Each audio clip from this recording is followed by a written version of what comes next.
Hello. Arav, hi. How are you? I'm just trying to fix TikTok. Okay, TikTok's fixed. Great. That's great.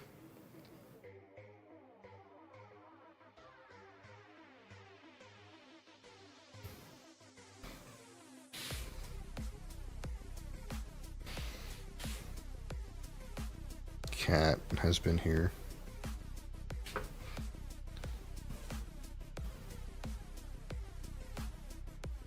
Indore? Where's that? I don't know where that is.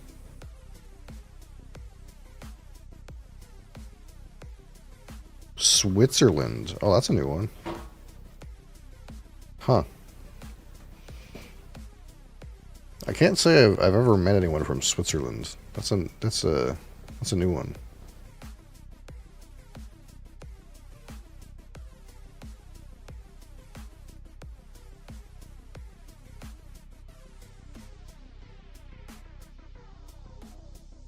Either way, I'm from Canada. I'm not from Europe.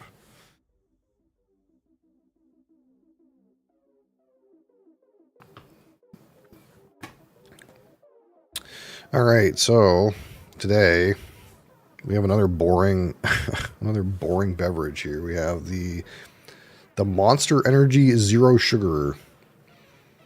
I didn't really even know they made this. It's Green Monster Zero Sugar. You want Green Monster Zero Sugar? Green used to be my favorite. I didn't know there's no sugar. It exploded. Yeah, I didn't know this existed, to be honest, until I seen it on the shelf. Obviously, I don't really look for the zero sugar alternatives. It is very full. It's probably way too carbonated.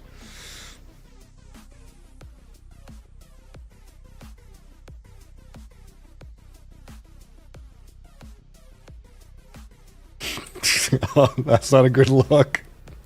That's not a good look. Just drink the regular. That's not a good look. Do you know Jimmy's Cocktail? I don't. I don't know Jimmy's Cocktail. Is Jimmy's Cocktail a cocktail, or is it a guy that named Jimmy that does cocktails? I know a guy named Colin that does cocktails.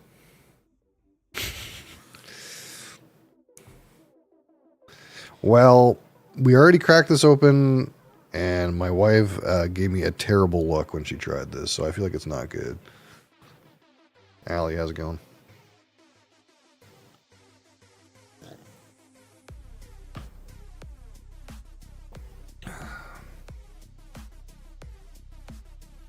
And considering it exploded as soon as I opened it, I get the feeling it's overcarbonated too. Is it a drink? I'm not aware of said drink.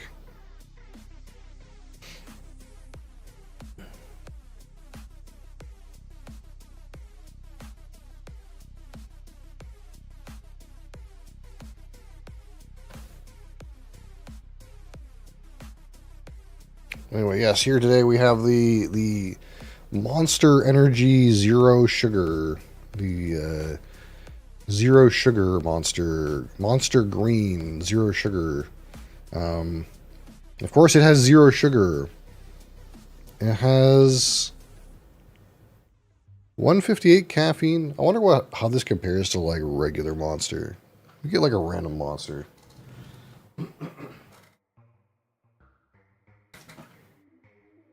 I'm curious if this has like the same, roughly the same.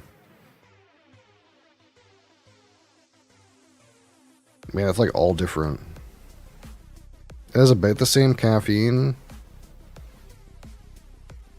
but it has like slightly less taurine, slightly less B12, but it has more niacin and way more riboflavin. It's kind of interesting. So it's not just regular Monster Zero Sugar. There is some changes to the energy blend here. We're not going to talk about that, but of course it is a Monster energy drink. Cat's coming. We see Cat. And we're going to rate this out of 100. 25 for the aroma, 25 for the palate, 25 for the finish, 10 for texture, and 15 for my personal experience. Cat is here. Hi, Cat. So let's see what this looks like. I imagine it's going to be the same color as Monster, roughly. What? That's my water. I guess it's your water now. Alright, let's see if we can pour this gracefully. Now, the regular Monster had quite good carbonation. This one looks like it's overcarbonated, though. You seem to have increased the carbonation in this variant, I would say. Mosey's getting his fat butt in the way. So there's our color here. Actually, it's not too bad. That carbonation is going away pretty quickly. Maybe just that initial spurt was rambunctious.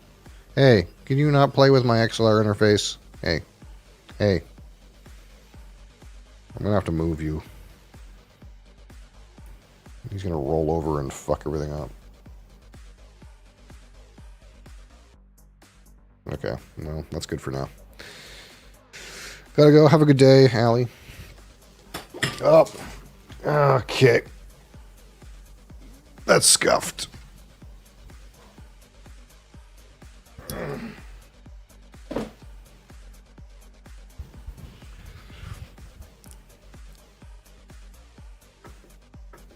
We have to clean some stuff up. I'll be right back.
Okay, let's try this again.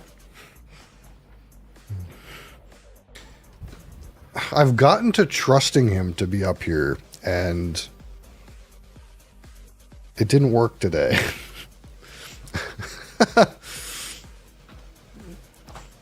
He knocked all the things over, and it was a mess.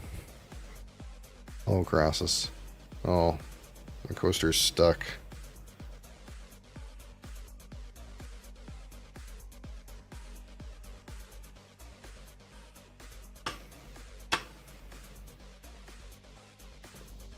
Anyway, we'll do a take two, because that didn't fucking work. You're back. Welcome back. You left just in time to watch Mosley knock over everything and create a large mess for me to clean up.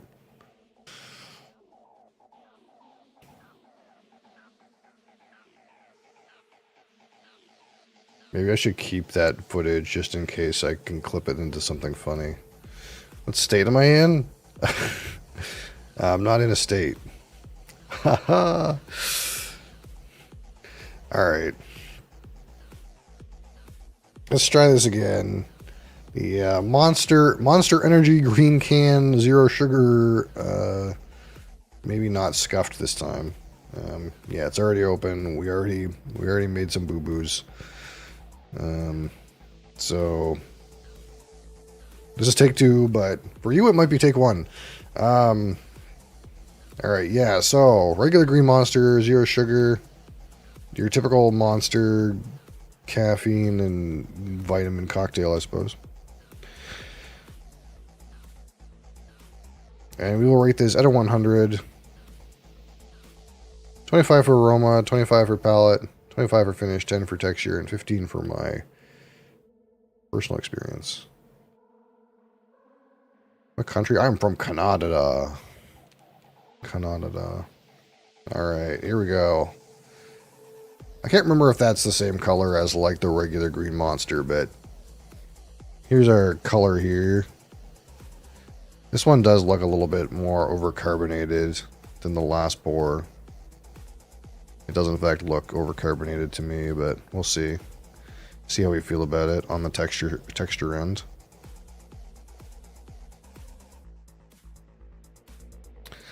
So let's see what we get on the nose here.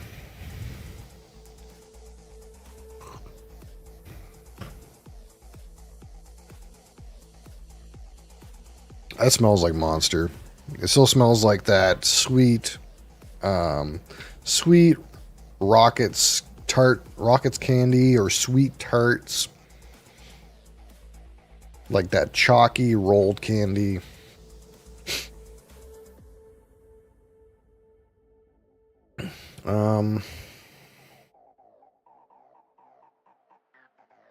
It feels not as complex as the sugared variant.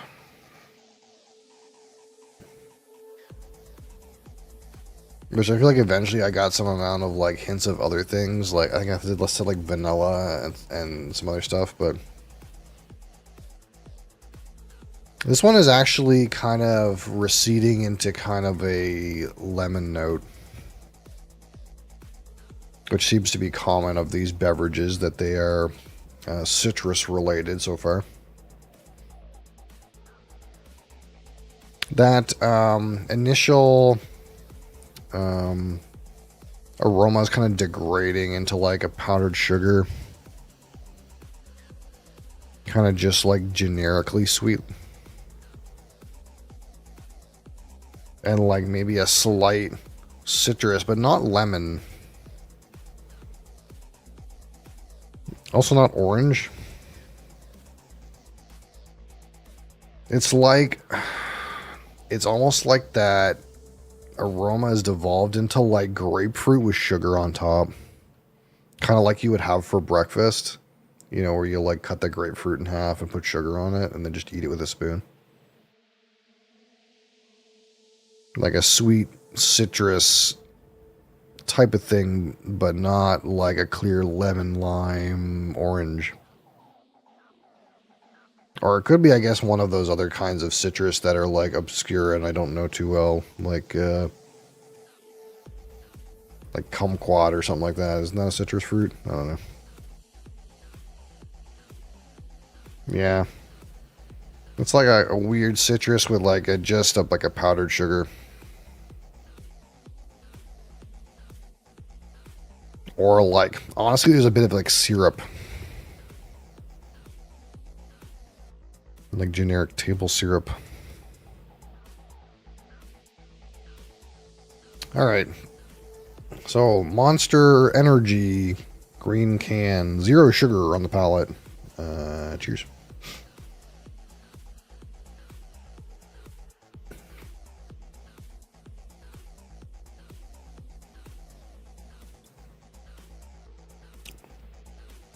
Yeah, it tastes very similar to Monster.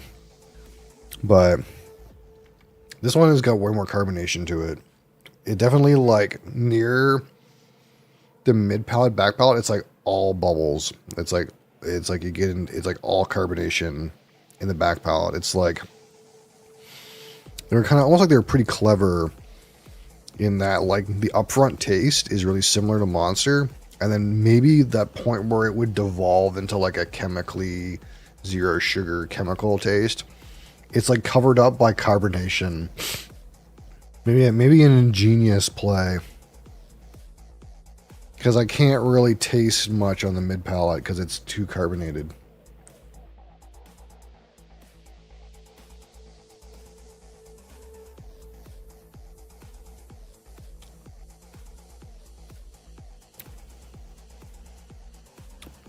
Some acidity to it.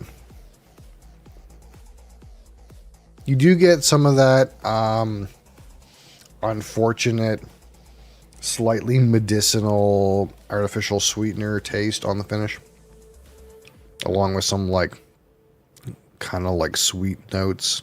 I guess it's like just the sweetener. It's like all sweetener left on the finish. Sweetener is what lingers.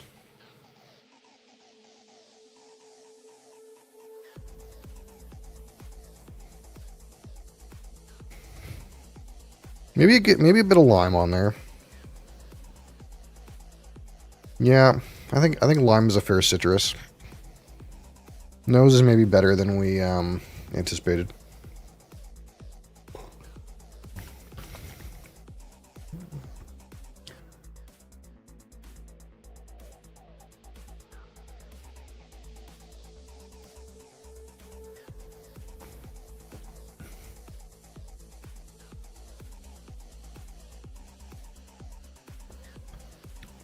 Again, sweet tarts, rockets, candy. Some acidity in the mid palate. Honestly, slight apple note going into the finish. Apple candy into like artificial sweetener taste. Actually, not bad. Actually, not bad. All right, so out of 25, let's score the aroma here. Which again, right now is actually just presenting me with like kind of like a lime citrus, which is an evolution from that like rockets candy, sweetened grapefruit, powdered sugar thing.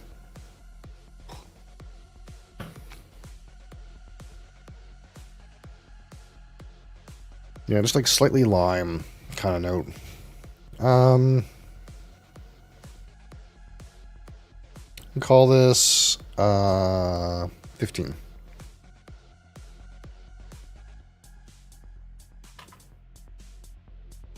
All right, now on the palate at 25.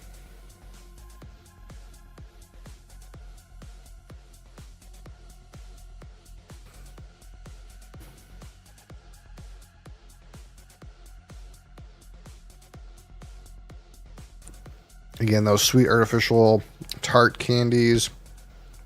It also kind of feels like a bit of apple in there, like oversweet candy apple. Like almost like the apple you would get at a sour green apple, but not sour, if that makes any sense. Again, slight acidity in the mid palate. And And yeah, like devolves into like some apple thing near the back palette. Not too bad.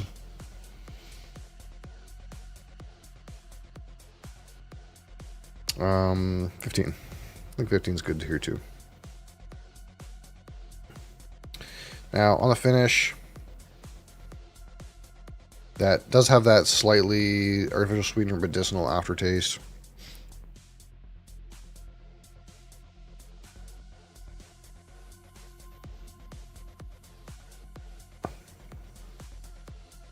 But I also get like that note, those notes of apple candy with a bit of that lime. And then what rides out though at the back of the finish is all artificial sweetener medicinal aftertaste. So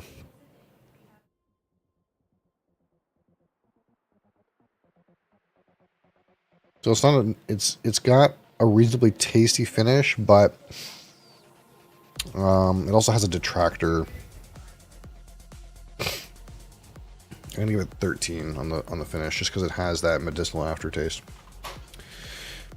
All right, now we'll talk about the texture here, which again to me I think this is slightly overcarbonated and a little bit sticky, but not too bad. It's not great. Nothing is impressing me about the mouthfeel, other than perhaps they used carbonation to cover up some medicinal notes on the palate, which is maybe just ingenious, but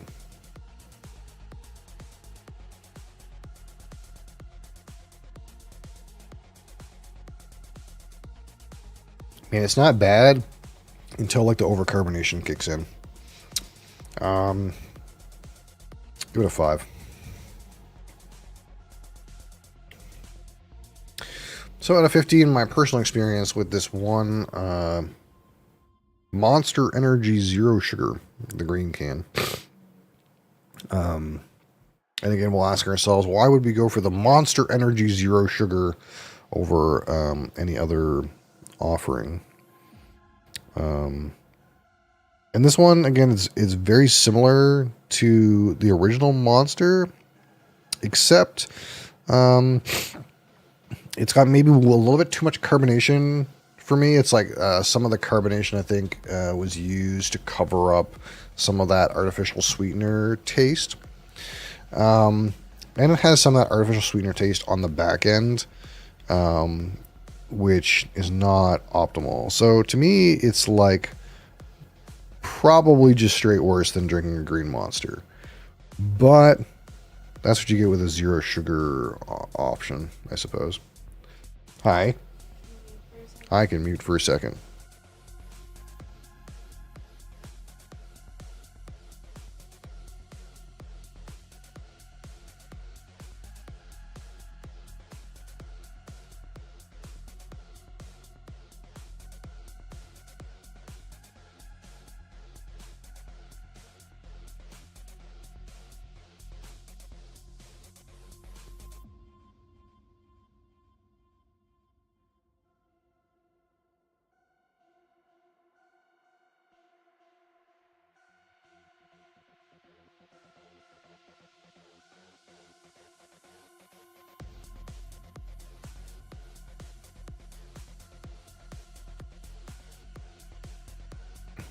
All right. So, yeah, again, in terms of taste, again, we're just trying to evaluate this on its flavor on its own. This, I think, is just a worse green Monster. That's my personal opinion. It is maybe a bit forgettable in that way. Just get a green Monster in terms of taste. If you really want zero sugar, it's maybe a good alternative. But in terms of flavor, get a green Monster instead. Easy 3. Easy 3. Easy 3 out of 15. Alright. So, let's give this a total. 15, and 15, and 13, and 5, and 3 is 51. 51 out of 100. This is still good. We'll still call this good. It's a good drink. It's good. Not bad. Which puts this roughly on the same level as what?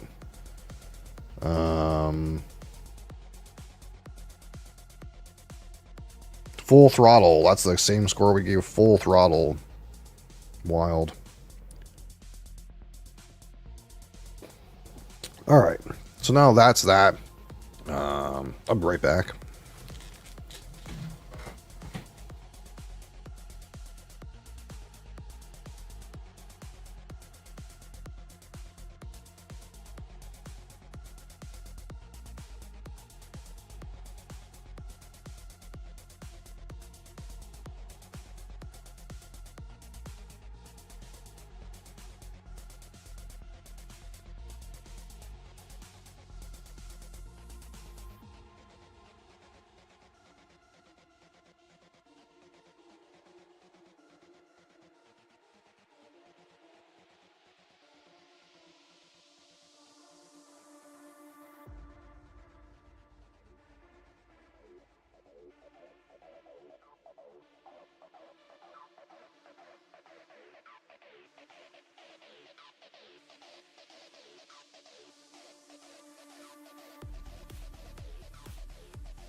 Okay.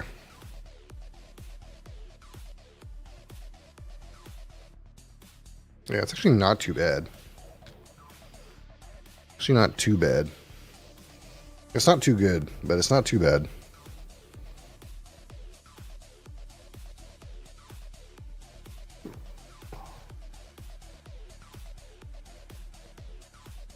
Of course, it helps if Mosley doesn't fucking knock it over. Huh.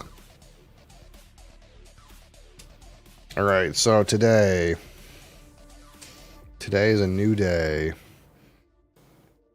And on a new day, there's a new game. New game.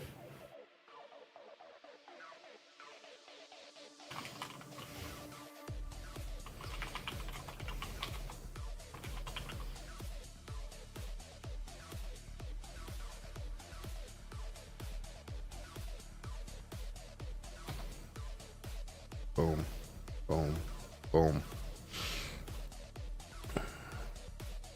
And it was Destiny, and you know, consistently it's been Destiny every time I want to play a game, and Steam's like, we're gonna put the game on sale, and I'm like, okay. Guess it was Destiny. It was Destiny.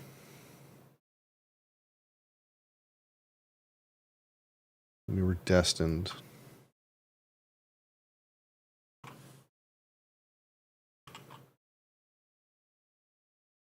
We were destined to play Riven.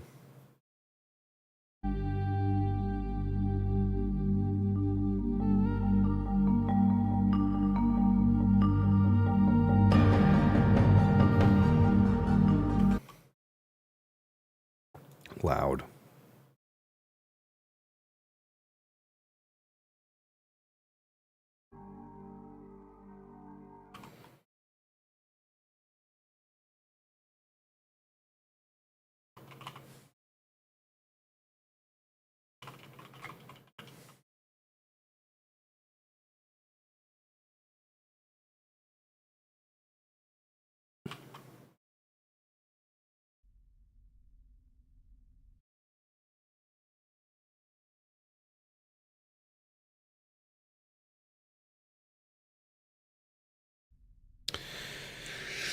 Adjust the slider until you can barely see the symbol.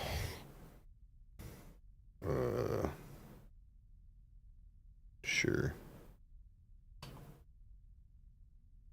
Here we are. Here we are, friends.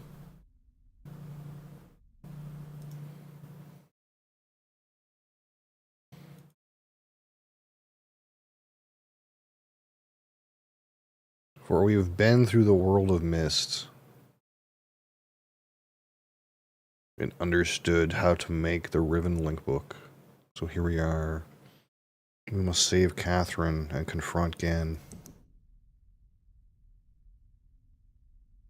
Many ages, infinite truths.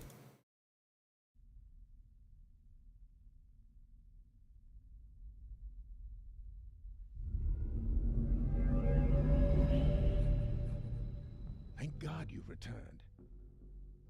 I need your help.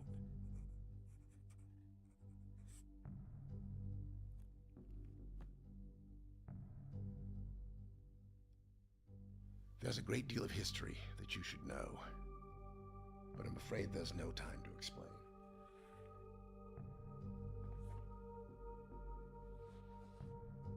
Most of what you'll need to know is in here.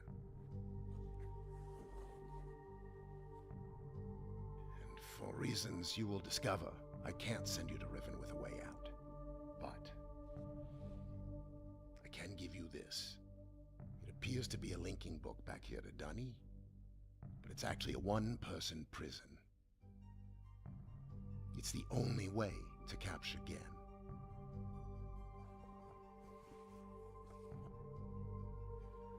Here. Once you've freed Catherine, I'll come with a linking book. She'll know how to signal me.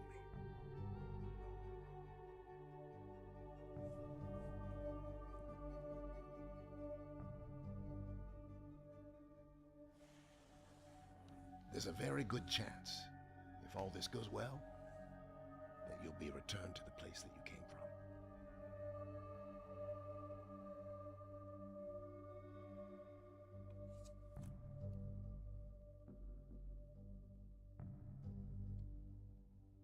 Until we meet again. Take care, my friend.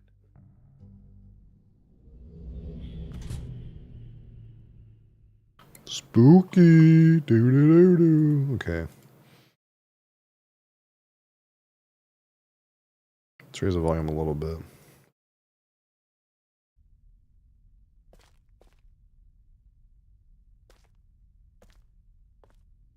We need to get into the menu. Actually, I totally kind of goofed. I need to get into the menu and make sure the random stuff is disabled that will make me sick.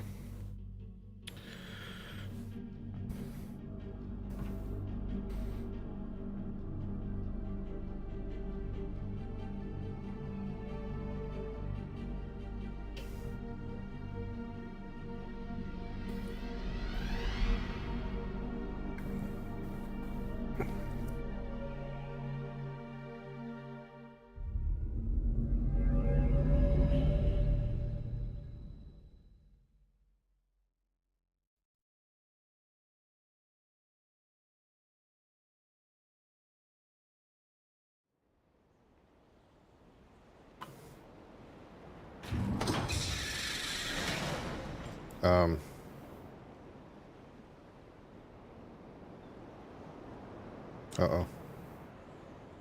What did I do? Oh, there's a person. Uh-oh.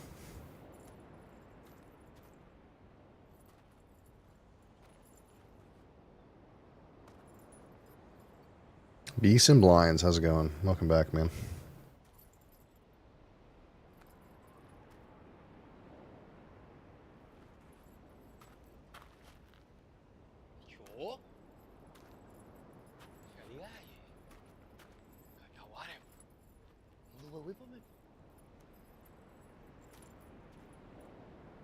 He's not.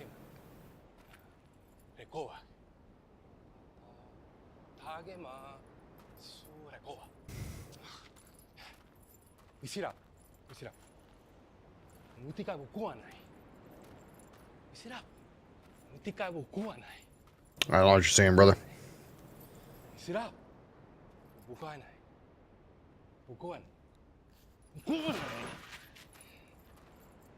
Uh-oh. You probably don't. You probably don't want to go in that, buddy.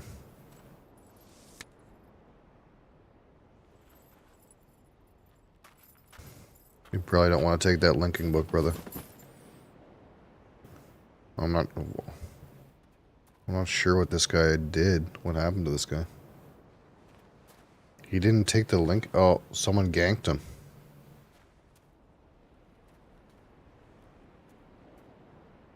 Someone ganked his ass.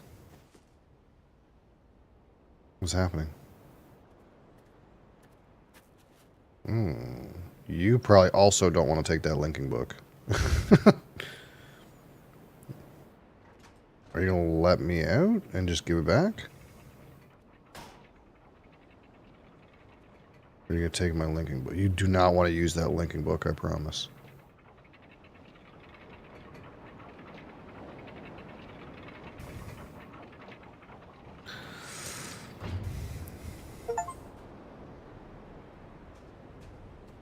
Okay. College sucks at 17. Yeah, probably. I didn't go into post-secondary until I was 22, I think. 22, I think. I can't remember it was so long ago. It was so long ago. I think the one thing to make sure when it comes to post-secondary is like just make sure you're trying to do something you actually want to do, because the worst feeling is like doing something you don't want to do, and then knowing you don't want to do it the whole time, but you're doing it because money, and then you get out of school and you hate what you do, but then you have student debt to pay off. The worst. I don't have any student debt, thank God. I'm doing all right though. We need to, yeah, but I just took like, I don't know if when you say college, if it's the same thing, but like, I didn't go to like university. I went to like, a tech school, if that makes any sense. That's like the best way to describe it. So I just did a 2-year program. And basically the program that I did was like, again, this was like over 15 years ago, so it doesn't really apply so much anymore, but I like basically learned how to configure enterprise routers and switches and network architecture. So I could like configure a Cisco router with the command line and stuff like that. And I don't do that at all. I don't even know if my education is relevant anymore, but I just drive a forklift now, right? Like I don't do, cause I couldn't stand it. Like as much as I like computers and stuff, sitting at a desk doing like a tedious thing for work is like not fun. So I I went to school and I don't do anything with it. So, hate what you're doing, but your father wants you to do it. Yeah, see that, you know, it's hard because, you know, I'm sure your father just, you did IT. Yeah, but not like programming. I did like configurations, basically, if that makes any sense. I did like administration. But I'm sure like he wants the best for you and he wants you to find a career where you make money. But at the end of the day, it's your life. So, you know, you only get one shot and you might not want to spend it doing some shit. But if you do the thing you want to do, you may have a good chance that you end up being poor instead of like being financially stable. And to some extent, money is freedom. So it's hard. But my experience was that I went to school and I hated what I did and I couldn't stand it and it was a waste of time. And hopefully, you know, I like try to like caution other people that like there's other ways through life than to like become a coder or a doctor or I mean, like these days, like electricians, I think are more making the money now. Electricians and specialized trade workers. I think that's the new demand, right? There's more spaces for electricians now than I think than any other discipline. It's like going to be the new coding, I think, pretty soon. The demand's going up and people aren't going into school for it. So, you know, don't do something for the money, but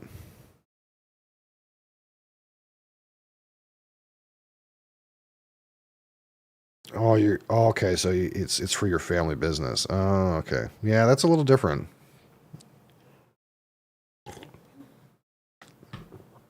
But again, it's the same kind of idea, right? At the end of the day, you know, you're doing something that you don't want to do so that you can potentially acquire your father's business, which sounds like it's probably also in something you don't want to do. Unless, you know, you're hoping that someone else is going to run it. But again, it's that same thing again. Money's freedom. So if that's going to give you lots of money, then you become free. That cash flow will become freeing. You can use that to do the things you really want to do, because that's the real American dream these days, isn't it? You don't dream of what you want to do with your life and then do that thing and become successful. You go to school to learn how to do something you hate that makes a lot of money so that you have lots of money to have the freedom to do the thing you really want to do with your life. But in my situation, I make less money than I probably would have if I was doing an IT thing. But I can stand it on a day-to-day basis. Whereas I feel like if I was doing an IT thing, I wouldn't be able to stand it on a day-to-day basis.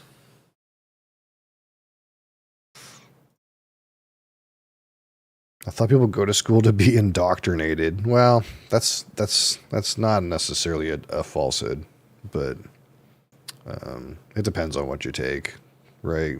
When you go to school and you're learning a trade, it's not really indoctrination so much as it's learning how to like not harm yourself and others by doing a thing, and less about indoctrination.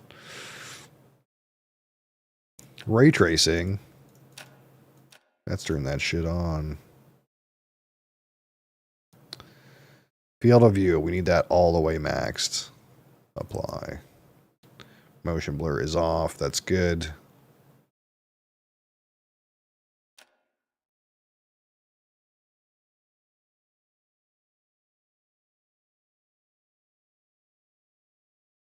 Yeah, so he wants you to learn in that way. And that's not a bad, it's not a bad thing. Like, especially if you're going to be, as I will say, as someone who works like more or less labor at the bottom of the totem pole, that like, not that I'm like making bad money necessarily, but like, I don't do the managing, someone else does the managing. There are people who are upper levels of management that don't understand what happens at the bottom, and they make decisions that are poor decisions as a result of not understanding what happens on the forest floor, because they're in a helicopter above the trees and they can't see. So in some ways, yeah, if you're in a situation where you're going to acquire a business, but you don't know what the people in your business do at the bottom floor, it sounds like the business is successful, so you probably want to have it. And clearly your father's been running it for some amount of time and is interested in its continued success. So its success is probably somewhat predicated on the fact that he knows what the people at the bottom do and what their job is like, and wants you to know the same, which I think is fair. That's the case in almost every business. I mean, it depends how big the business is and how long it's been operating, I think. Like, if you're in a really giant business, it's more likely that you have more levels of management that don't see the bottom levels of the business, because they're stuck at the top. interfacing with ideas rather than practical applications, right? And if a business has been running for a very long time, then it's more likely that people who originally put certain things in place because they understood the bottom, those people were eventually retired or moved on or whatever and replaced with somebody else who maybe doesn't have the same understanding. So I think how long a business has been operating and how big it is two very clear ideas behind like how likely it is that people are making terrible decisions at the top for the bottom.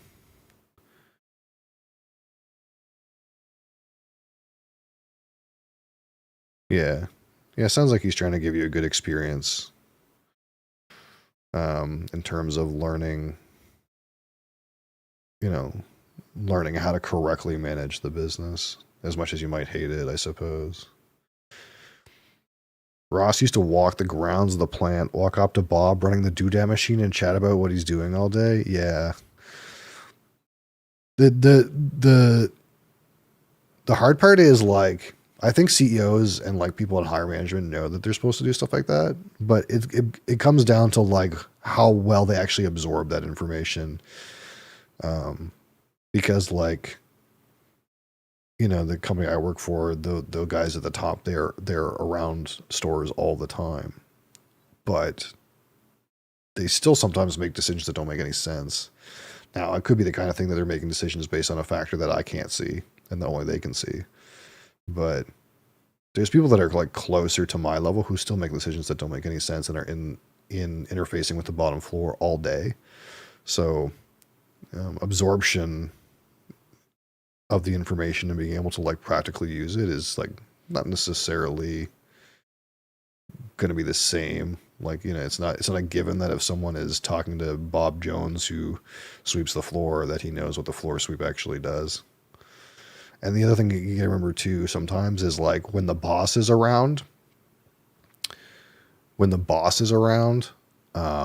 people act differently than when the boss isn't around. So there's some level of like knowing what things are actually like when the guy with the hat's not in town, I bet the McDonald's CEO couldn't figure out how to make a Big Mac. Well, the McDonald's CEO doesn't care about making Big Macs. The McDonald's CEO cares about real estate because McDonald's is a real estate company. Now, I don't know. Maybe the franchise owner doesn't know.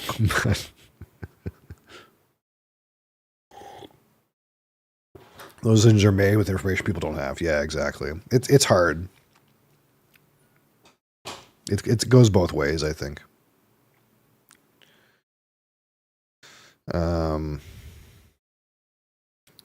Lots of franchise owners are clueless. Yeah. He has a restaurant thing and has 3 franchises in 3 different cities. So you're learning how to like manage the ground floor of a franchise chain. Yeah, I mean that's the business. That's how franchise chains operate. Like that's how McDonald's makes money. They don't make money by selling hamburgers. They make money by making it easy for anyone to pay them for the right to run a McDonald's. That's how they make money.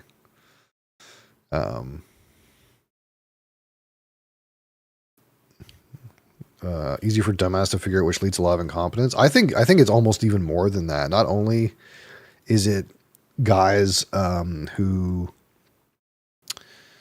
buy a franchise and are incompetent, but also I think guys buy a franchise with the idea in their head that they're not going to have to do anything and that it's going to be the general manager, right? It's going to be, I'm going to delegate everything to the guy I'm going to hire, but they don't know 2 shits about hiring a guy who's going to run it well.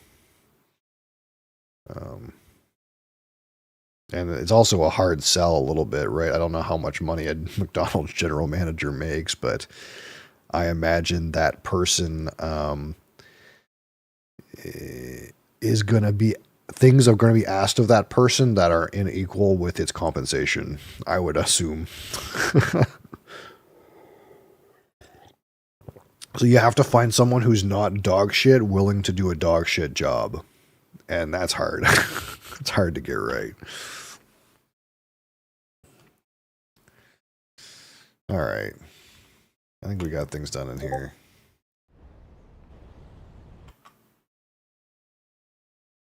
Am I not on? Hold on. For some reason, I'm not on streamer mode. Enable streamer mode.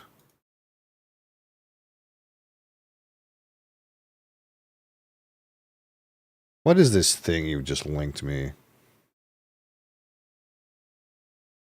Yep, that's that game now. That's that game now.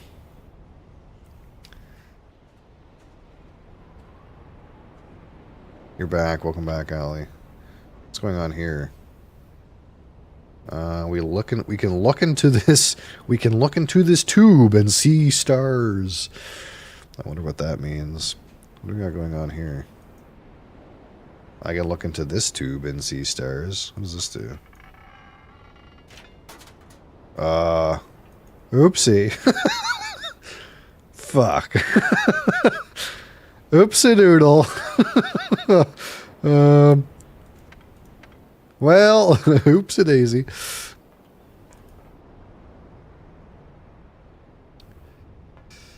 Yeah, I don't think we're playing that game again, Crassus. I think that game's done now. Just like Bobby's Maze, I think that game's done now for me. Forever and ever. The end.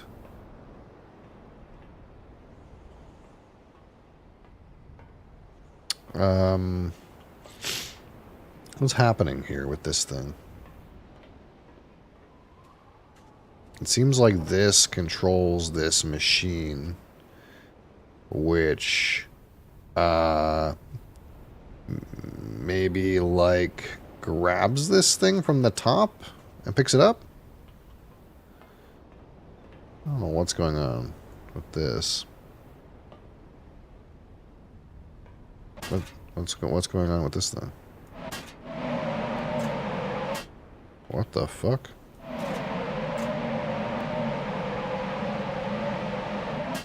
It's a windpipe.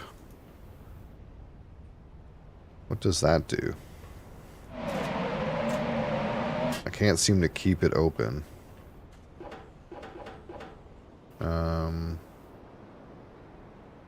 Going after there's a load of college work? Yeah, I imagine.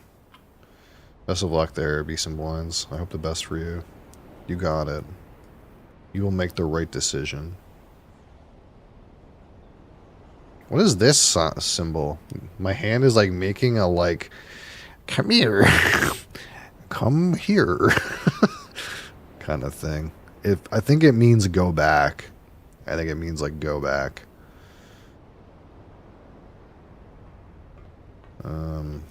Okay, so I don't know what we're doing with this thing or what's happening. Seems like this is hooked up to this. Oh, there's a pipe that goes up here. Okay, probably something up here does something to do with fixing this. Okay.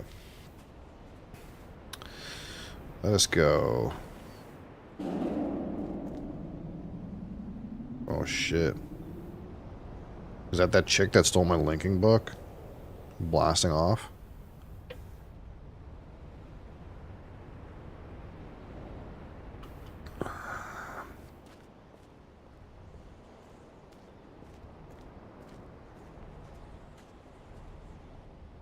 Press escape to view the keyboard open on your keyboard to open the menu.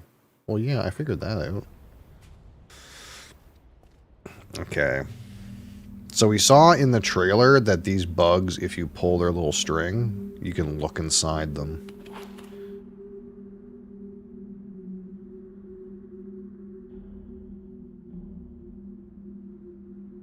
What happened to that book he gave me? Oh, shit.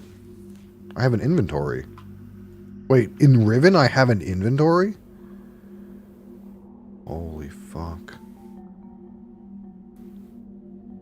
If you would upload gameplays and walkthroughs of the games, it'd be real appreciated. I have the footage. I have all the footage from the streams. It's just a matter of me like cutting it up and like putting it on YouTube. I did post a boss fight from Final Fantasy on horizontal. I'm assuming I'm assuming you would want them on horizontal, but I do plan to like cut some of the like single player game playthroughs and put them in a longer form. It's just a matter of me finding time to do it. Of course, it'll have all of me like talking and responding to chat as well, unfortunately, but that is what it is. I don't have the time to edit them, but I can post them long form. And sort of plan to.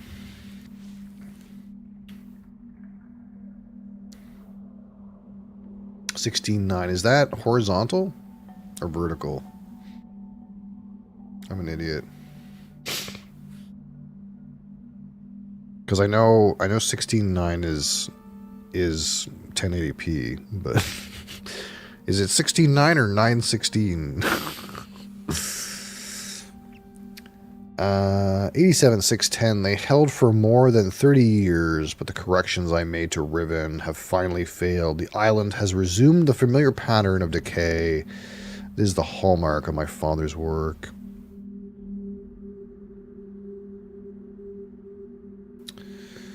I must now race to implement this new patch before it's too late. I only hope that my revised theories are sound. Yeah, I could go in and do a bunch of editing. It's just I don't have a lot of time to do it. That's the struggle. And part of it is like I'd rather be live with my free time than be like editing a bunch of stuff. So I do want to like post like the full playthrough. 16:9 like normal. Oh yeah, it's a horizontal. Yeah. So I do want to like kind of cut the playthroughs. So if someone wants to watch a specific game playthrough, then they can. But I just don't have time to like go through and edit every time I like talk to chat like this. You'll get a little bit of everything, I suppose. If I had an editor, if I was so successful that I had an editor, it would be great. But I'm the editor, and I don't have any time. I still got to go to work, just like you got to go to do college work. I gotta stream and go to work still. So.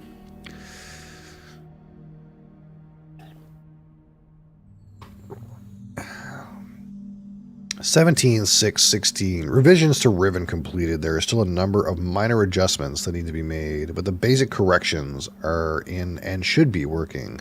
Something's not right. I've been monitoring the instruments for several hours now, but thus far observed no change. It's possible I've made an error, though I've checked my entry against my pre-notation and can find no discrepancy. I haven't slept in nearly 3 days, so it may be that I'm just not seeing it. If the fault is with my foundational assumptions, however, perhaps a short rest, I will see something. I appreciate you being here, Beast and Blends. It means a lot to me. People like you are what keep the dream alive. 87:6:18. Success. It appears that my repairs have been effective after all. The gateway image has become noticeably clear, and although it's impossible to know this with absolute certainty, the island seems to have quieted itself. Just a few more weeks of work and I should be free, at last, to go there myself and attempt to bring Catherine back. The past 8 months have left me little time to devise a strategy for getting her out of there. There's been no sign from her in all this time. I only hope that... No, I must assume that she's alright, lest my fears undermine my effort. 87:6:19. I did not create the Age of Riven. Unlike my father, I have never presumed to have such power, and yet the future of all those who live there have fallen into my hands. So far I managed to read the page before it turns. The island continues to appear stable, and I would like to believe that I have saved a dying world. But the theories of one individual cannot support the lives of real people indefinitely. I must get everyone off of Riven as soon as possible. The problem now is Gen. I'll never be able to rescue Catherine and relocate the islanders if he is still the man he used to be. I haven't seen him in over 30 years, but given his history, I must assume he's still a threat. His myopic mission to restore the Deny civilization I think it's Dinny civilization has left too many innocent cultures dying in its wake, a pattern that would no doubt continue were he to ever to escape the confines of Riven. For more than 3 decades now, the universe has been safe from his corruptive influence because no one has been able to leave that ill-fated age. The last linking book out of Riven has been lost in the Star Fissure upon my return to Mist. That was our intention, to maroon my father on Riven by removing all existing links to other worlds. And since the libraries containing the vast and intricate knowledge needed to construct linking books remains largely confined to the ruins of Dinny, he would be trapped there for the remainder of his lifetime and effectively segregated from the countless other worlds he would have invaded. This is what we achieved, but the way it fell was no one's ideal. And although the sting of it has gradually faded over the years, the deep pain of the responsibility for what actually came to pass has never left me. At the time, it all seemed so clear. Gen's destructive path could not be allowed to continue, but it was never my wish that the innocent inhabitants of Riven, who had already suffered so much, would be the ones to have to pay for it. But enough, to dwell in the past is to die in the present. That's a good quote. To dwell in the past is to die in the present. And the situation is not the same as it was then. The knowledge I've acquired since that time is yet to be factored into the equation. 2 days later, I think I have the solution for rescuing Catherine. Why did it not occur to me sooner? I do not know, unless the thought had been pushed out with the memory of my sons. A prison book. Many years ago, during a hunting expedition through the ruins of Dinny, I chanced upon a formula for a most unusual type of book. Unfortunately, as my father was then in the habit of confiscating my discoveries, I had to leave it behind.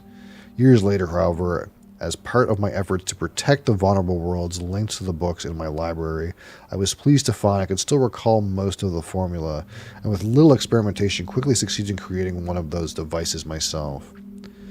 The procedure is actually quite simple. By altering key lines of text, but slightly, a normal linking book connection can be partially severed, such that anyone who attempts to use the book will be permanently trapped in the dark void of the link, unless someone else then uses the book, at which point that person becomes trapped and the first person displaced back into the world, as we know from the endings in Mist. The technique can be applied to books that have been already written, changes to the text being so slight that anyone who is unfamiliar with the code will be unable to detect them. If my father is indeed unchanged, what better bait would be than a book that appeared to be a link back to Denny? And this is 2 weeks later. Trouble. My nightly analysis of the island's condition has revealed that the tremors have started again. The pattern, however, is new. The disturbances are the result of the changes I have made. This did not, at first, concern me. Tremors of this type were one of the possible side effects I had anticipated during the initial phase of the island's readjustment. But in order to verify my assumptions, I recalculated incorporating the new data. The results were not what I expected. The damage to the understructure is more extensive than I realized. I can no longer go to Riven as planned. Catherine, forgive me.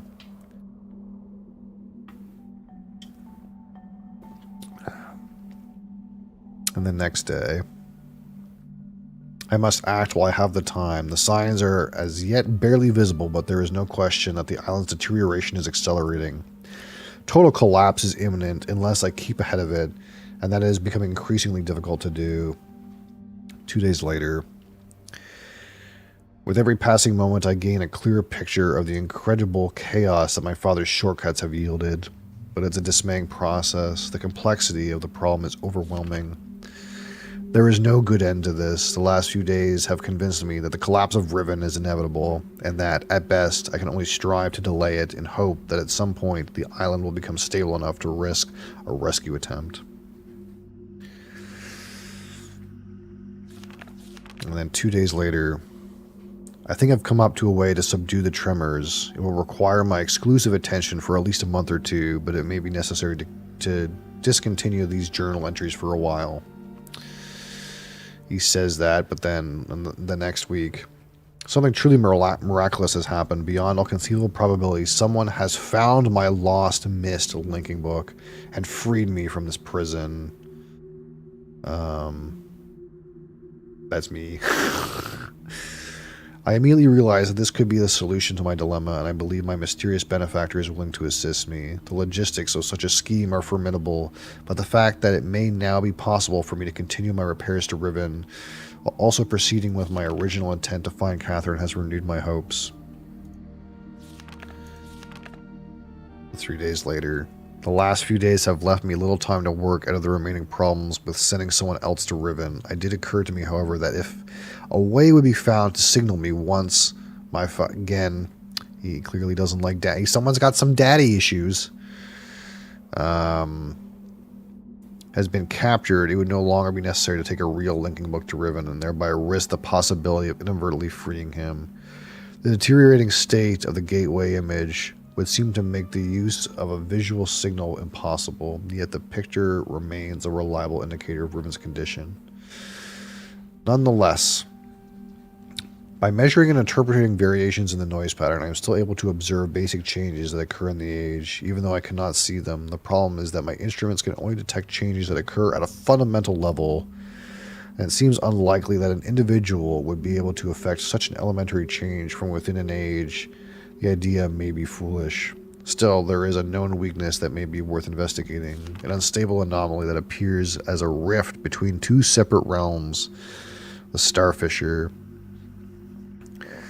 But how this feature might be exploited, I cannot say. Sending someone to Riven also means that once signaled, I will have to leave my writing in order to take a real linking book there myself. Provided my father is safely out of the way, this should take a little time. Assuming the island does not incur any serious damage during my absence, I should then be able to return to Kavir and hold it together for long enough for Catherine to evacuate the remaining islanders. Predetermining a specific signal may simply be impossible, but I'm afraid there can only be one answer to the question of whether or not I should send my friend to Riven with a way out. The potential for success will be greatly increased and the possibility of disaster greatly diminished if the prison book is all that is taken. My father is no doubt expecting me to bring a linking book to Riven. May he not be disappointed. That is it. Unfortunately, we lost the prison linking book to some chick, so we don't know what's happening. And I don't know what's going on here either. There's 5 dudes, a guy looking at the dudes, a dude writing a thing and passing it out, and some guys being mad, and then some dude with a compass doing something, and then some sheets of paper falling out of a tree. Okay. That all makes clear sense. What's in here? There's a button.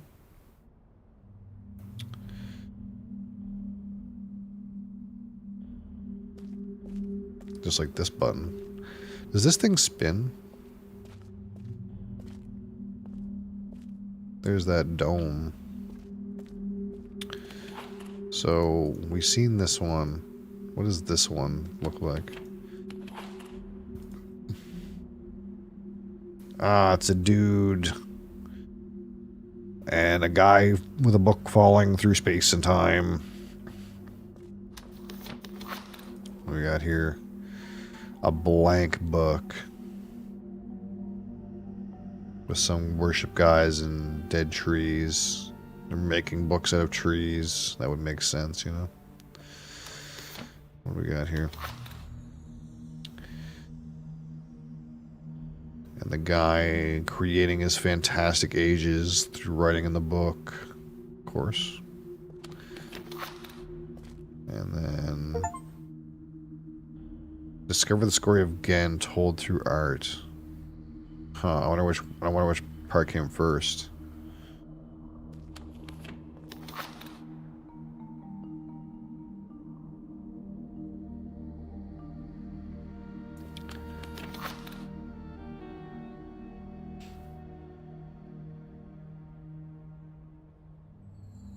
Like, it feels like the guy, like, again, learned how to create the worlds. And then the people worshipped him because he could do such crazy things. And then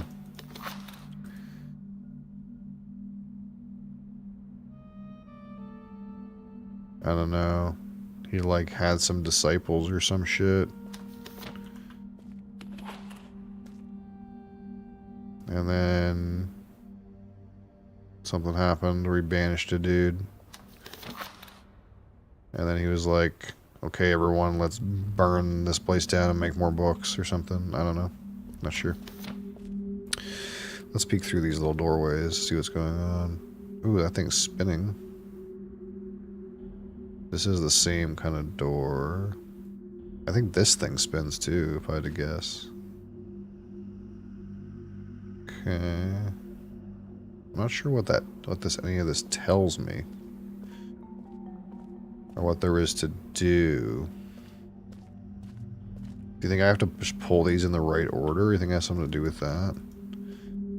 There's some text here which kind of reminds me of the text that's on that gravestone in Mist. It's very similar looking. But I suppose it's a different game. Okay, we came from this way. What if we went down this way? Try to stay on the same island for now. This game looks really good, though. That fucking fog looks almost real, dude. Video games are getting crazy.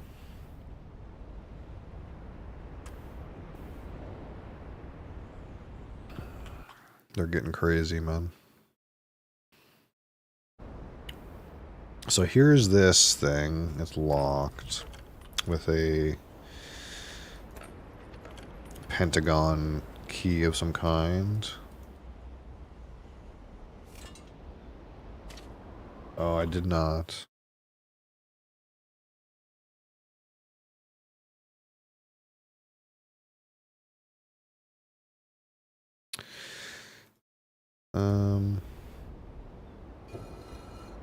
Okay.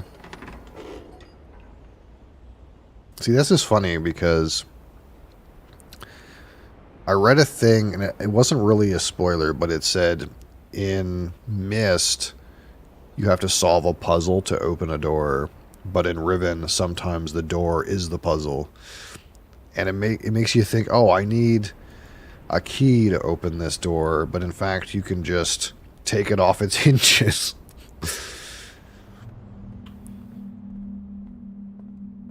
But what does this do for me? It just lets me see into the room that I was just in. So that's kind of weird. What does that do? This is one of those things where, like, you kind of go, what does this do? And it probably does something. Maybe if this spins, maybe, then maybe there's a cubby that comes around here. There's something in it. I don't know. What would that do otherwise? What else would be the purpose of that? Okay, I have to go do some real quick. I'll be right back, and we'll continue.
Alright.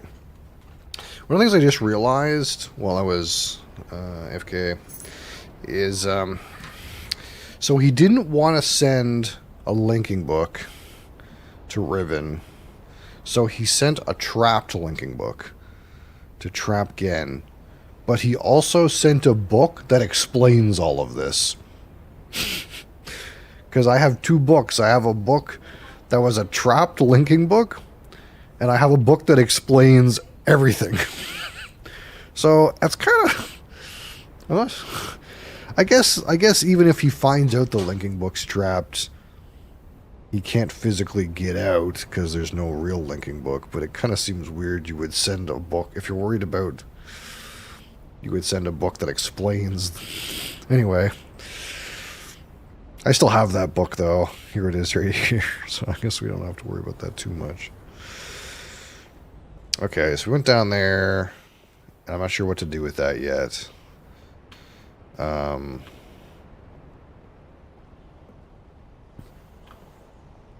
that is where we came in.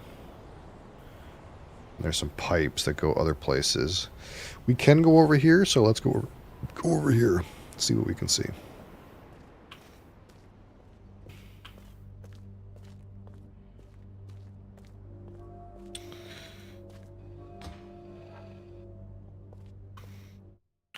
Is there a thing where I can always show cursor? I know that's kind of weird, but...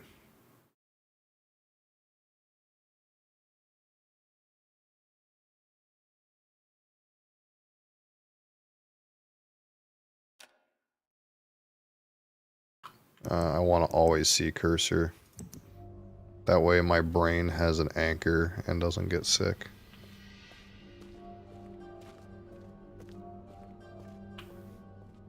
There's some fruits.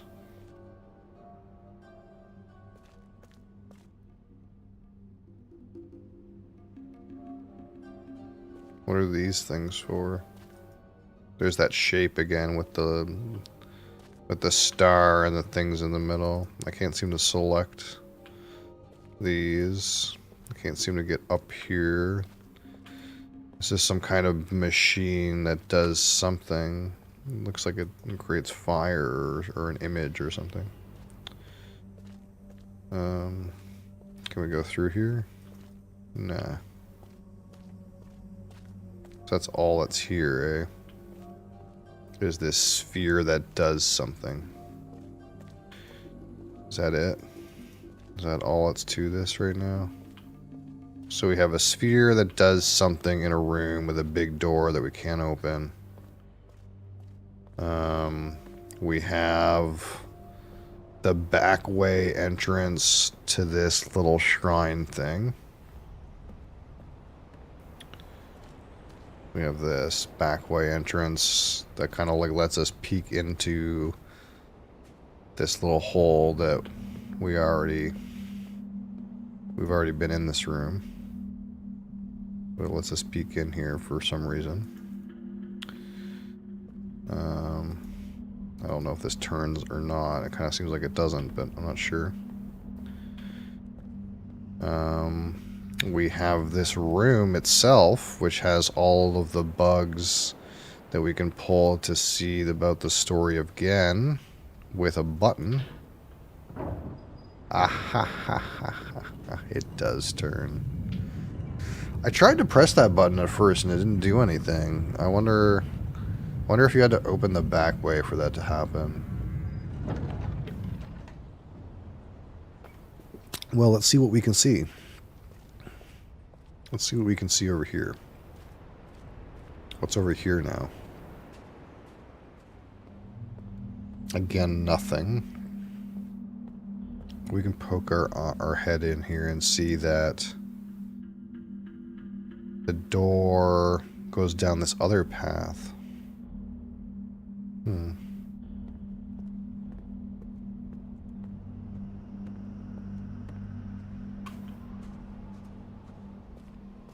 I wonder...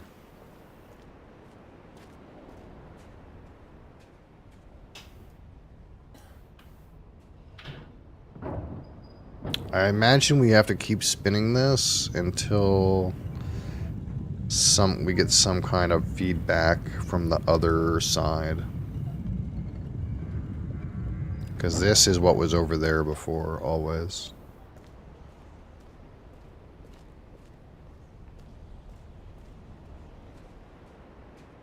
Okay, so now we can get in through this side.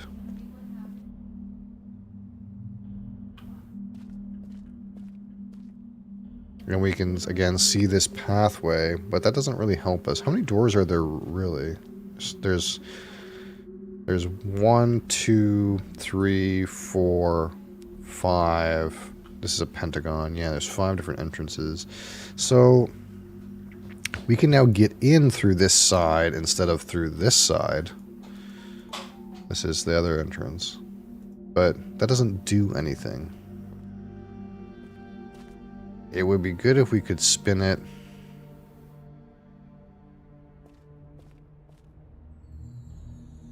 While we were inside already. Although, if we could get this door open, that would also help.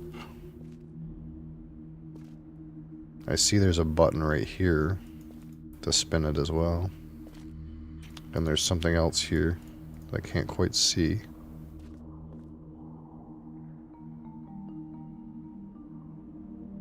I'm trying to understand, what can we do? What can we do to open the door? Can we pull these strings in the right order? Do you think one will stay winged out? Haha, this is the first one. The book. No. No, okay, never mind. I thought that one was staying open. Like the It's not. We were just too close to it. What do these beetles tell me?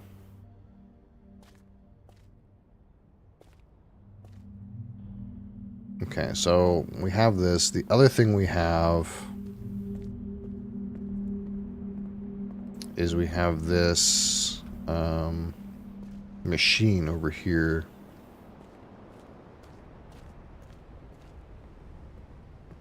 This looks like it has a tube to it. It just goes into the mountain, okay.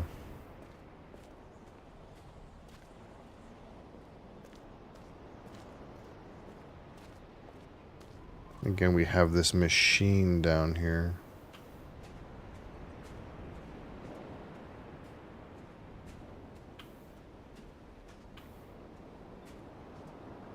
There's something that goes off to another island that goes into this thing.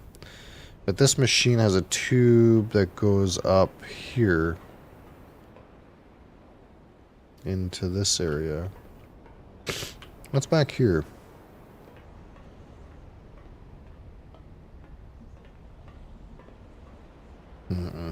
There is a little way down there. I can't get down there, but there is a path.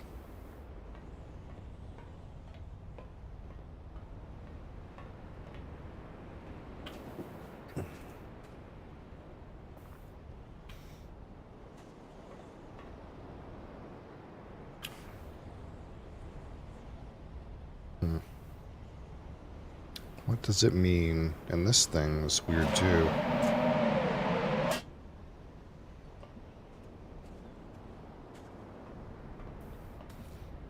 What if can I do something with this? I click on it somewhere? No. I think, oh, I did something.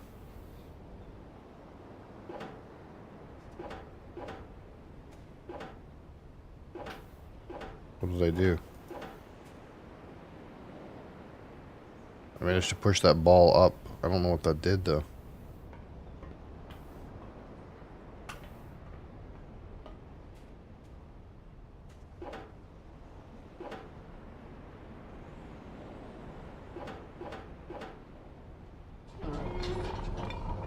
That lowers it.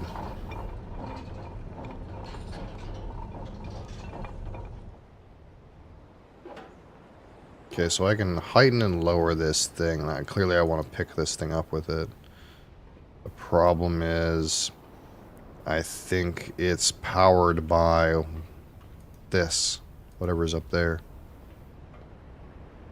So I think we can't do, I really think we can't do anything with it until we solve something up there. There's no, like, thing, nozzle or something to turn. So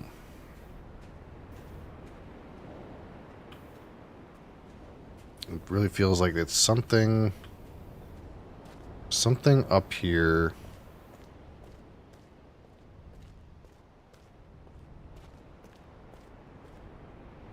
Lets me go over there or something.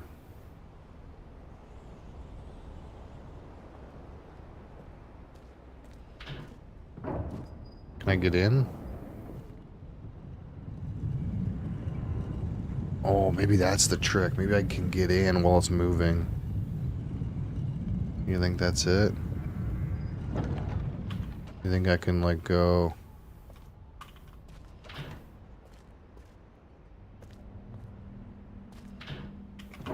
No, like as soon as I press the button, I can't get in. It doesn't let me. It doesn't let me, like, press the button while I'm inside. That would, in theory, trap me sometimes.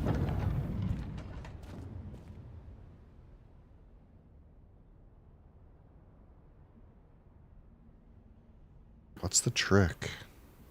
What's the trick to this? I want to think it's something to do with pulling the bugs in the right order.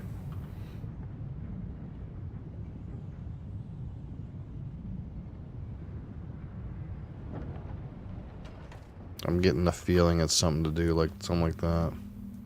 Because looking through these things doesn't do anything. Looking up here doesn't really tell me anything.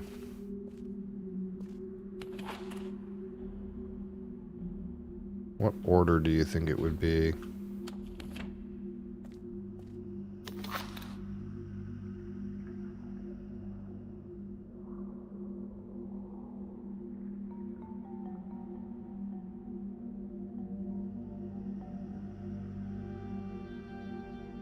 Is that one first?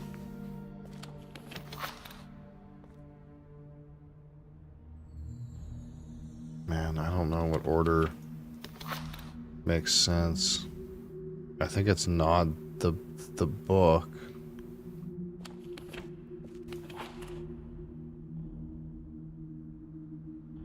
Feels like it's the... Like he came up with that. And then... No, I don't think it's that. That's a different guy. I think he came up with that. And then... No, not that one. Like... Started making the books. Started getting all the books. Then... They started to see him as a god. And then... Another guy... learned how to do it and was spreading the knowledge, and then he banished him. Did that work? No, that didn't fucking work at all. Huh.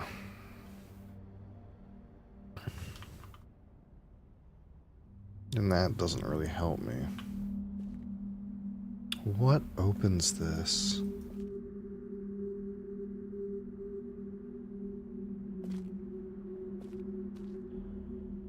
You would think it's something to do with the bugs, but...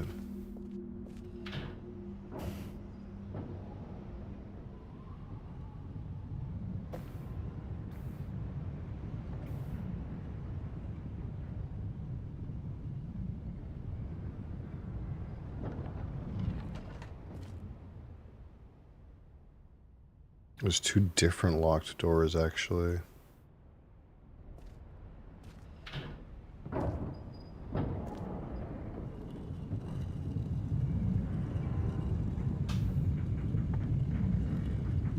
couldn't be the kind of thing where when I place a certain one of the two openings on this thing that, like, it goes to a different doorway that's not locked or something like that.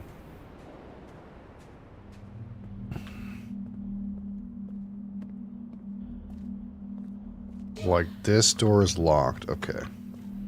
This door goes down a different pathway, which seems to be the thing that powers the machine. Okay.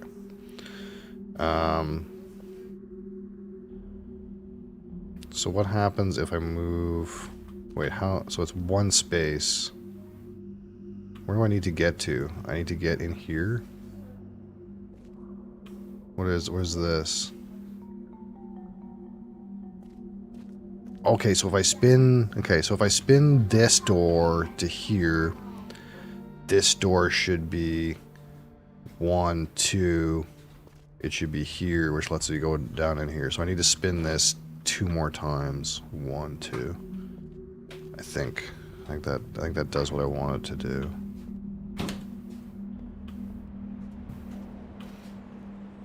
That's why you can look through the little portholes so you can see what to do.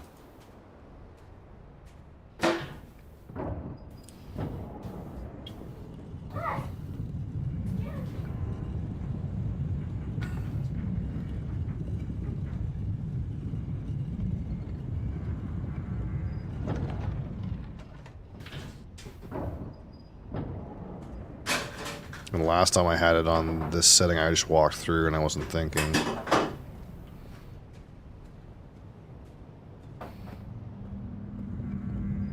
So this should lead me down this path. Excellent. And now we can turn on the gas. And that powers the machine down there.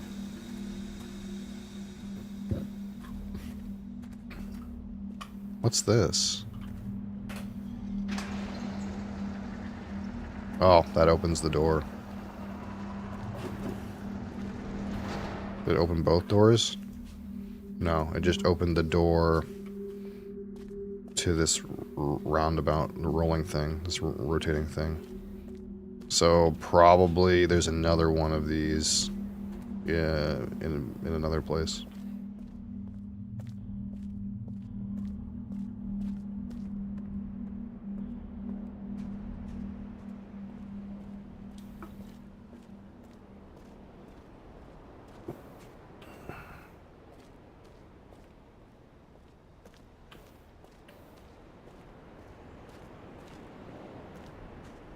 Alright, let's see what this machine does.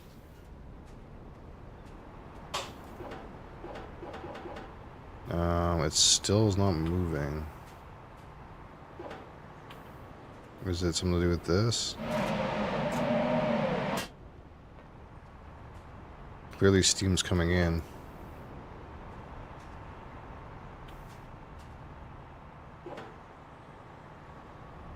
Oh wait, there's dials. What the fuck? Uh-oh. Do I have to know the password?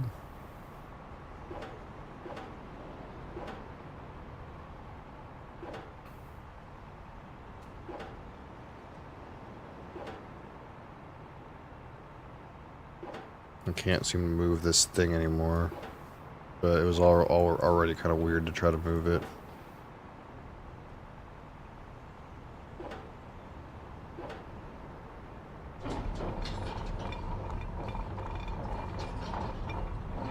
See, that seems too high. I think we want it to go down.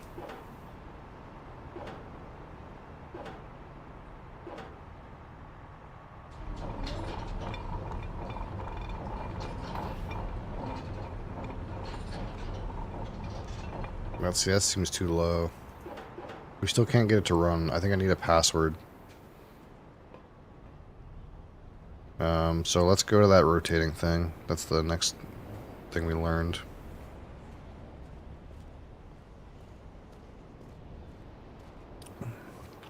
I didn't see anything in here that would indicate that,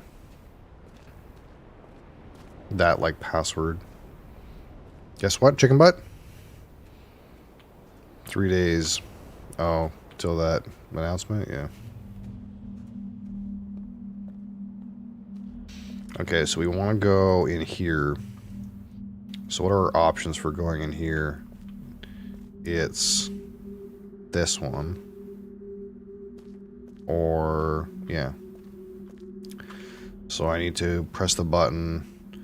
1, 2, 3. Wait.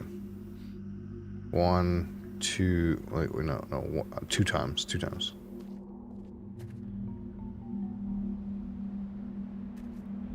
Let's go.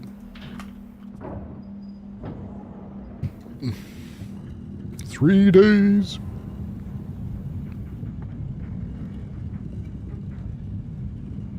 You know what I found out yesterday, Crassus? There's a World Series of board gaming in Vegas, and you can get a bracelet.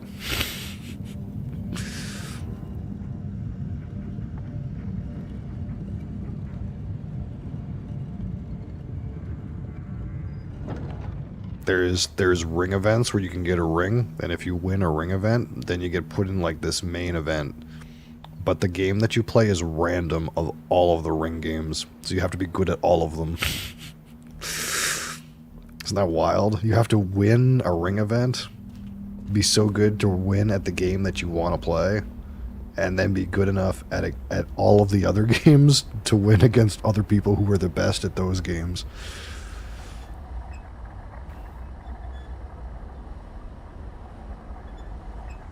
And I was looking at it, and like,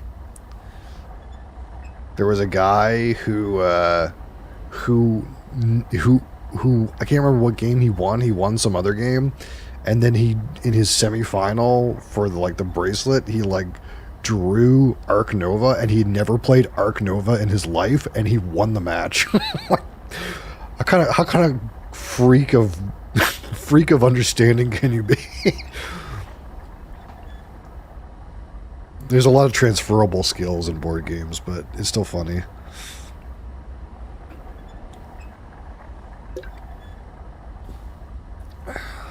So how does this work? Because this is spinning, and we're seeing the picture. What if I do this? What happens? Seemingly nothing. I thought it was slowing down at first, but it didn't seem to do anything.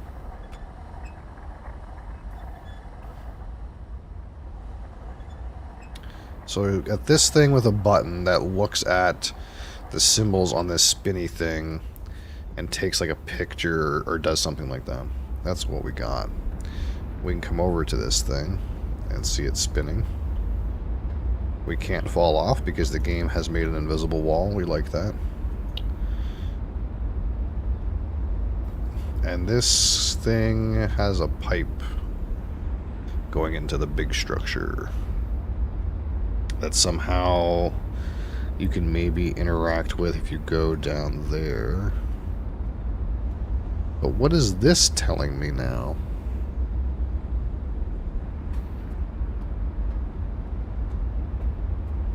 It's got all these different shapes, and they kind of flicker in this scope. I think this is going to open the other door for me, though, so we'll have more ways to go here in a minute. Again, I don't know what to do with this information. This feels like, again, something where, like... Wait, what the fuck? Did I hit it right? What happened? Why did it stop?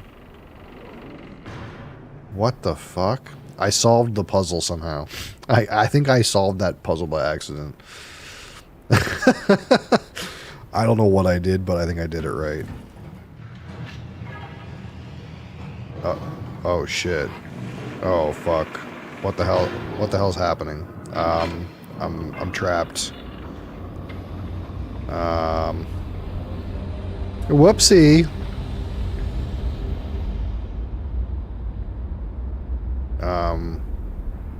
Now I'm inside. I can't move. What's happening?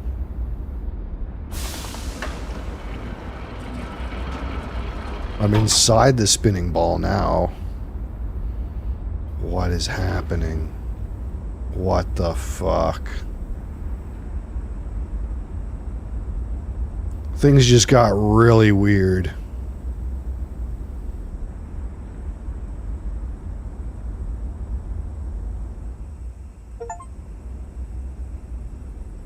Enter the starry expanse. What the fuck?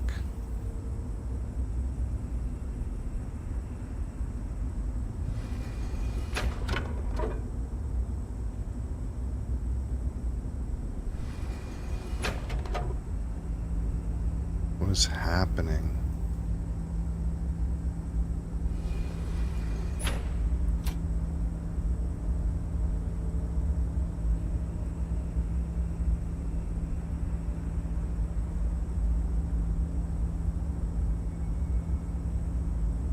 What just happened?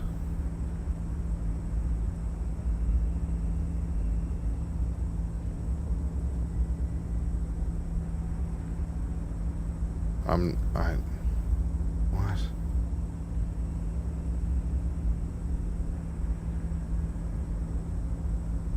Is it coming back? What's that?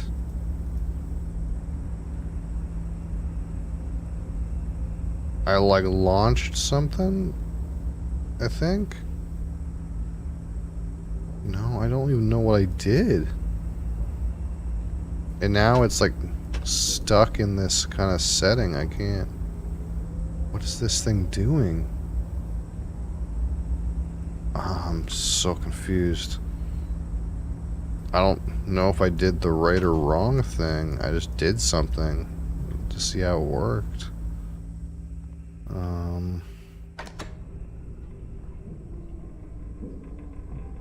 What the fuck is happening? This is kind of trippy, I'm gonna be honest. I don't know what this thing fucking does. It did something.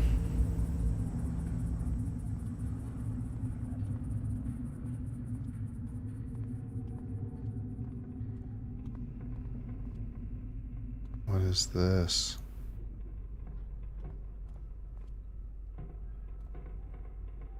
What the hell? Okay. Wait. Can I move it along this other axis?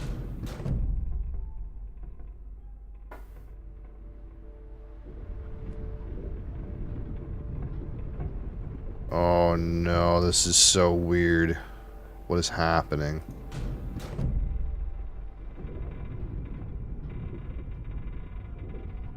Let's go to this one. Am I visiting different planets in the universe? Am I visiting different dimensions? I'm not looking outside of this bubble for fear of motion sickness. I don't know what I'm doing.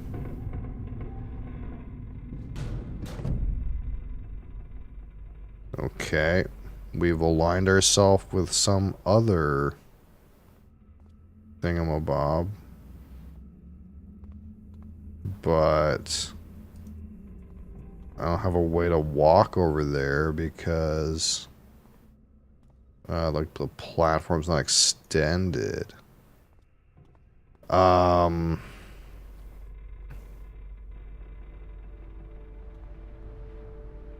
Okay. And I don't know what the fuck that thing does.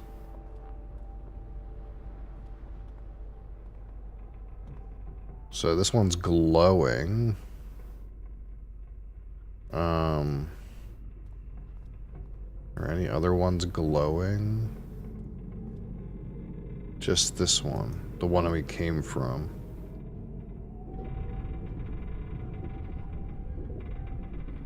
Oh, wait. That one's glowing over there. I'm assuming the glowing means something like it's activated, like you can go there.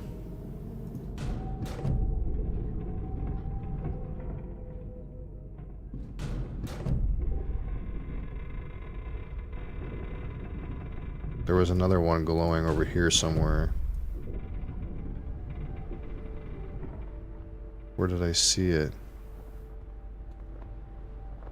Wasn't that one? There's the one we came from. I think it's...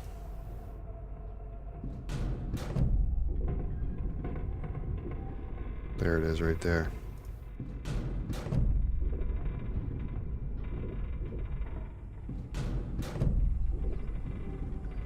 This is so weird, man.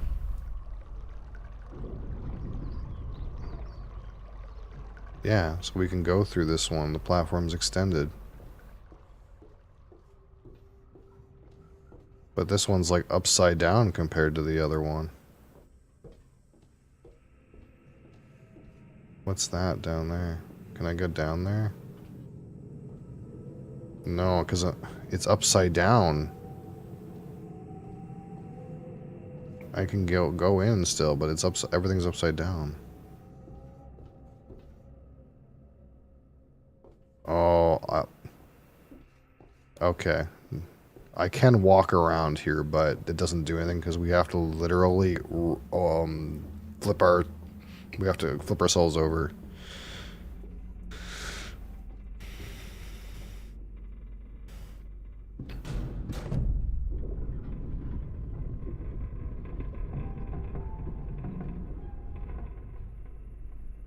This is so weird.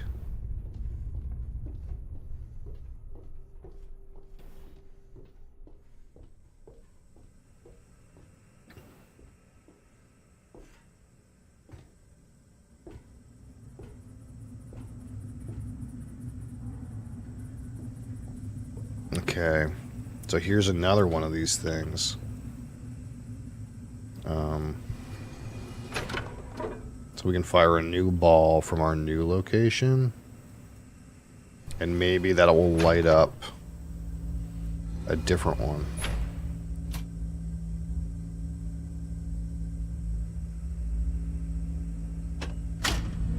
Oh no, we're doing something. What did we do? We just did something where we like charged that.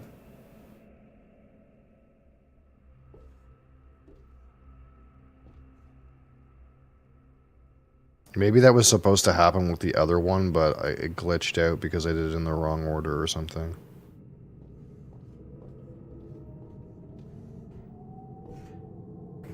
What did that do? I kind of want to like exit into this dome though and see what's in this different reality.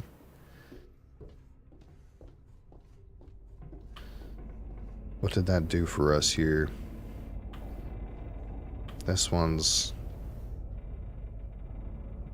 Oh, not only... This one is solid now. This one is flashing.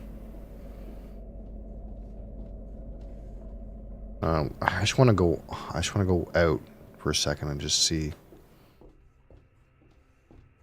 what if I can.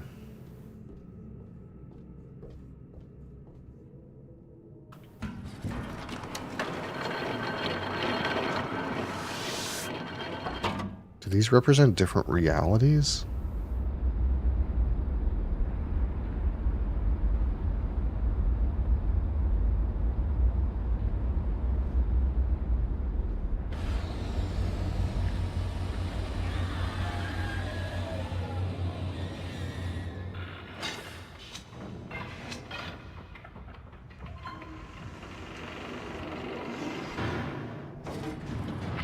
Oh, I think they don't represent different realities. They represent different domes on different islands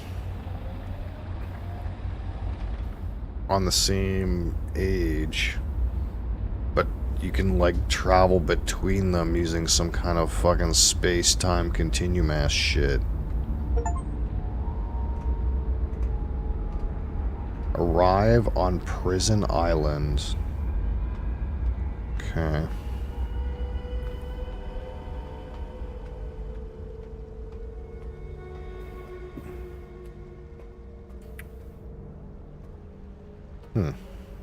I can go off the rails.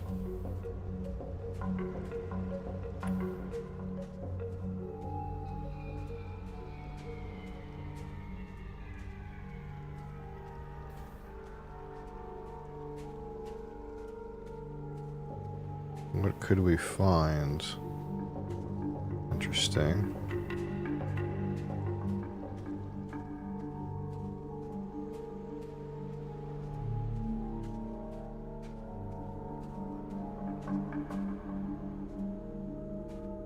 What do we have here?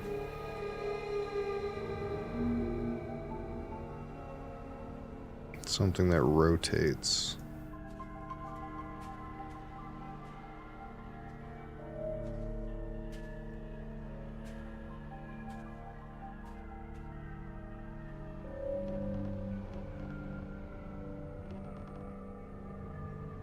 What does it mean? What does it do?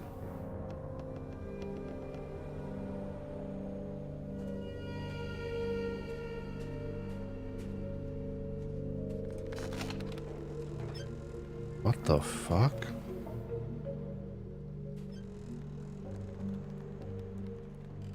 What does that do?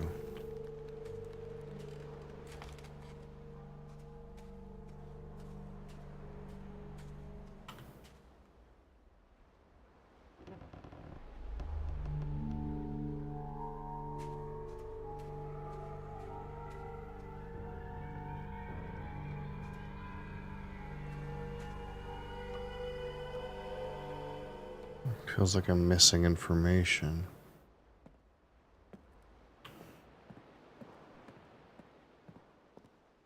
There's another island over there.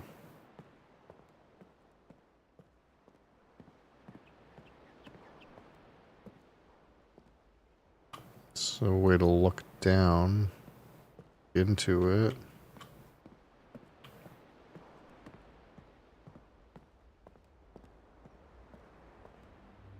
What's up here? I never went in the middle. I don't know if that...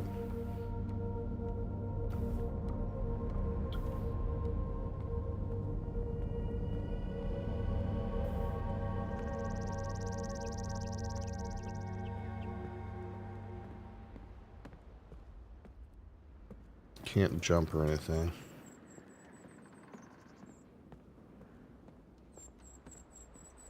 What the fuck was that noise?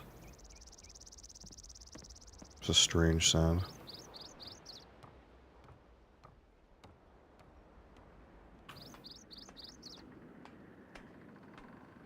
There's a room with a bowl of fruit. A barrel.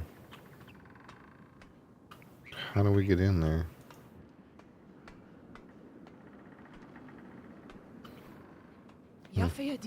What the fuck? She scared the shit out of me.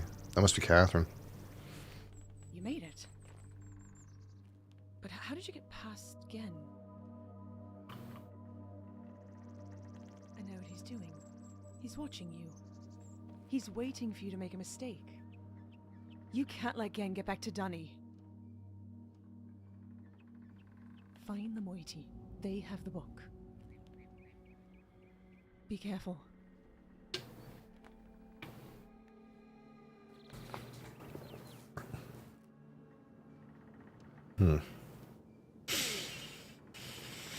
Well,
So we found Catherine. Catherine is stuck in this room.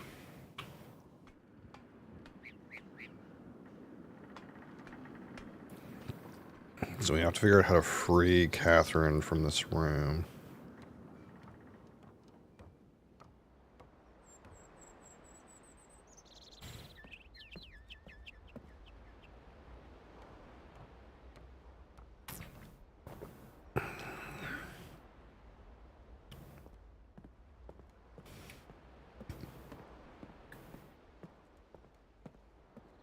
It didn't really help me with understanding what to do with this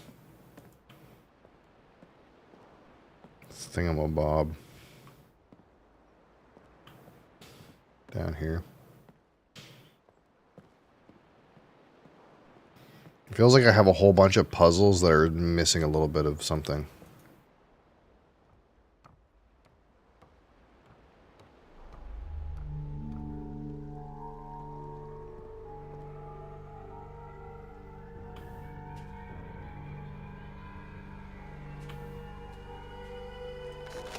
Like, I don't know what this thing does.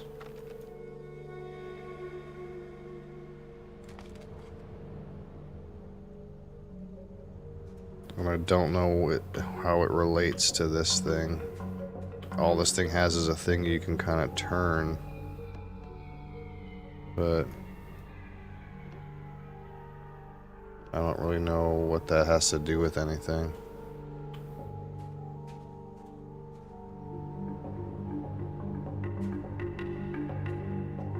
Or how it relates to this.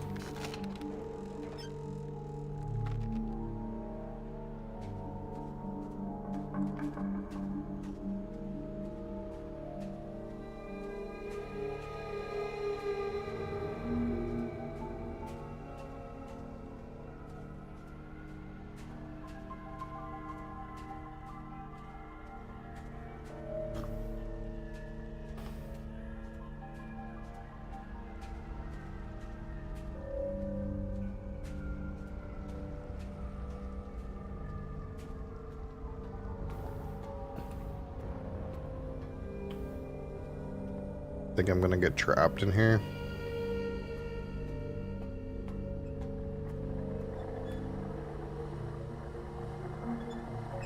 Okay, so this is how these things work. You have to stop it on the correct thing for its, and this one was what? It was like an eyeball. Yeah.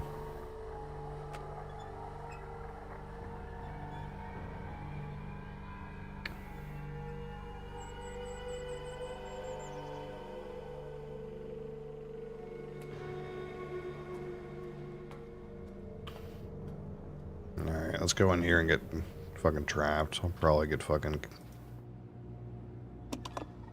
trapped or something. Oh no, it's fucking sound puzzle again.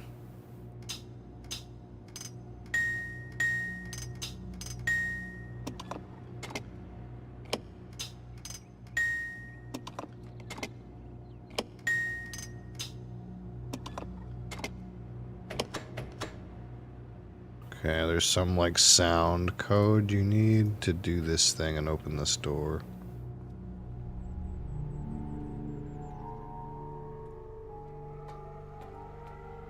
Okay.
Okay.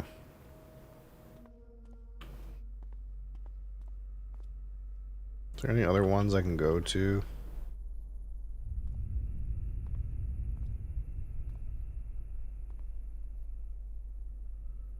Maybe if I go back and get this one that's blinking to, like, be solid.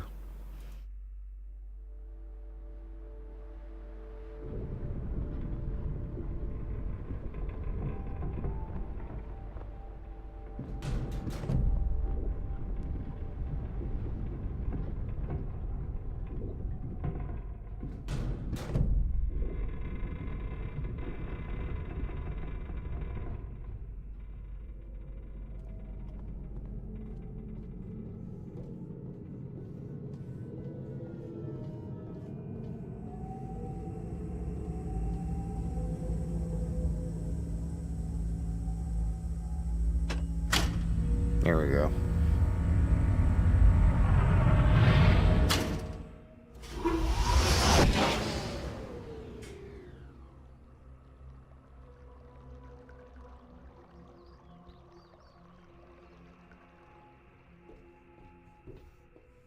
I don't know what that did, but...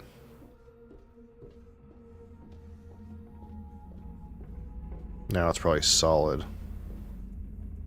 Yeah.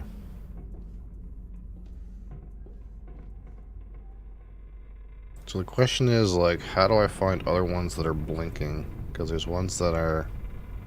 oh, this one's blinking. Wait, what does that do? What does the machine do?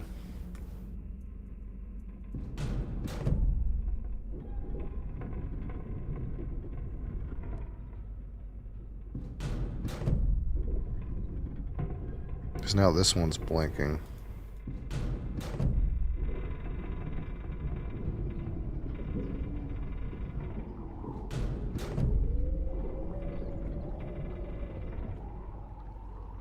Can I shoot another ball at this one? Or no?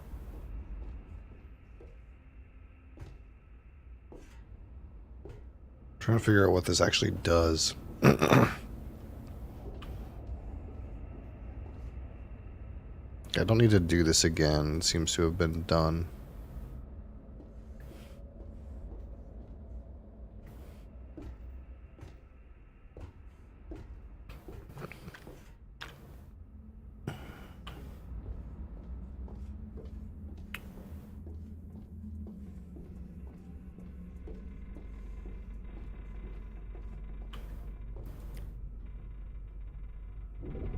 But these other ones, they seem like they're inaccessible.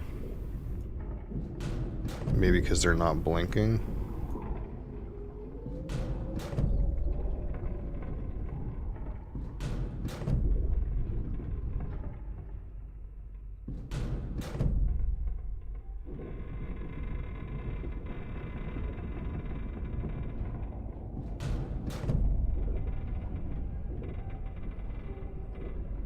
You know, see, this one is inaccessible.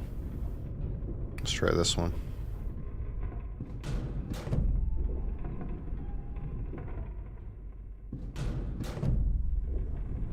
Same idea.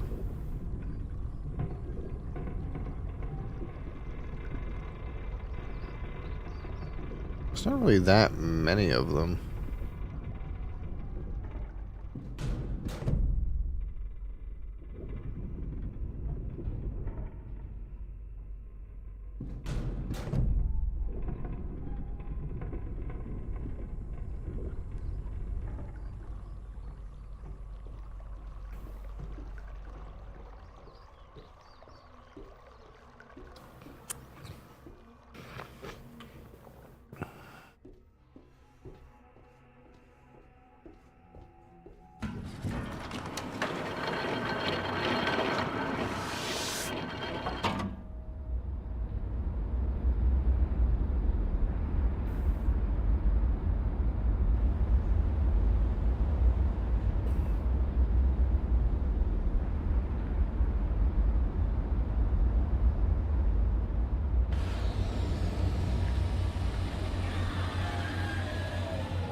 So we kind of figured how that system works at least. Now we have to get into here. So to get into here, I would have to either go 1, 2 from there, or go 1, 2 from here.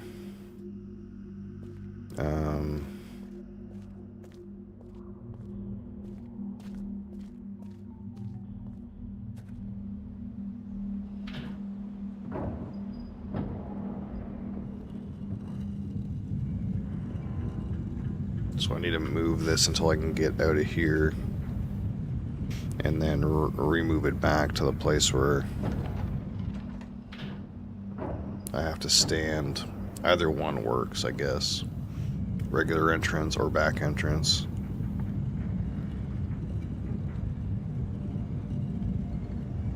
Mr. Bee's Knees, how's it going?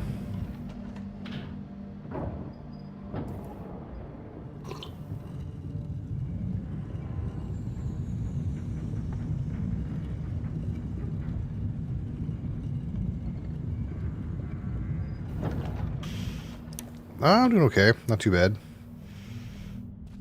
This game is giving me, like, slight motion sickness, but I'm doing alright with it. I haven't had a puke yet, but I'm feeling a little bit of something. But, we're doing okay.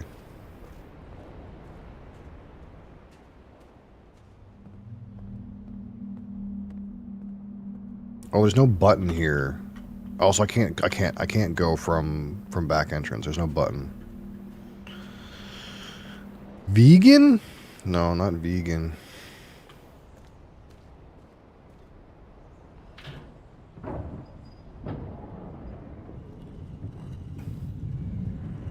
Whiskey is vegan, though. If you didn't know.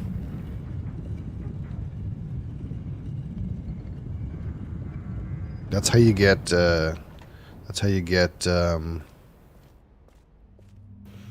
how you get vegans to taste meat. You get them some smoky whiskey. Saw someone stream this a few months ago. The old original, though. Yeah, this is the new, beautiful ray traced fucking version. It is so nice. Like, it looks really good. And so far, this is like so cool. I'm quite enjoying this so far. Enter the Great Gold Dome. Okay. Oh, there's symbols. Is that gonna show me? No. Wait, okay, so this is the pipe that goes to that island. Okay. Oh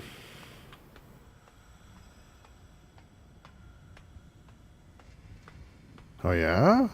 How did you feel about that? Let's go to a symbol that I know so that I can kind of see. I don't know this one. Like I know this one.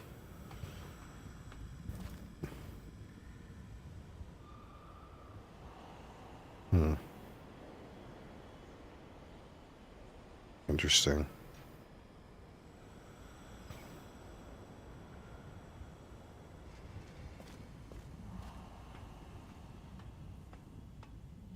Cap also had some Lagavulin 16 recently. And this one's just going to point at this dome because we already know that one. That's the close one. So you think this is the key maybe to lighting those other domes up on the other thing? Where does this go? Right, there's that. This is the passageway down here to, that we saw from up here. Can we just get in here? You think we can just open the door? Wow. Oh.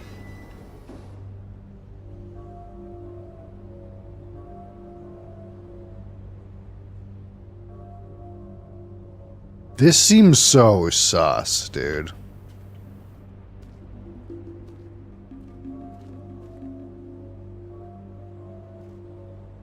Although, this is the same spider web thing that's in this room.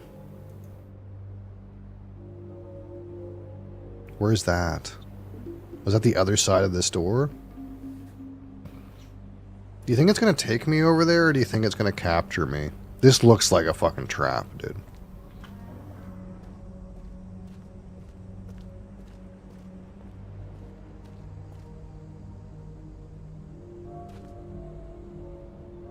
I don't know. I want to come back to that.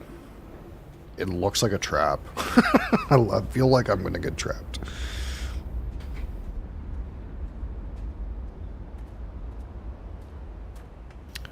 Nose was phenomenal. Palate was a little watery, very smoky. My burps were smoky for like 2 hours. Yeah, that's the one thing about Lagavulin 16 is some people say they get some sherry out of it. I don't personally get any sherry out of it. I think it's all...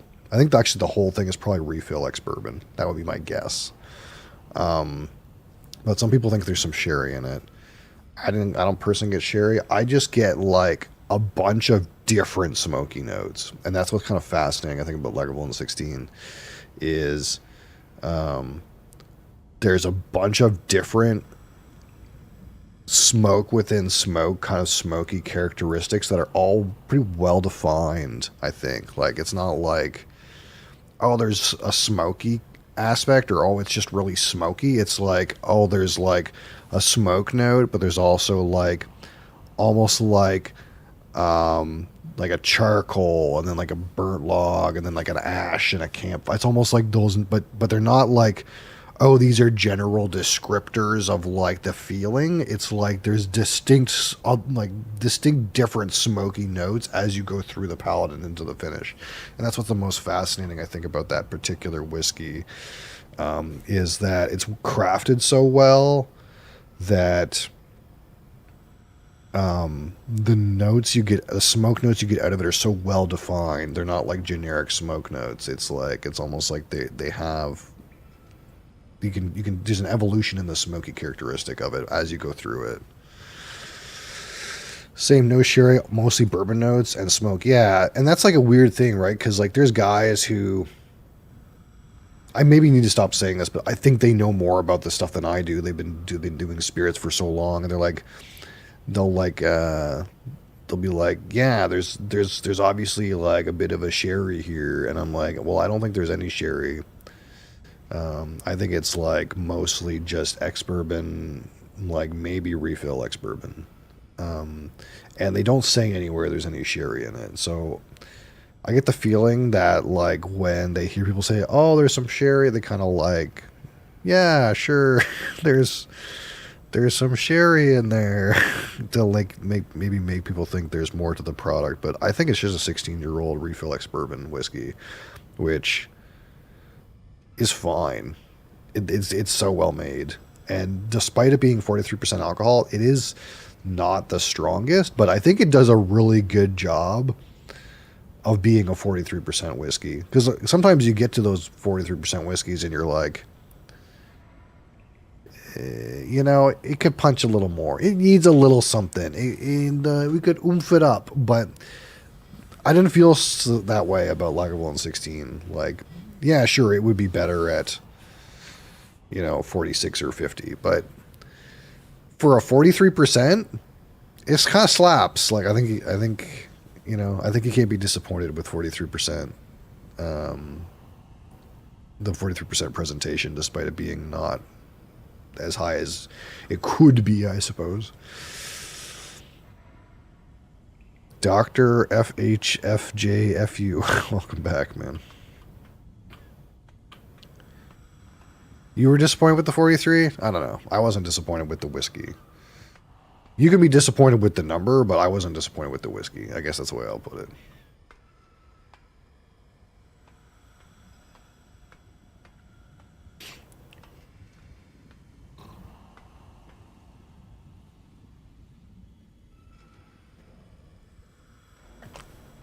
can't remember what I rated it. I rated it in the 70s.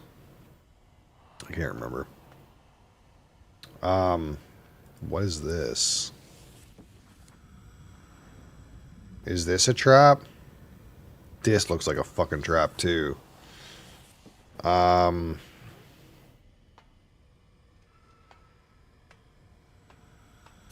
these are the tubes. Oh, okay, wait. So, yeah, the review isn't on Discord yet, and I don't know if it's on YouTube yet either. It is. So, yeah, I haven't posted the written one yet. That's what I'm most behind with right now is posting written reviews to Discord, but the video is posted to YouTube. What did I say about it? What did I give it? The fact that the flavor is still really good for 43% alcohol. The texture suffers. It's not like the Corey Vrecken or something like that where it's like, oh my god, the mouthfeel is insane. It's just not got that. It is definitely a little thin. But despite it being thin, you know, it reps the flavor. So it's kind of okay, but it's going to lose points on texture. It just is what it is. I think I'm saying what you're saying at this time. We could do reruns. This looks pretty good for a rerun. Texture is easily like a 3. Yeah, that's fair. All right. So, oh, but the finish is so good. It's definitely a 20. Out of 15, my personal subjective opinion on this whiskey, and we'll always ask ourselves, why would I pick up the Lagavulin 16 over a similar whiskey? Again, agnostic of price. If I had other 16-year-old smoky whiskeys in front of me, why would I go for this one? And I think it's clear that the reason you go for the Lagavulin 16 is well-defined notes. It's like... Yeah, 3 is a terrible texture score. Flavors and aromas you get out of this bottle are so crystal clear.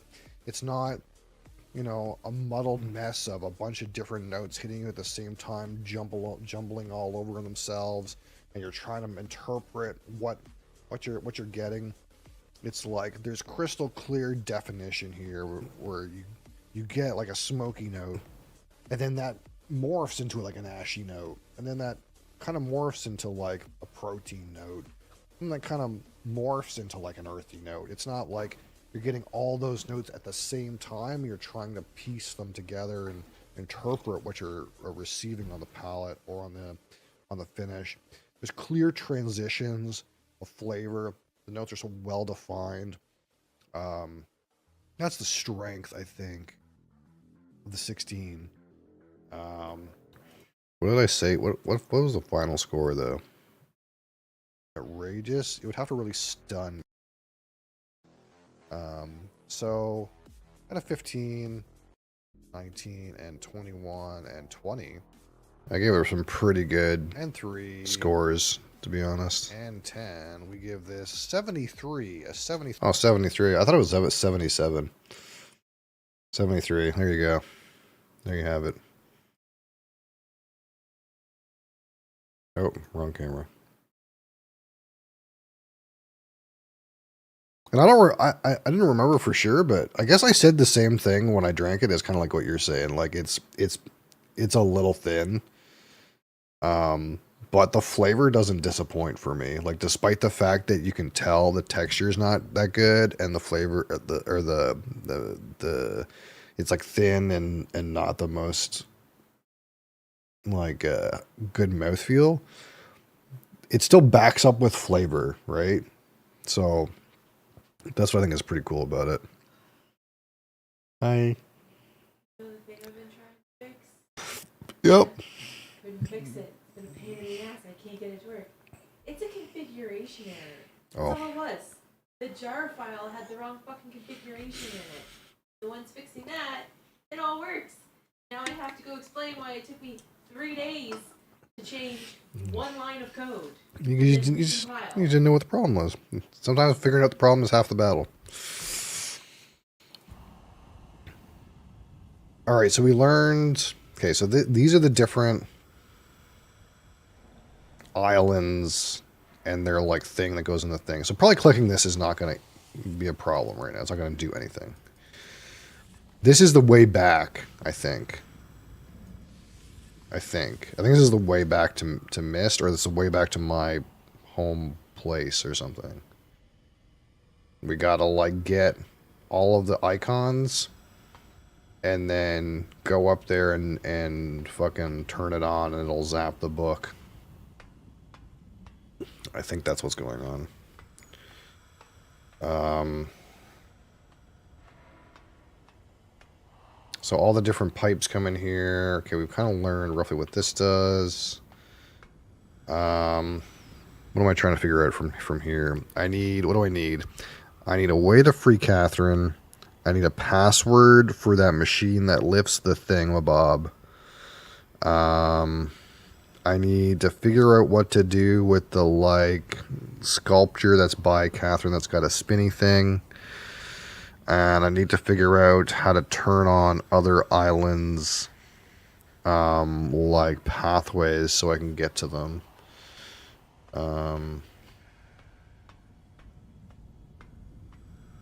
This goes to that room that's got the spider chair, which seems sus. Where does this go?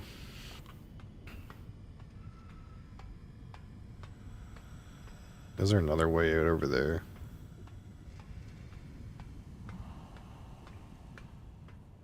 This goes to here. And the walkway needs lowering, and that's linked to this. Is this just going to do what we think it does? Oh.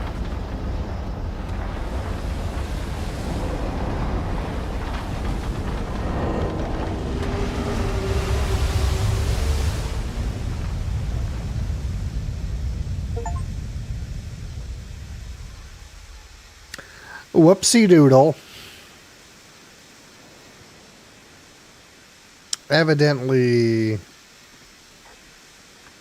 that was not the way to do that.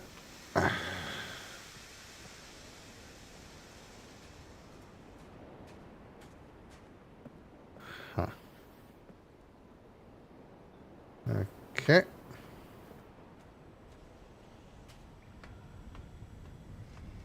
I want to go through this door. Wait, there's another door here. There's some doors I think I haven't gone through. Wait, no, these are all doors that just have pipes. Yeah. There's no, like, exits. Right? No. The only exit is the way back to this room. And the thing down here. I guess this is the only place to go. I think it's the only place to get new information is to take the spider chair, which seems really sus, but I don't know anywhere else to go, and I don't think you can, like, die and lose in this game. so I guess we'll just see what happens.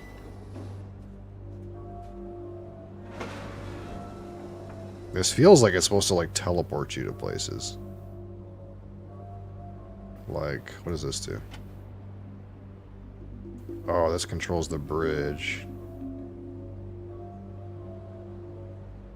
Well, that just removes an option, I think. That doesn't help me. What does this do? Oh, this is going to open the door over there. Where the other, like, thing is. Okay, get me out. Oh, shit, I'm doing something.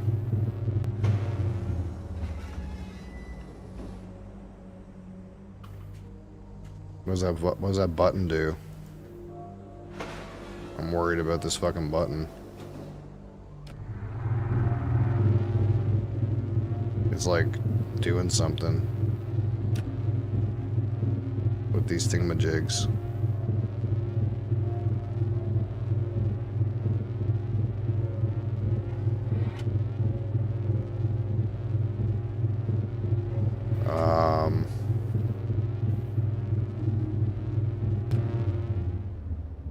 I don't know what that button does, but we're gonna leave, I guess. Doesn't seem to do fucking anything. But it probably does something.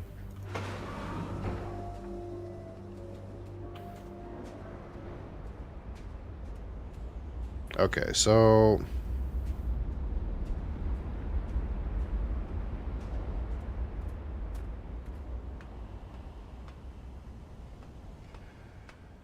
I guess we can go back to that other spot that has the chair. Is it down here? I think it's down here. It's the room with the it has like the same cage in it, but it has like a fire pit, and I kind of thought maybe like teleport me or something weird like that. It's got the same kind of cage, but now this door is open.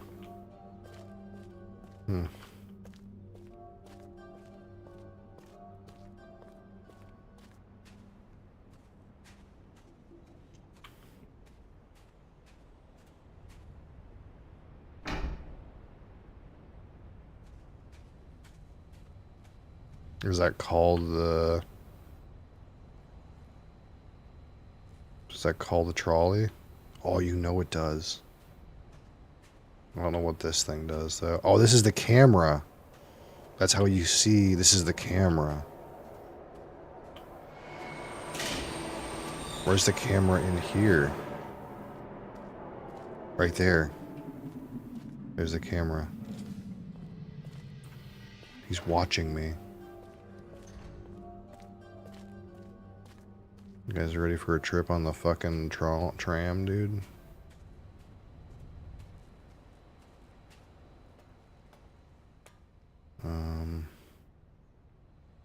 Oh, we also need a sound puzzle. We need an answer for a sound puzzle.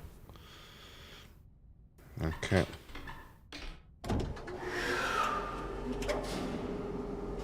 Let's fucking go. Theme park ride.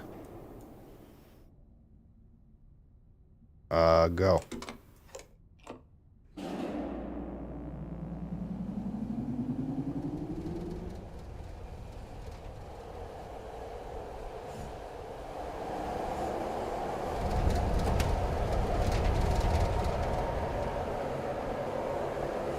Aw, that wasn't that exciting. I thought it was gonna take me on a real fucking roller coaster ride, dude. That was kind of lame.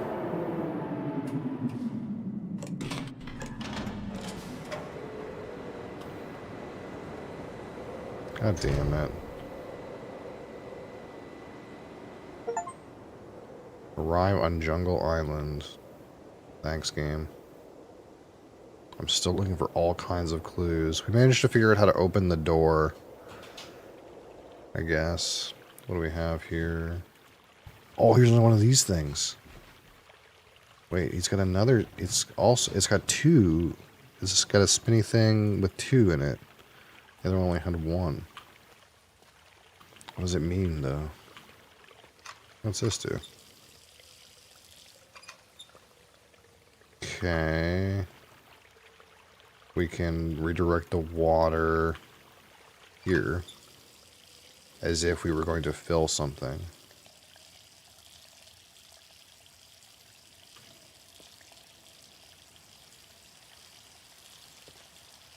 What's this?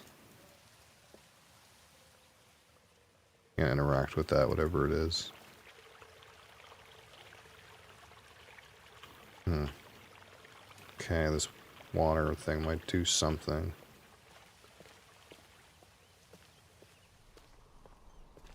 Up or down? Let's go up. I'm always rising to the top, you know? I'm gonna fucking go down by choice.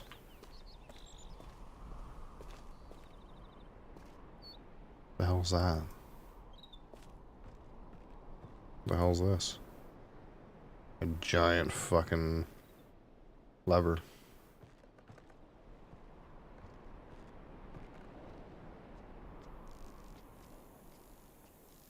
There's another one of these things over here. What the fuck is this? Is this a tear in reality? Investigate the strange breach. Total collapse is imminent.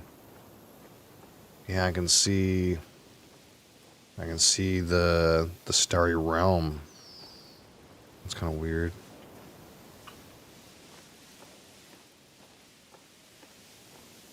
I'm gonna get back on the path. There's another one of these statues. What does this one have inside it? This one's also got two. Still don't know what the fuck those mean. What the hell is this? Oh, those are like bugs.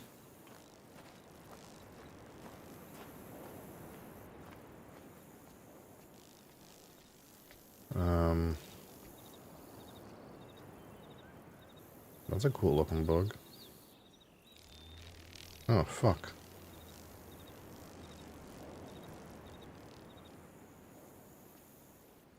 I thought it was like part of the like puzzle. Maybe it is. Maybe I should have followed it.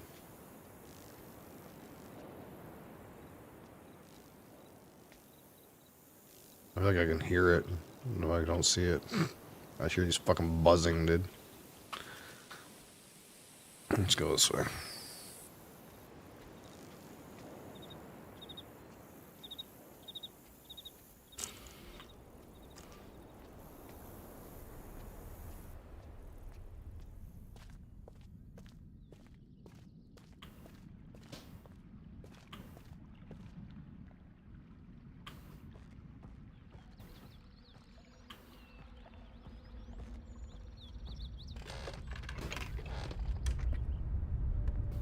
Oh, here's a new island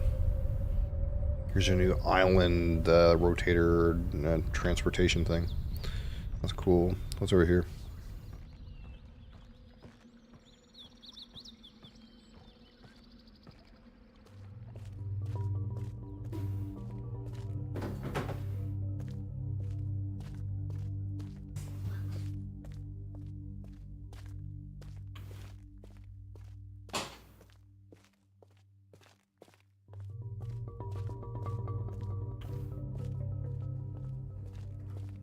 Oh, it's a village.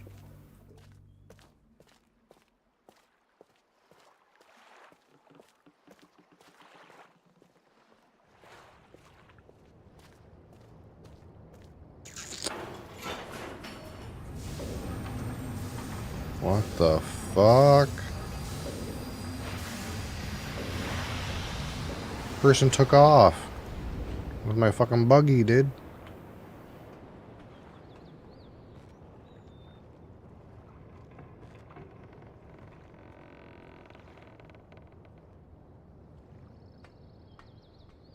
Dang. Bring back the buggy.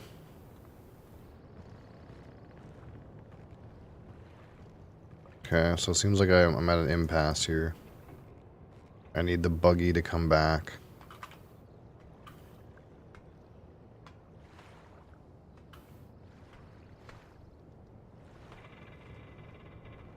I don't seem to be able to like get this down or anything. It's like you need to go over there first to get this to come down. And this guy stole my fucking buggy. Okay, so this is an impasse.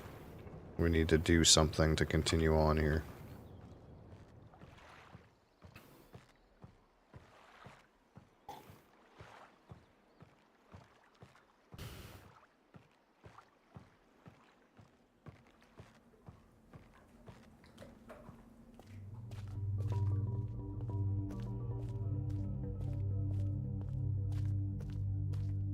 So we'll go into the hut with the rotator.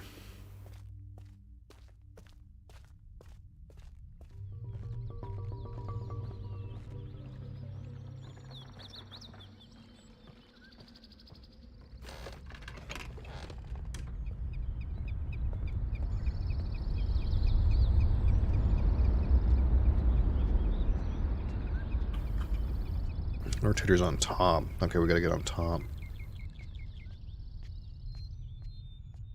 The giant fucking sword.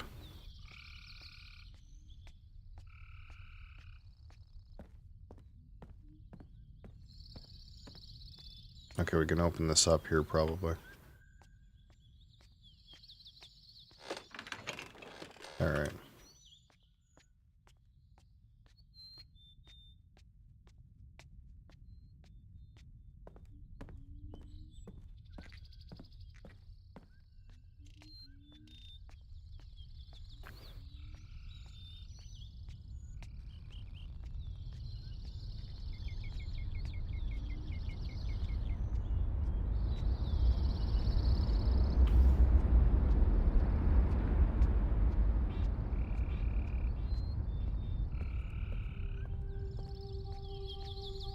What is this?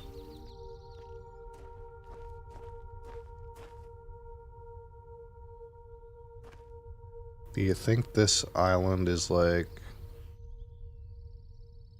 this symbol? Something?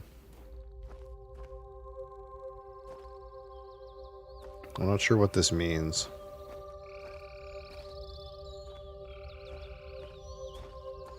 I feel like this is intended to give me some kind of hint. But I see there's a bridge here though.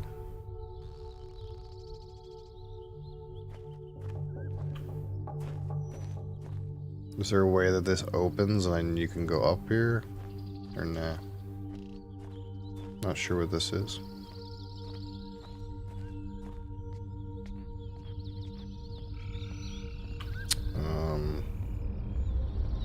The problem is now I don't know what to do.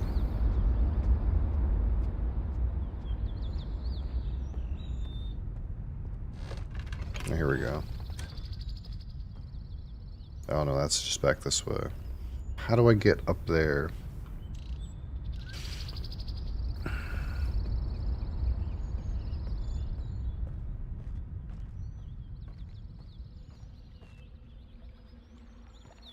Oh, I'm gonna have to... Am I gonna have to do something with...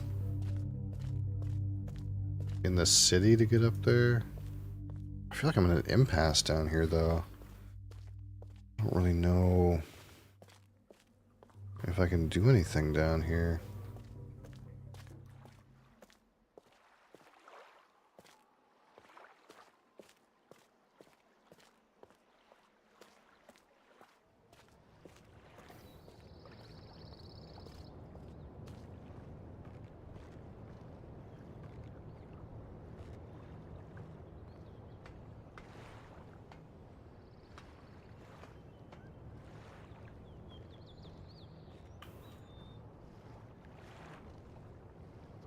Hmm.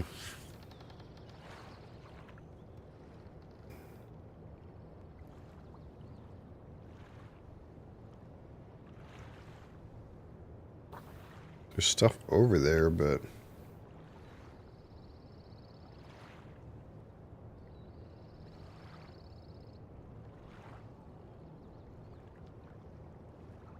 it feels like this track goes over there and you can like come up there and go in here, but it doesn't seem like there's any way to call the underwater buggy, and the other guy took it.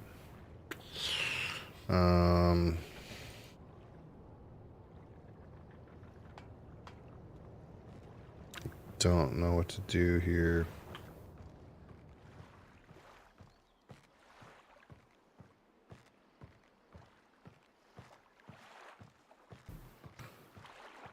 But it feels like there's not much else I can do.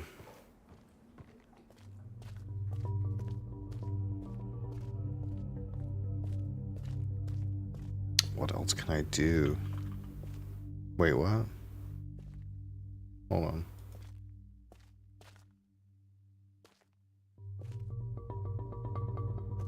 The fuck?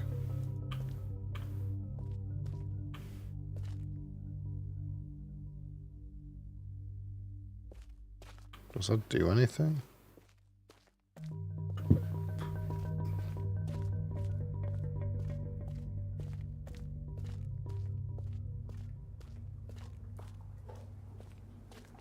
That doesn't do anything, does it? Something weird.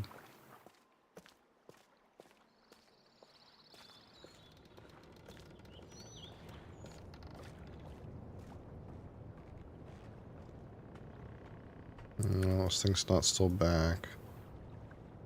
This thing's still not lowered. What does that have to do with anything? These random sticks that turn blue. You would think that would not be nothing, but it's very strange.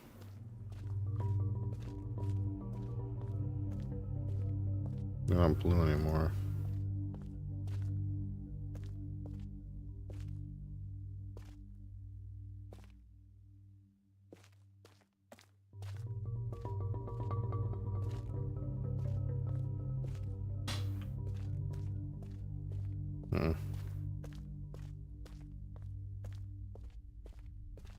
Don't know what to do from here.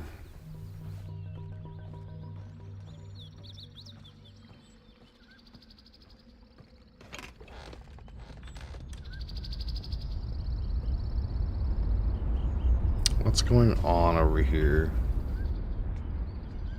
Again, there's this thing.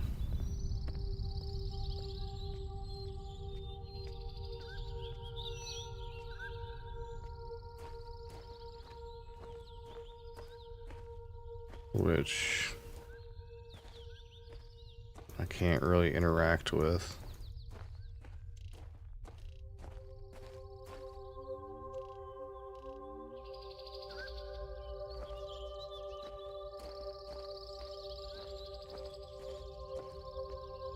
That has like, you know, like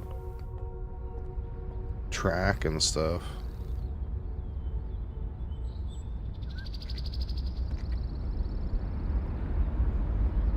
And then this way just sends us back.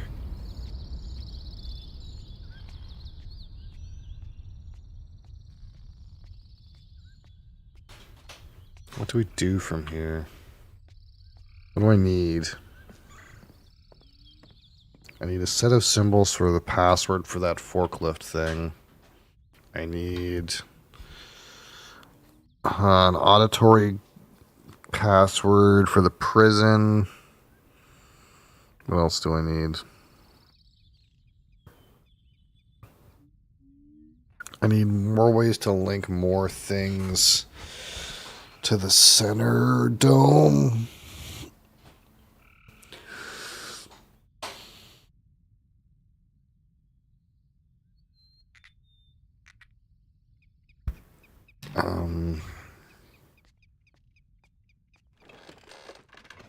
I need to figure out what these statues do.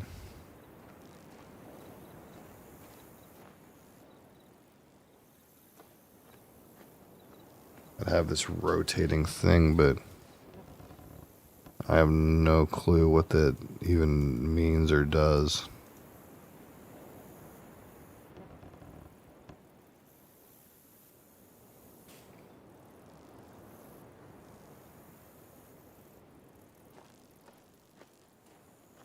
Oh, what's this? We have found a minecart.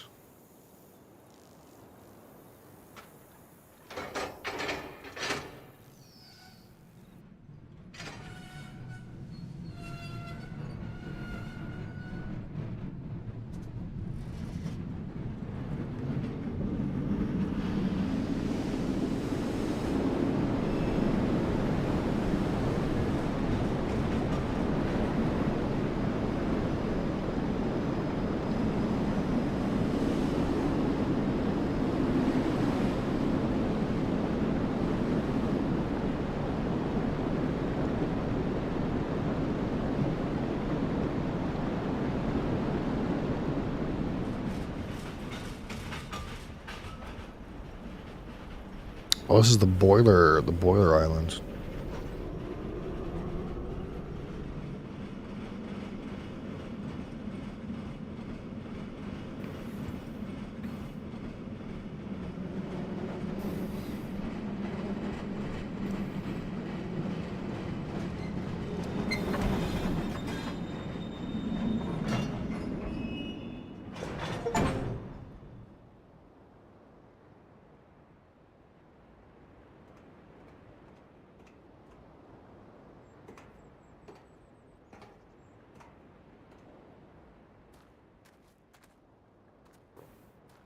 Wood chips, huh?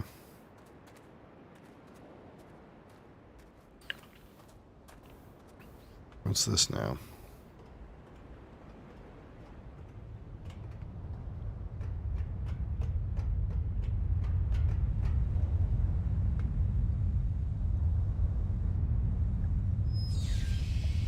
This changes the direction of the steam.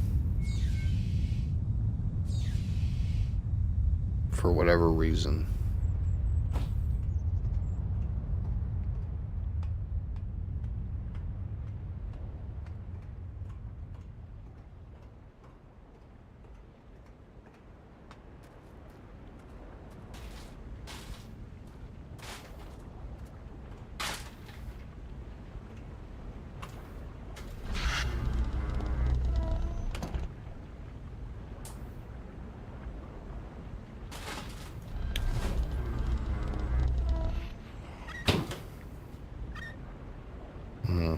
Any of that does.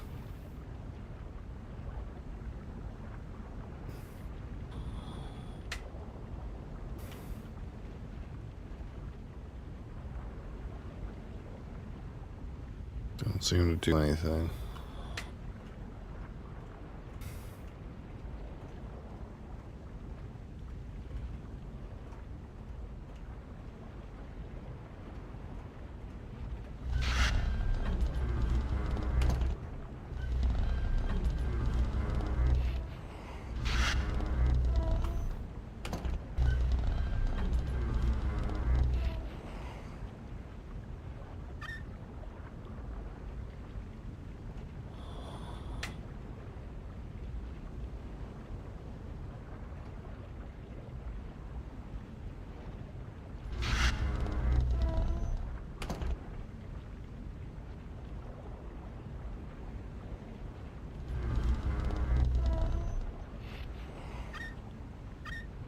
I'm not sure what any of this does.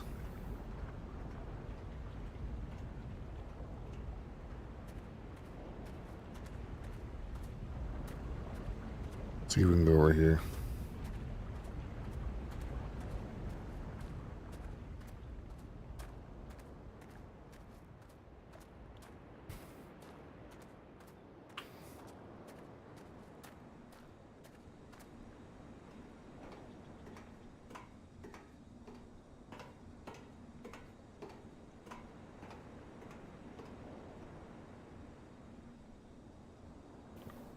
Can't open that.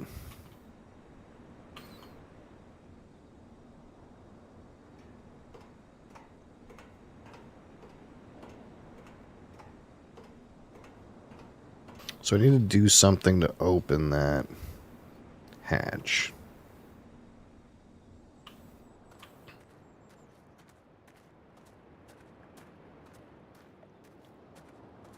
Wait, is this the track robot? Looks broken. Oh, broken.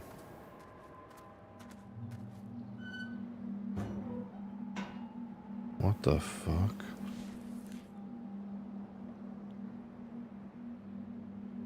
Burnt linking book.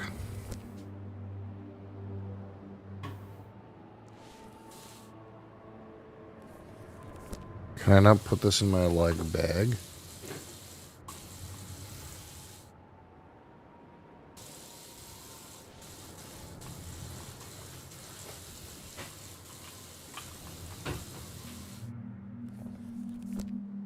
No, eh?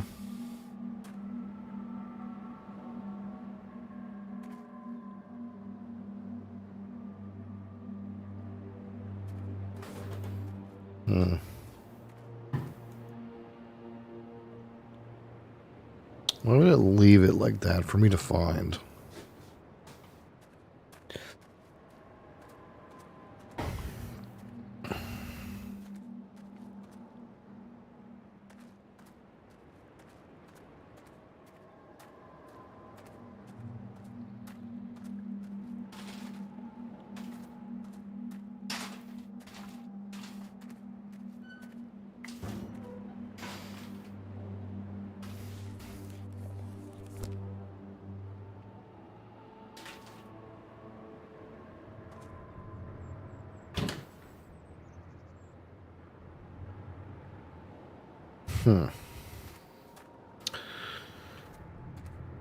So, is there something I can do with the water boiler pressure to, like, open this hatch?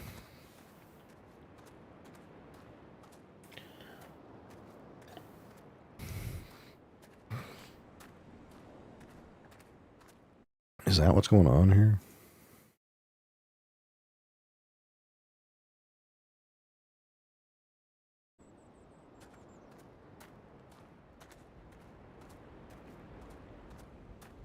I get the feeling there's some kind of puzzle going on with this boiler.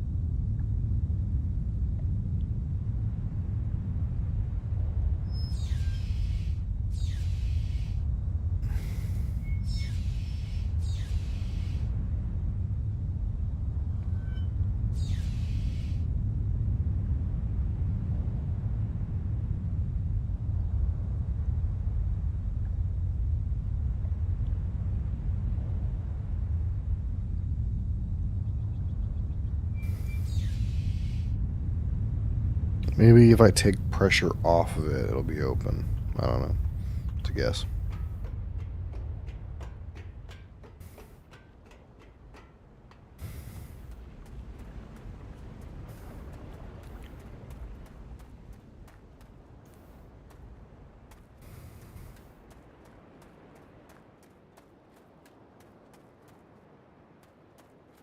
No.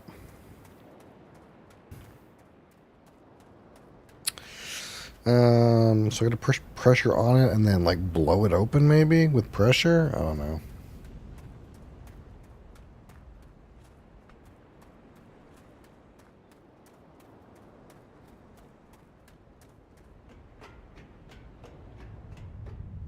Sleepy. Getting sleepy.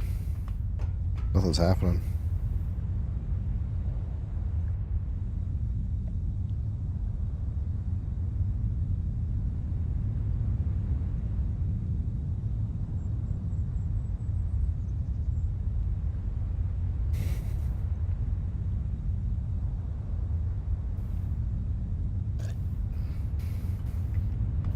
Okay, so let's turn it back on. And I don't know, we'll go see if we can fuck around with the boiler.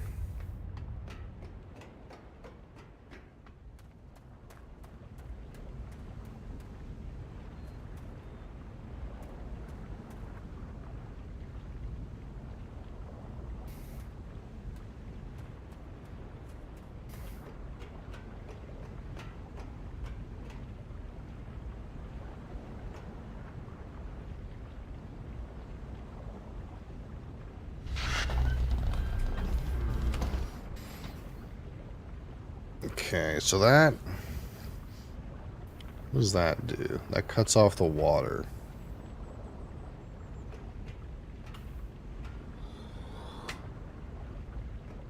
What does that do?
Oh, nothing's happening. It's rough.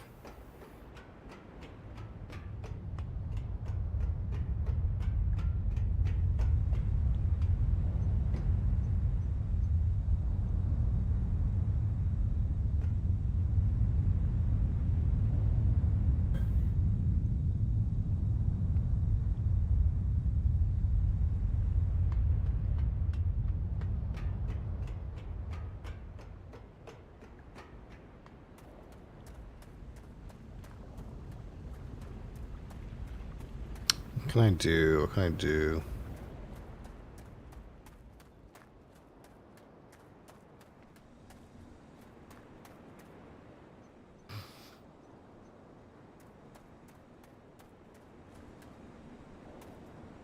Feels like the pressure's going in this okay, but it doesn't open the thing.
Oh, man.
Man. Oh no, what do I do?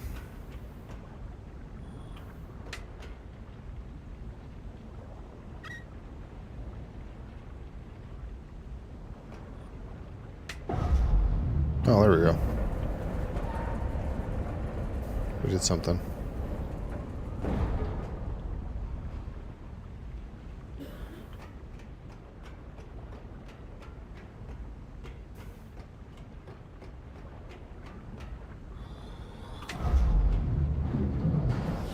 Okay, so that's what that does.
I thought that might open the door.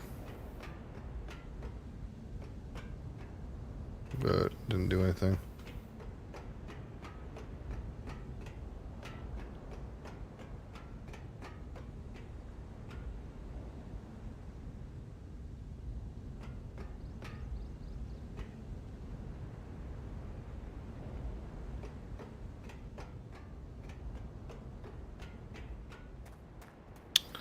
Hmm.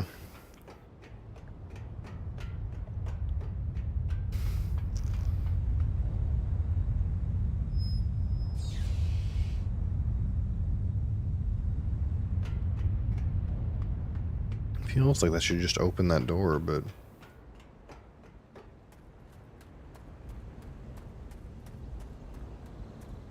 it doesn't.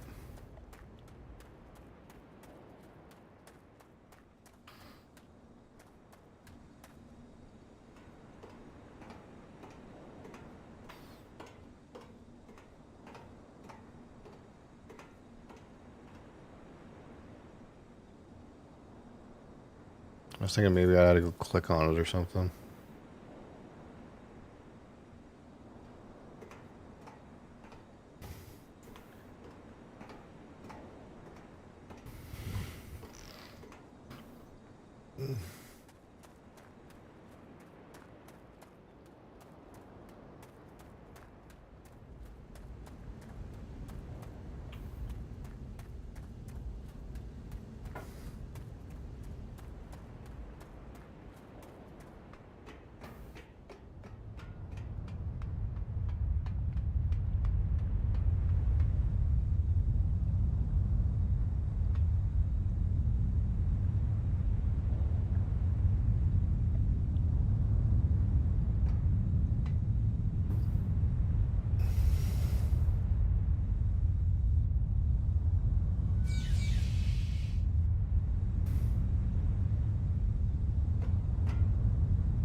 I don't know what to do.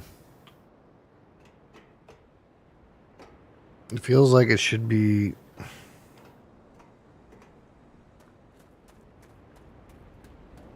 that, like, you lower the water and the platform and then you can get in there from the doorway, but that doesn't seem to be the case.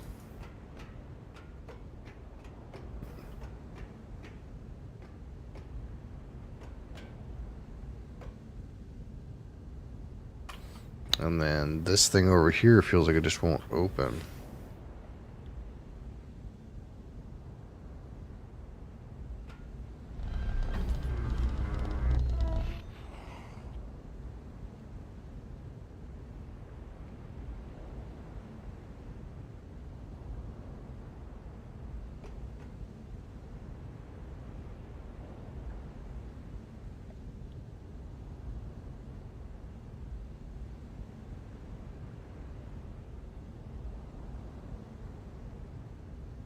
Oh, man. Don't know.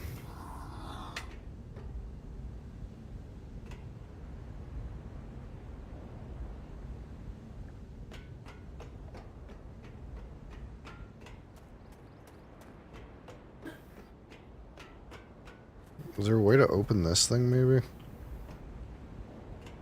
Looks like there's a path.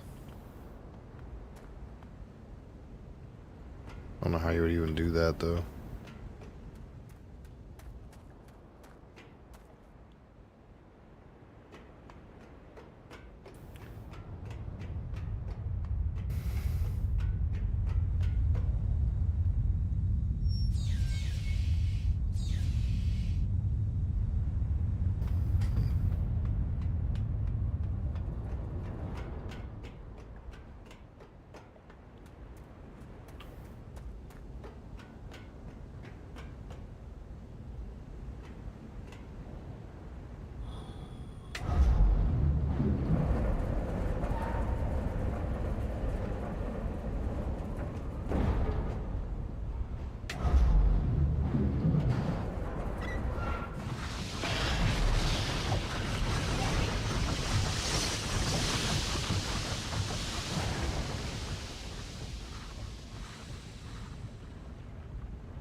get it.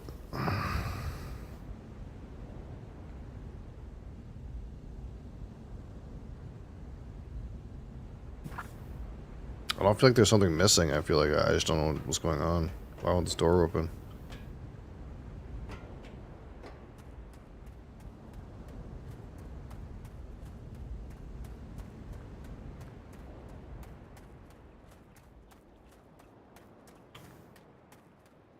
Feels like if I send pressure to this hatch, it stays shut, and if I take the pressure away, it still stays shut.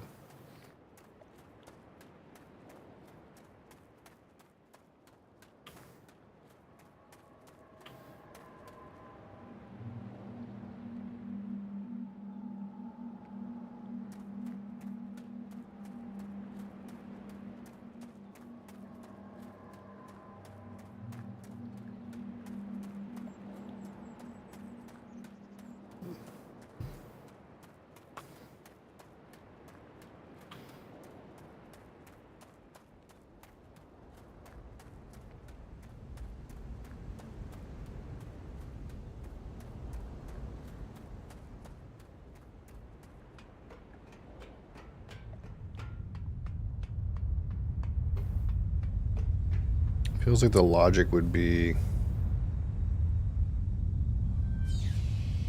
you send the pressure over here and it opens that door. But I get over there and it's not open, and it's so confusing. And you can hear the pressure in the tube.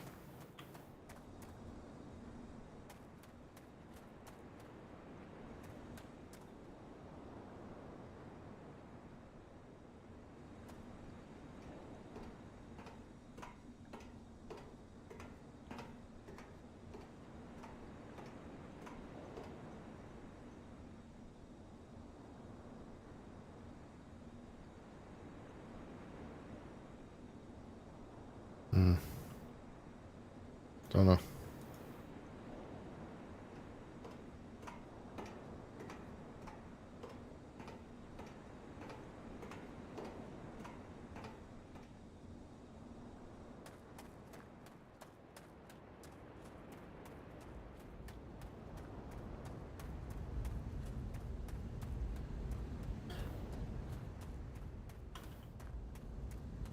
Okay, well, have to fuck around with this sometime tomorrow.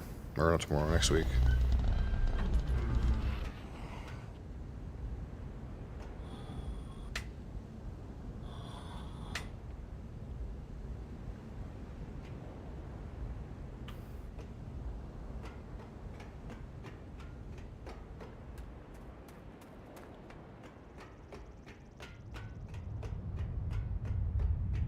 Ugh.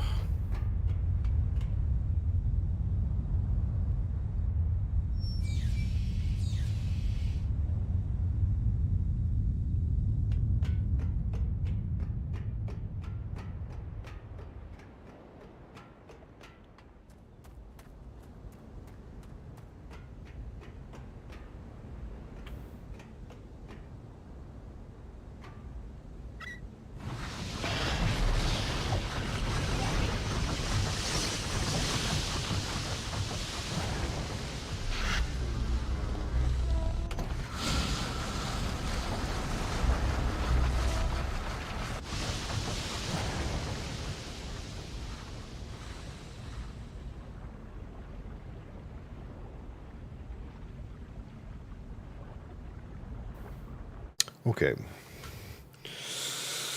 Save. Oh, save. I don't know what's going on with that boiler. It feels like the logical things to do with it don't do anything. I feel like I'm missing something.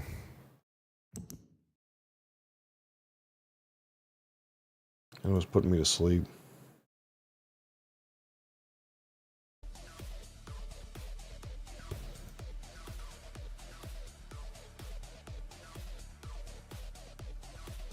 Oh, we have a tournament turn to play here. Can we do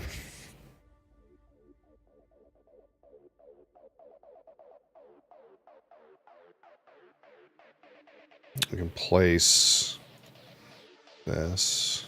Boom. Score some points. What do I do with my 1?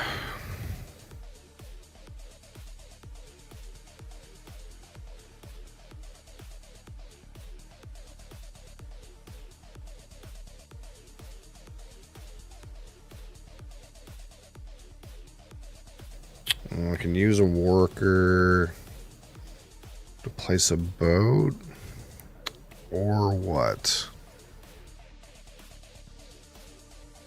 I guess that's it.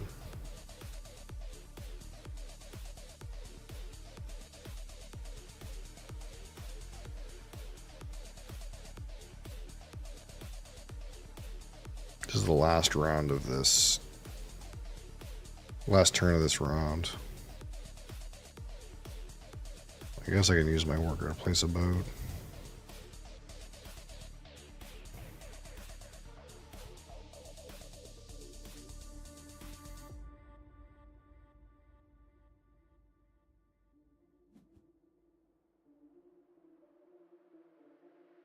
Take goods from a depot.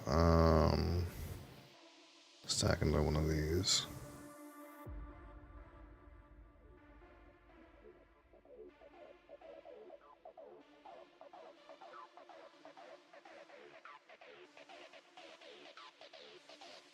It is now your turn, friend.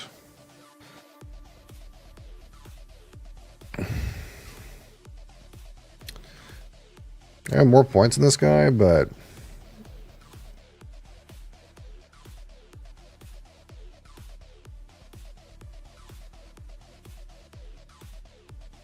he's got plenty of room to make more buildings. I'm stuck like trying to collect animals. And he's got 3 mines and I got 1. Like there's a chance he exceeds my scoring in the next round. To be honest.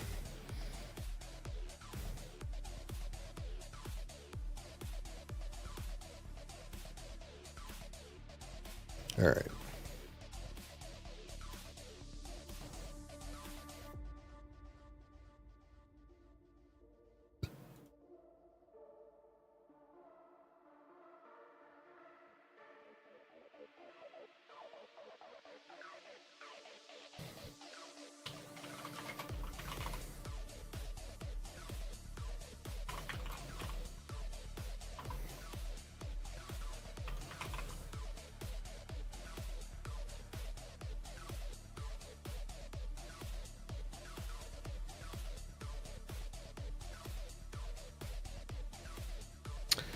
All right, let's see what we can do.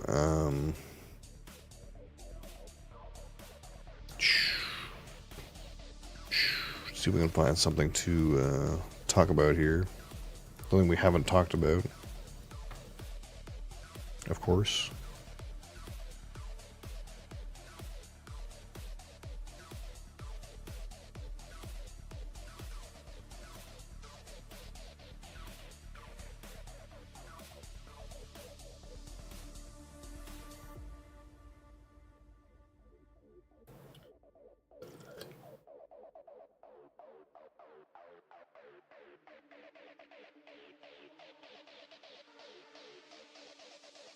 Nope, we definitely already talked about that one.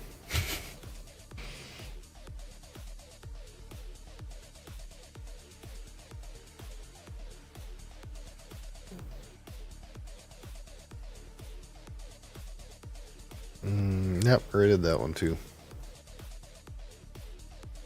Come on, come on.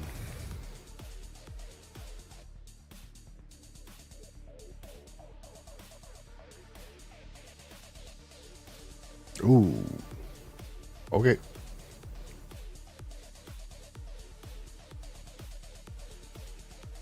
That's a different one. A different one.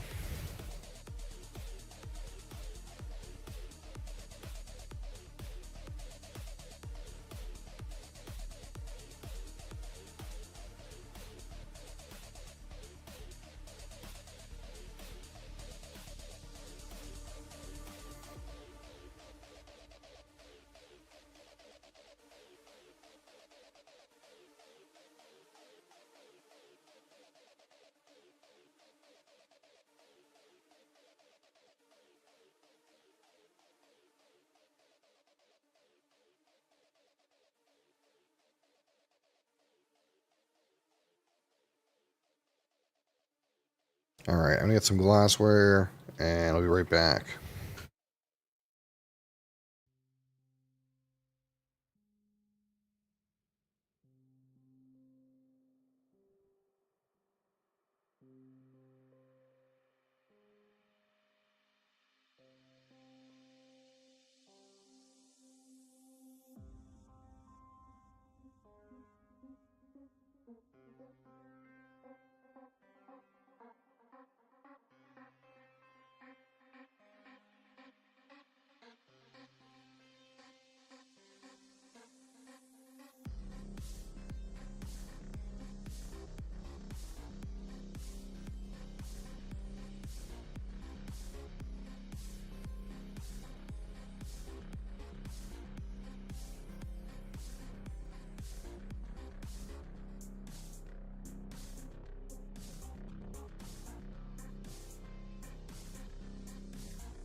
Okay. Let's get some stuff out here. Boom.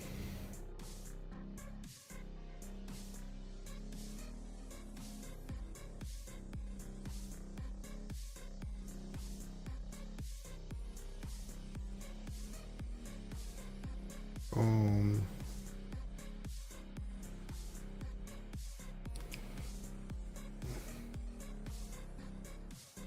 The hell's that? Oh, right.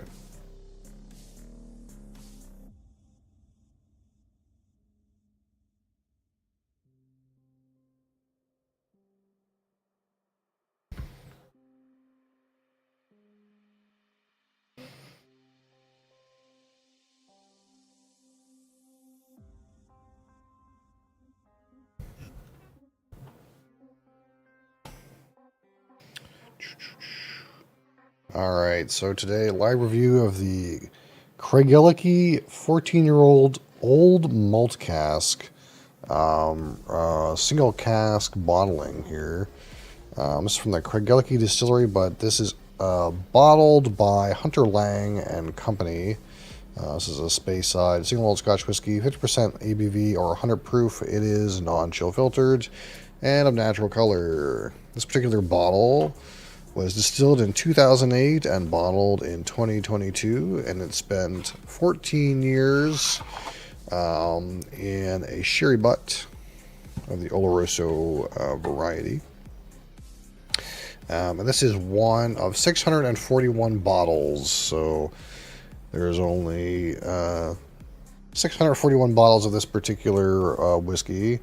And again, it's diluted slightly to 50% alcohol. So you get up there to the 600 bottle number that way with a little bit of water out of one barrel. But this is a single cask. This is a single barrel offering, if you will.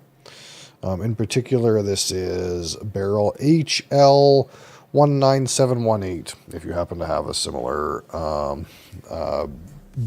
bottle in front of you and are curious, I suppose.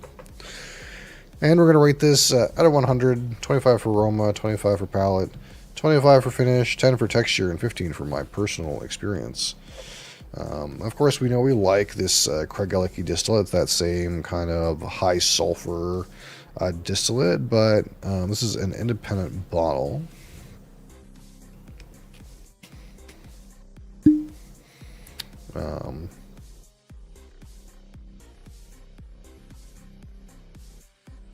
And of course, Hunter Lang is an independent bottler of Scotch since the late 40s.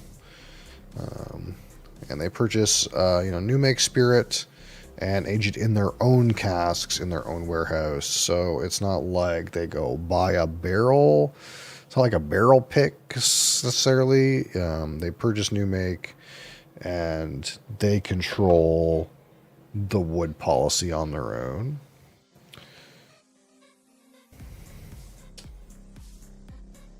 And they are now the owners of the new Ardnahoe distillery. If you've heard of the new distillery Ardnahoe, that is a Hunter Lang distillery. So they have their own distillery now, because that's kind of what these independent bottlers have started doing. Is instead of, I suppose, building brands for other distilleries, they've decided it makes more sense they should probably own their own distillery, but they still got plenty of juice left. I think they're still bottling sourced juice as well, but it kind of just makes some amount of sense to do your own distillery, and many and most, I think, independent bottlers are doing their own distilleries now. So this particular company, the Ardnahoe, is their distillery.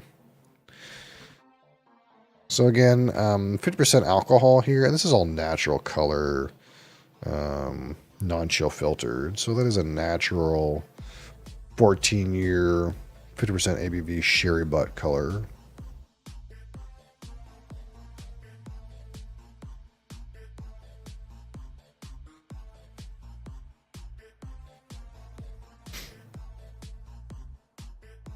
Let's give it a slight bit of rest there before we carry on. Sometimes I like to just give it a little bit of enough, you know.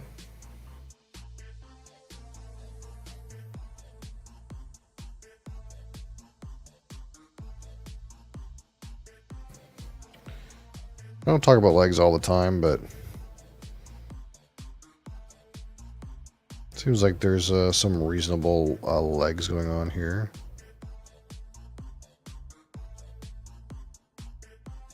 Many slow-moving, small individual legs.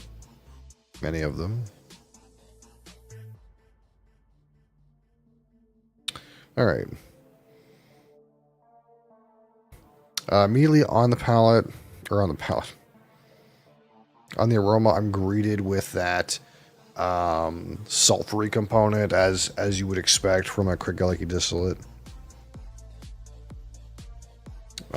In this particular bottle, it kind of presents mostly as burnt matchstick for me, kind of sulfur. It's very much like freshly struck match or gunpowder. And the sherry element in here, despite it being,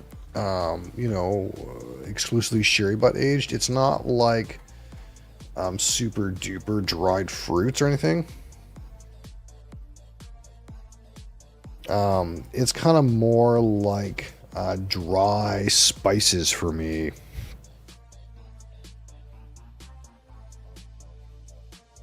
like dry cinnamon and dry nutmeg, like maybe a bit of cocoa powder.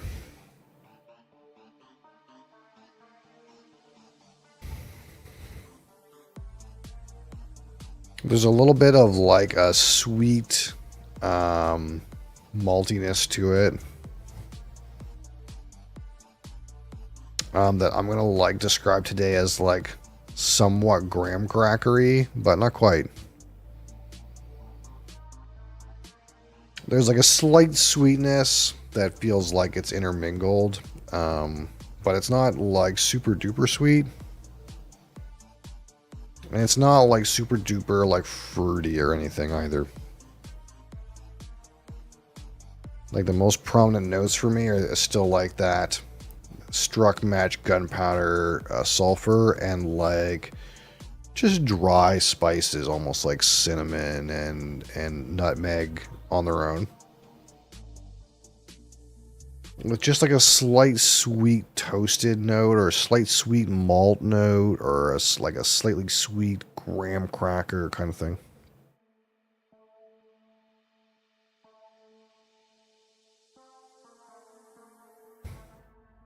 It's hard to find like a dried fruit, like a raisin or something like that. It's not really in the cards right now. All right, so Kralicky, a 14-year-old old malt cask on the palate. Slancheva.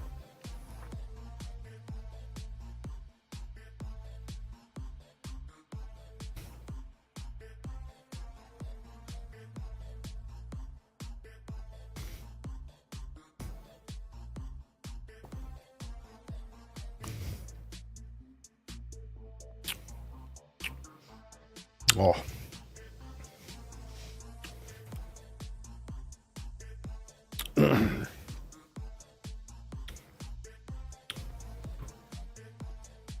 You do get a bit of that sherry character on the palate, like that kind of like dried fruit raisin date thing, but it's very dry. It's like slightly raisiny, slightly dried fruity, but it's like very close to like darker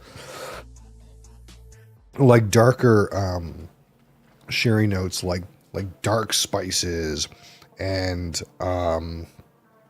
like maybe like leather, this kind of idea.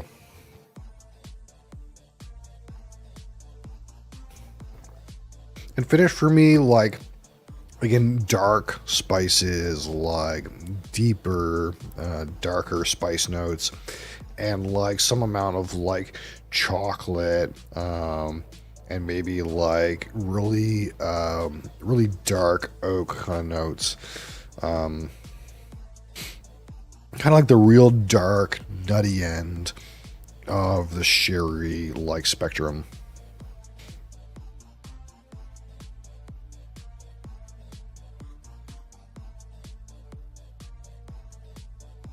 That little bit of sweetness is kind of sparking a little bit, though.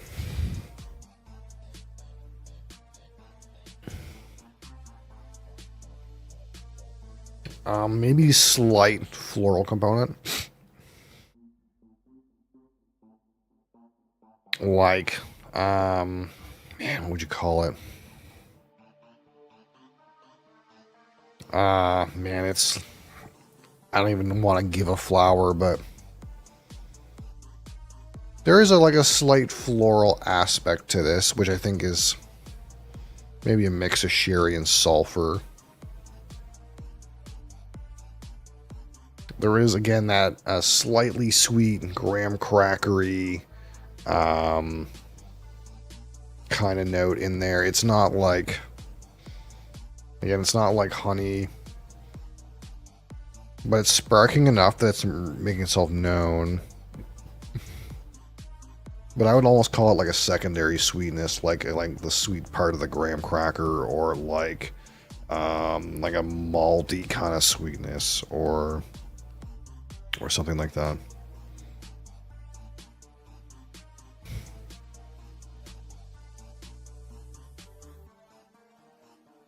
Yeah.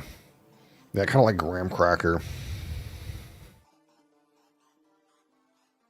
It's not as like clearly graham cracker as like you get out of like Shelter Point single malt, but it is like a really sweet and salty, dry kind of note. It's basically, it's like coming across very dry and not like lush and juicy, very dry spices and dry, very, very dry fruit and very dry leather and oak.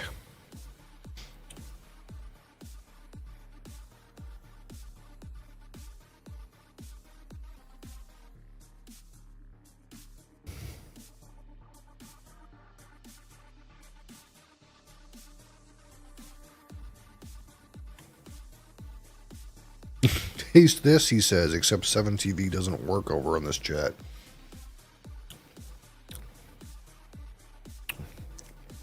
Great mouthfeel, though.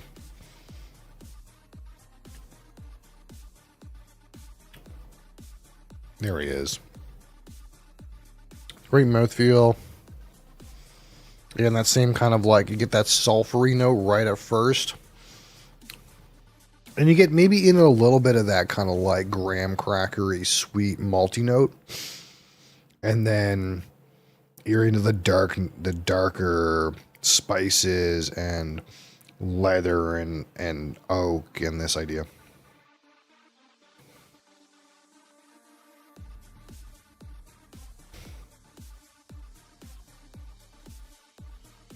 Yeah, it's definitely like a secondary. Well, man, there was a little hint of something there. But it's like a secondary sweetness. What is that?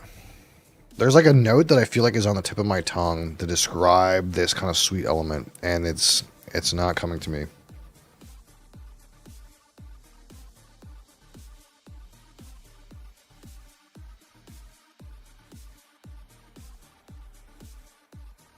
Kind of like honeycomb cereal.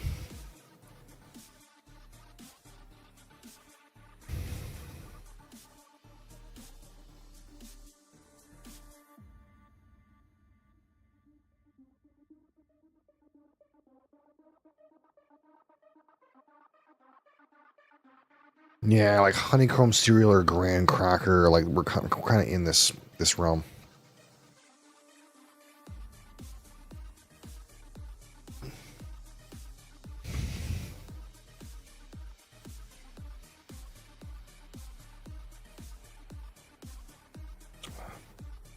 Finish starts with some dark spiciness.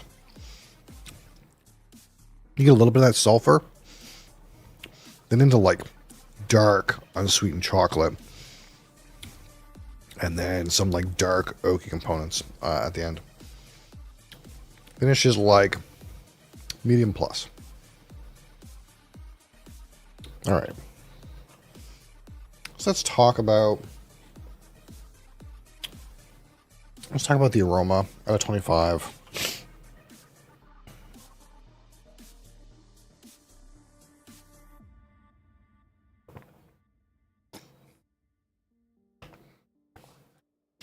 Again, you have that burnt matchstick, gunpowder sulfur character. You have that little bit of sweetness, zing, that like, again, honeycomb cereal, graham cracker. And then you also have like some very dry, kind of like cinnamon spice, nutmeg spice, kind of dry spices. Maybe a cocoa. And then like a little bit of a floral component, like I don't want to, it's hard to find a flower that fits. I'm not good at that anyway, but it kind of feels like a fresh bouquet of flowers a little bit. Kind of like that, actually. Pretty nice on the nose. Nothing emergent and vastly aromatic, but A good combination of strong notes. 19.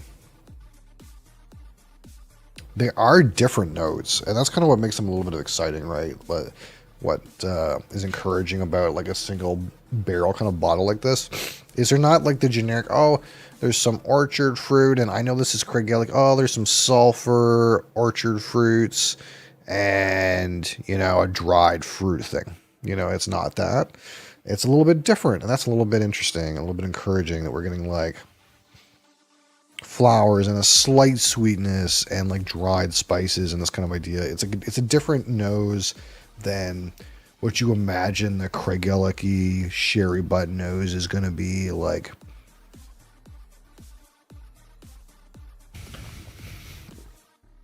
It's not like tropical fruits and sulfur and maybe a dried fruit component in the background. All right, so we'll talk about the palette out of 25.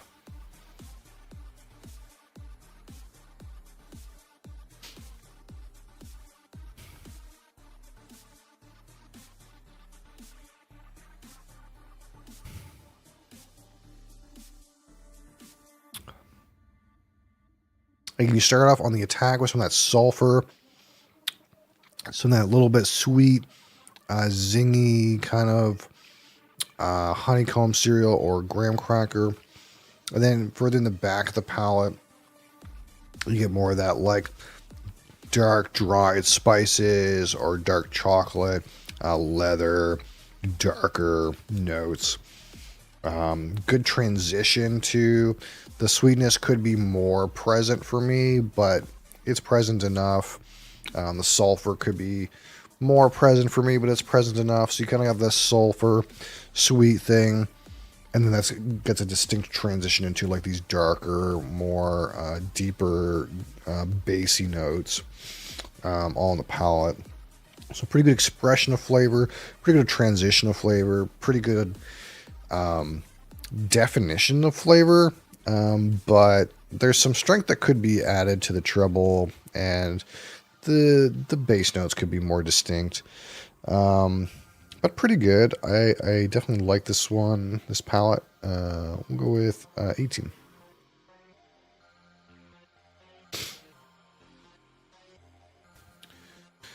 All right, now the finish out of 25.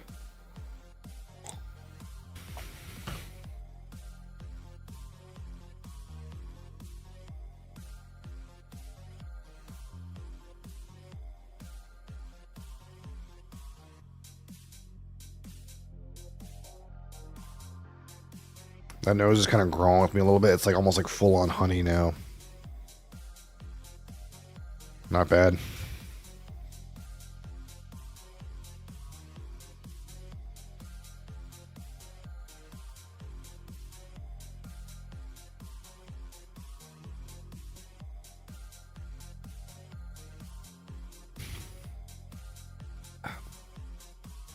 Again, you start the finish with some of that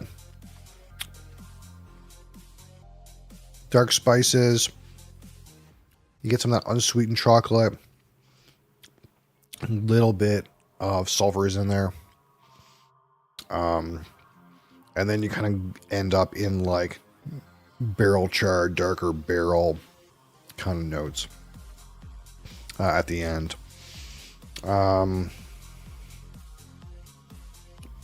Pretty good. Pretty reasonable.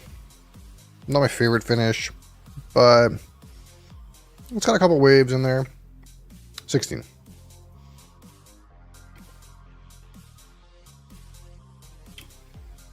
Although those like kind of dried fruit raisiny things that I think I got on the first sip like are completely gone now. It's almost like you got a little bit, like you're expecting to get some of that raisin, and you get it a little bit. It's like very dry, and then like by the second and third sip, you're like you can't get them anymore. It's like the way that I'm interpreting this whiskey is like it's so dry. It's like drier than dry. Like it's nothing. None of the fruits or flavors in here have moisture in them whatsoever. They're like turned to dust.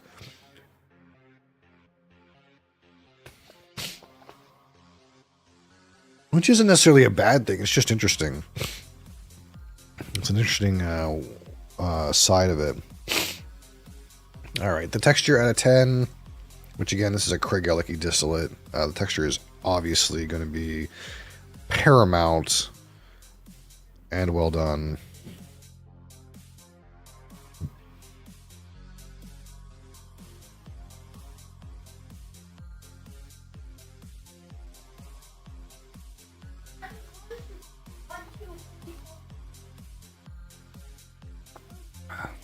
Very nice, oily, smooth, 8 out of 10.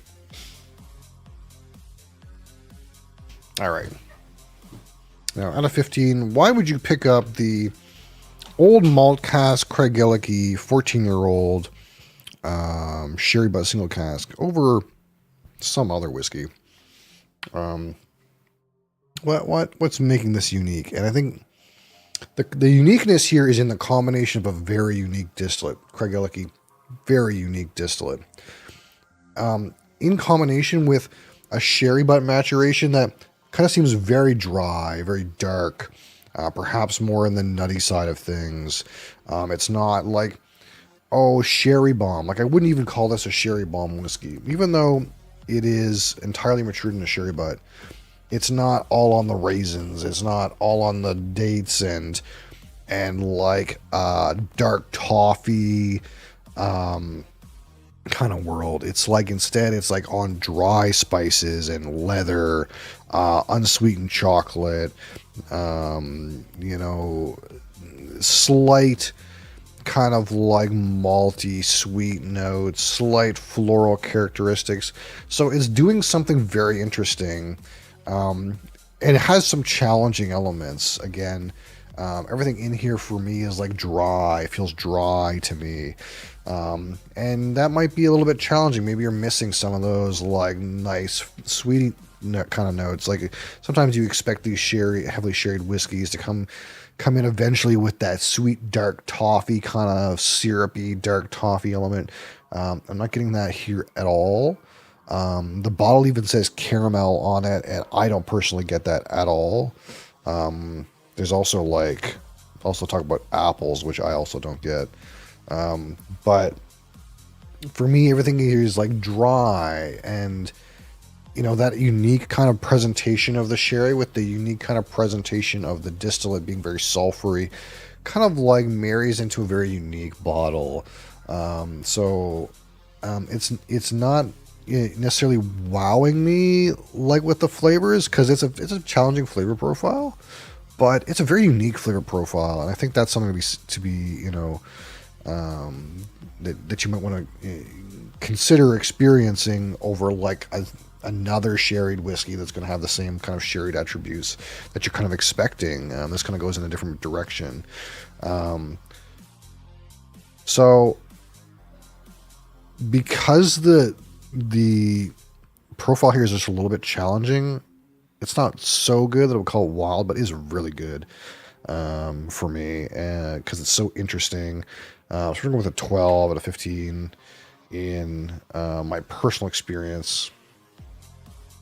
What an interesting whiskey. 19 and 18 and 16 and 8 and 12. I'll call it 73 out of 100. Boom, boom. It's great. A great whiskey. Especially if you're looking for something different. And that's what that's why you come to single cask products. Get something a little different, a little interesting. Not something you've ever experienced before. And I think this does that. I think it does a great job of making that happen. So in that way, a great whiskey.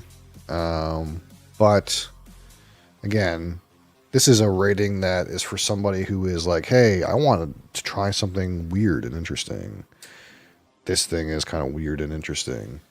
It's maybe not lovely, happy-go-lucky, everybody should try this kind of rating. It's a hey, you've been around the block, you've had some sherried whiskeys. This is really kind of different. Sulfur and dark, dry sherry notes combining into something kind of weird and interesting. Pretty nice. Pretty nice in that way.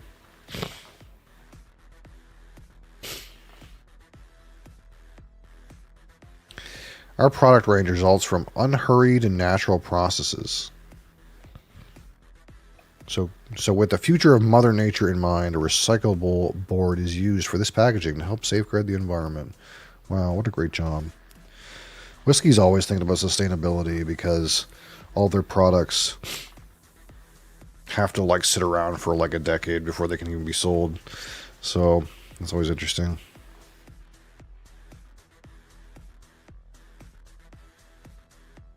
What does it say on here for notes again? Flowers, chocolate, and apples on the nose. I get the flowers on the nose for sure, but chocolate and apples is kind of weird. I'm not even close to that. On the palate, herbal with caramel and red berries.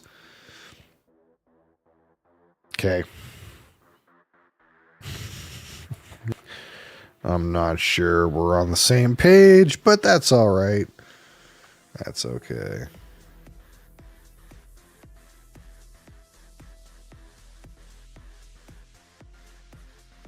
By the way, this range is pretty nice. This old malt cask. I'd like to get some more old malt casks.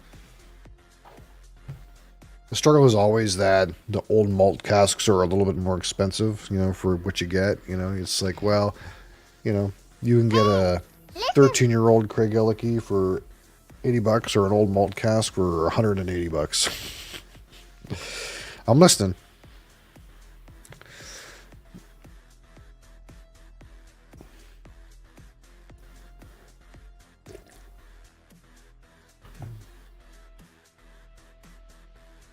Yapping about Magic the Gathering. Uh-oh. Uh-oh. This can't go well. It cannot end well. This is the kind of power creep they have in the game these days. Okay, let's see what this card is. It's a 3/4 for 3 flying. Okay.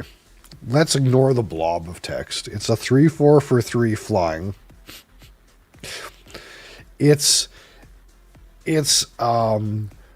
already Wind Drake, but way better. Okay. Creatures you control have, whenever this creature becomes the target of a spell or ability, reveal the top card of your library. If it's a land, put it onto the battlefield. So, if someone tries to kill your 3/4 with flying, you get to put free cards on the table.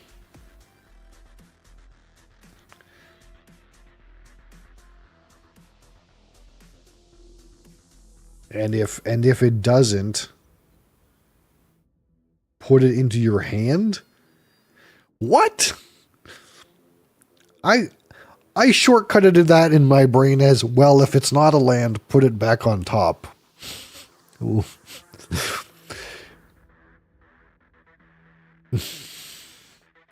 Clearly that's not the case. So you just casually play your 3-mana guy and start beating him, and if he decides to kill it, you draw free cards. But wait, there's more. It's not just that guy, it's all of your guys. I don't know.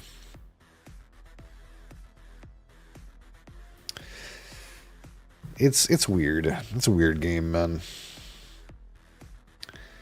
The thing that's annoying for me about the game is, like, instead of making like an interesting card, they just made a more busted card. And I understand the, like, shutting out new people thing, but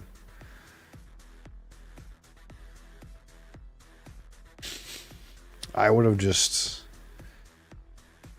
I would have just rather, like, every time I look at new cards in that game, it's like, oh, the new mechanic is some basic ass shit that is new, but it's like, okay, it's not like very interesting.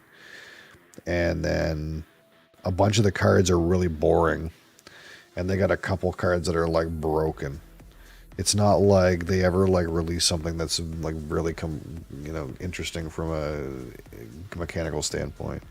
And I'm like, well, this just feels boring. Why would I want to draft this set where I have fucking trained mastodons in the set again? And then you also have a trained mastodon that's OP. So you're playing cards and you're like, well, I got my OP trained mastodon and you have your regular trained mastodon. It doesn't feel very interesting. Sajir, how's it going? Welcome back. We just had some, we just rated this one here, this old malt cask Craig Gellicky 14-year-old Space Side single malt Scotch whiskey, single cask sherry butt from Hunter Lang. I gave it a pretty reasonable score, 73 out of 100. Of course, this is a unique bottling. Again, it's one single barrel. We have a little bit of it left. A little bit of it sitting around still. And for me, it's like, again, that sulfur matchstick, fresh flowers, like slightly sweet honeycomb cereal with some darker spices.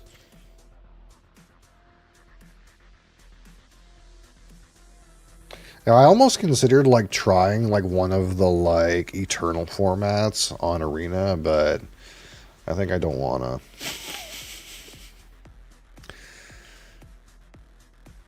Like, I was like, well, maybe whatever the oldest format on Arena is, like, maybe that would be like my thing. Like, maybe I could play that. But every time I see new cards, I'm like, nah, man, that ain't it. Looks fancy? Yeah, a little bit. It wasn't, it's not, I mean, it is, again, these things are not that fancy, I think, in the UK, but you don't get too many bottles like this around here. It's not like super expensive, but it is like definitely on the upper shelf, I suppose. Again, 50% alcohol, natural color.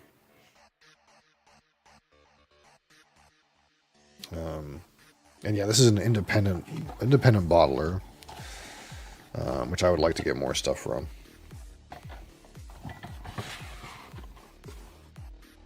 Sometimes the independent bottlers, they just know what's up.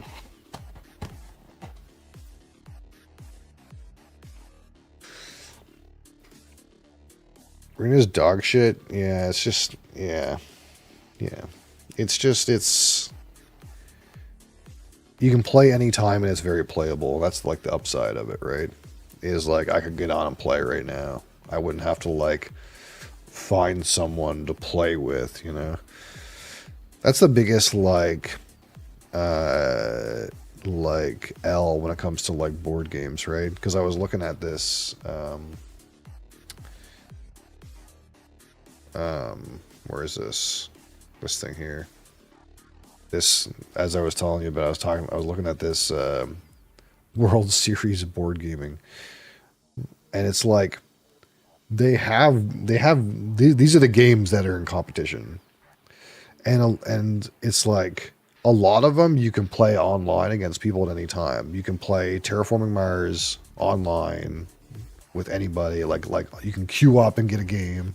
Same with White Castle and Azul, Earth, Wingspan, Castles of Burgundy. Like all these games, not this one, but this one too. You can get games of these at any time, but like, I love Brass Birmingham. Like, I love this game. But I have the game in real life, and there's no good app for this game. The only way you could like play and practice this game is if you found people in real life who wanted to sit down and play the game. There's no like good online format, unless you want to play Tabletop Simulator. So like that's like the thing that like hurts for me a little bit is like it's true for this game and for these 3 games and what else for this game here. It's like you can't just play Acquire. You need to find people who want to play Acquire and like sort yourself out to play a game of it. And that's like the pro with like a game like Magic Arena is you can just ding in there. You just ding in and you get a match. You don't have to wait. You can play any time of day. There's always someone who wants to play.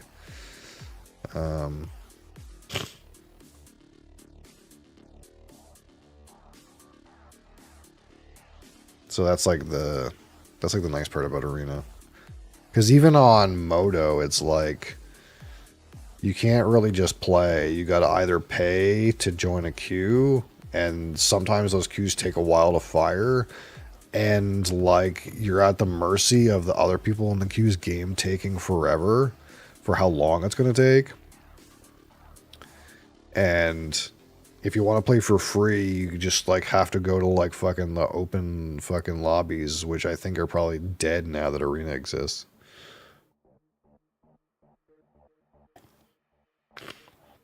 Like Modo is not it, right? And real life is obviously not it. So that's the thing about Arena.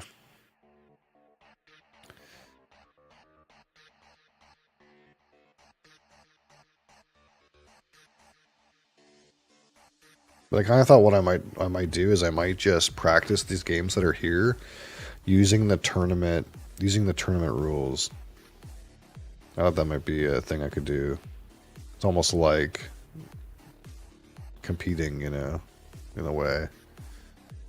Like the tournament rules for Terraforming Mars is like 4 players, Prelude, Hellas Elysium, and that's it.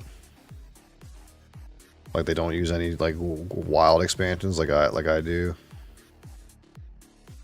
It's like Dune, Imperium, Uprising, like vanilla, Castles of Burgundy, vanilla, Roslunes of Arnak, vanilla. It's like no expansions. It's just the base game. And it's usually like 4 players to a table. And the thing that I don't like about Board Game Arena somewhat is on Board Game Arena, they have like an arena setting, like an arena mode, where you can like get an like compete in a season and get an ELO. It's like a competitive mode, but it's almost always like 2 player. And I kind of like, nothing wrong. Some games are good with 2 players, but not all games are good with 2 players. I don't want to play Terraforming Mars with 2 people. Like it's kind of a fucked game. Whereas all these like WSG rules, they're all 4 player games, which to me is like, that's a real board game, right? When you have like more than 1 person to worry about. That's kind of like the thing about board games. It's not head-to-head duels. It's like, you know, you have to worry about the table, right? Also, in board games is the learning curve. Yeah, well, that's kind of like why, like, now, you know, my physical copy of Terraforming Mars, it has every expansion. Like, if we sat down and played that, even Colin, who plays Terraforming Mars all the time, would have a hard time wrapping his head around like the turmoil politics and event system to be adding on top of everything else he already knows, because the game is so massive when it has all the expansions. I love it for that reason. But all of these like games that are like, if you played them by WSG rules, it's like, well, it's just the base game plus some stuff. And this one is just the base game, just the base game, just the base game. Like all you would have to know is like you could just take these 12 games and be like, well, these are the 12 games that you play. And once you've learned these 12 games, you don't have to learn them again, you know? And it's just the base game, right? And some of these are not complicated. This game, Azul, I don't know if you've ever played this game, but I could teach that to my mother. Okay? This game is fucking easy. Grandmas can play this game. And that's like also true of like these 2 games. And that's probably also true of Splendor and Acquire. Like, anybody could play these. Now, these other games, this game is kind of complicated. This game has some complexities. This game is not hard, but has some complexities, you know. This game is intensely brain-burny. And this game is, like, not that bad, but has some crazy amount of, like, mind fuckery that goes on with it. But it's like, yeah, like, I'd like if... Like, I taught Brian this game on the weekend, and him and I played a game, and I think Brian would have no trouble playing this game or teaching it to somebody else in 1 second. Because it's like, once you get it, you get it, and it's really kind of Terraforming Mars adjacent. But yeah, like, sitting down and playing a new game, it's definitely like a your brain, like, for someone who has a trouble with, like, focusing on, like, a long rules explanation. Part of the problem is, like, what I want to do with a lot of games is not be like, hey, I'm going to sit here for an hour and tell you how to play, and then we're going to play, and then you're going to be bored halfway through and not understand anyway. I want to just play a game, like a game that's a wash, you know? I just want to, like, get us in the game, and you're going to fuck up. Like, but the problem is, certain people don't like that. Like, anytime I would try to teach Sploon a game, he would not like if he fucked up because he didn't know something, because he hadn't learned how to play yet. Like, he would want his first to know all the rules on his first game and want to know all vectors for all decisions on the first game.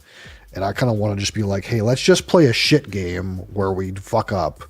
And you didn't know that's how it worked. That's not a big deal. You know, you lost because you didn't know that worked like that. Well, whatever. Like, it's a wash. Like, nobody cares.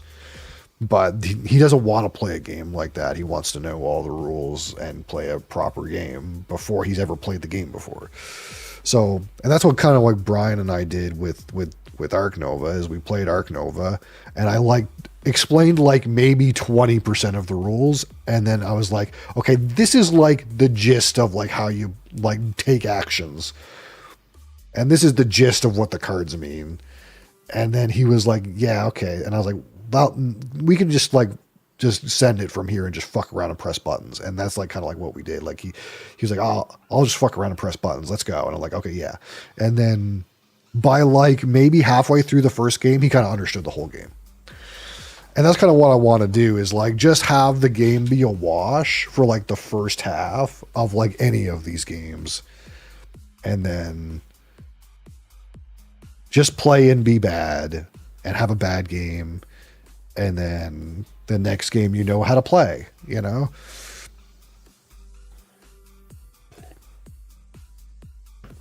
And a lot of these games are not that bad. Like none of these are Lacerda games, right? So if I could, I would rope people into playing any one of these games that's on Board Game Arena. But unfortunately, you can't play all of them. Like, you can't play this one. You can't play this version of Dune Imperium, but you can play Dune Imperium, the first version. This has an app. You could play this on Steam if everyone had the game. I don't think this has an app. This is an auction game. All these games are on Board Game Arena. And all these games, except for Acquire, are on Board Game Arena. Like, there's a rules engine. You just have to, like, look, give me an hour of your time, and we'll fuck around and press buttons. And if you kind of get it, we can even end the game before the game's over. We can just shit can the game and be like, hey, we fucked around for half of a game. Let's just start a new game now that you know how to play. But, I don't know. No one wants to do that, I guess. Brian wants to do that, I guess. Brian wants to do that, but nobody else does. Actually, I think Nilo will do it too. But Nilo's problem is like time. It's a time zone problem.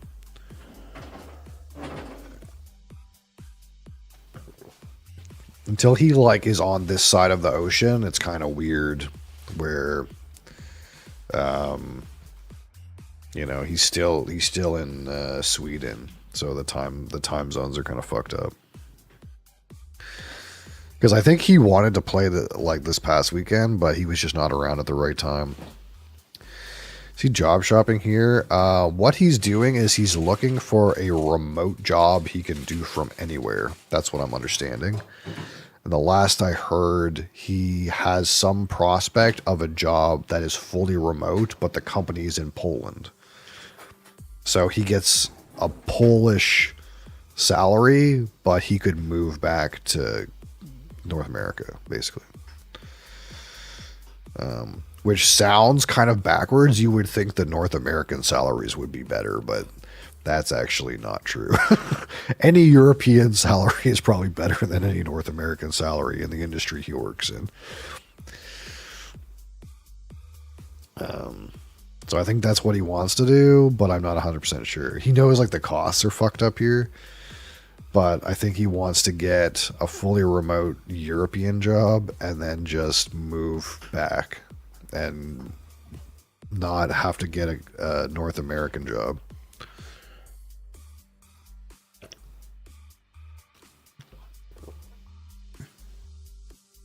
Because I think he was doing pretty well at Volvo. Like I think they liked him, but I think he's done with the place. Like I think he's done with the job, more or less. He doesn't like want to do it anymore or something.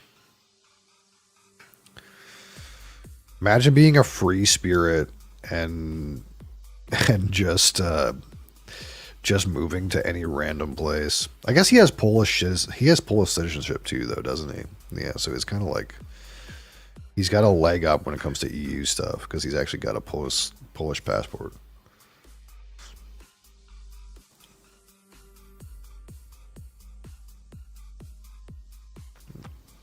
But he loves this kind of shit. I kind of hope he would move back close enough that he could like play in real life. Because it's one of those things where it's like, well, if I just want to play, no one wants to play. But if I want to play and Nyla wants to play and we get like one other person, then we just need one person to play. Makes things a lot easier. You don't have to get people together. You just have to get one person.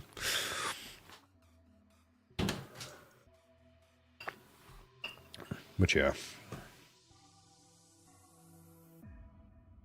Yeah, I'm thinking what I might do is I might just... I know this game, and I know this game, and I know this game. I know this game. And I kind of know these two games, but not really. And I've never played Heat. And I've never played Earth, and obviously I know this game, and I know somewhat about this game. I'd like to just, like, learn all of these games and play them on BGA with their tournament rules, which I think is just, I think it's just 4-player, like, this doesn't even have rules, it's just, like, 4-player White Castle. Just, like, 4-player tables. And then if other people like want to also jump in on that, then that would be cool. No expansions, no like crazy nonsense, just pure skill. This is an ancient game that I'm still playing a tournament for. Isn't my turn yet? You can play tournaments on this website too, but obviously ones that are real time are like a little bit more difficult to pull off, so it's really easy to get into tournaments for like long-term games. So like this match, the maximum this match can take is 1 week, and each person has 3 days. But it's like a single elimination tournament. So like, I kind of like whenever you get like an email notification every time it's your move. And you just play a move. And I know like some people have a hard time like thinking like coming back to a game and being like, hey, what the fuck was I doing in here fucking 2 days ago? But This is an easy way you can Words with Friends style play any of these games. It's just like no one wants to do that either. It's like we don't even have to be in the same place at the same time. We can just play it like this, asynchronous. But no one wants to do that. No one will sign up and join the game and take a turn twice a day.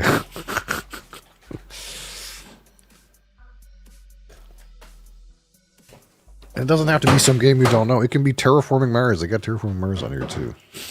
It can be basic ass terraforming.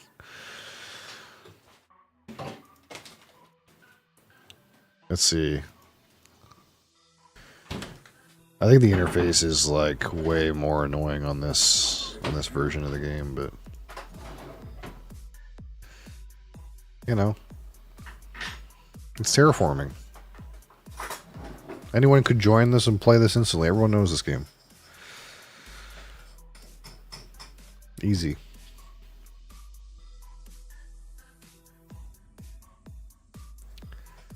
Easy. But yeah. Maybe. I'll keep pushing that and see what happens. Because if worst case scenario, I'll just play it on my own. I guess that's what it comes down to. Worst case scenario, I'll play it on my own.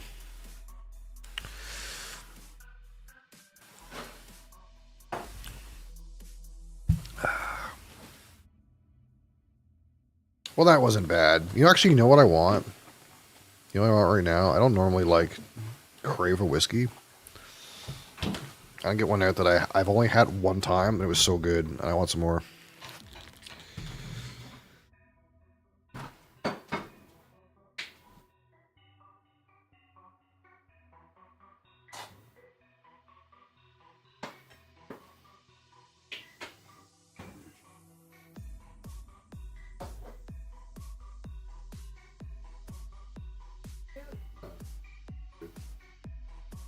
Whiskey. Food goes with whiskey.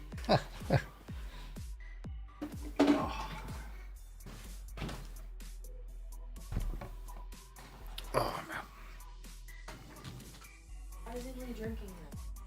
He's drinking that? Yeah, he came in the room and he went, "Good news, this is definitely the milk Grammy buys." It definitely is the milk Grammy He buys. drank half of it. That's so weird. Yeah. When's the last time he drank regular milk? It was from the bottle. What in the Like, world? when they weaned him off the formula of milk, that's probably the last time he She drank must be putting some kind of drugs in that. it. He's drinking the one I bought from the store. Anyway, yeah, this is the Highland Park cask strength rocket fuel.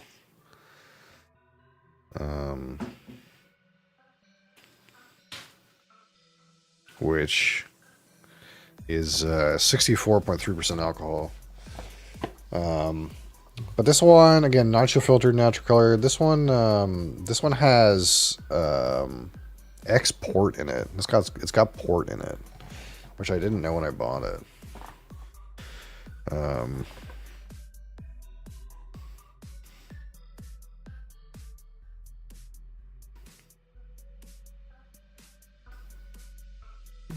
But man, is it good.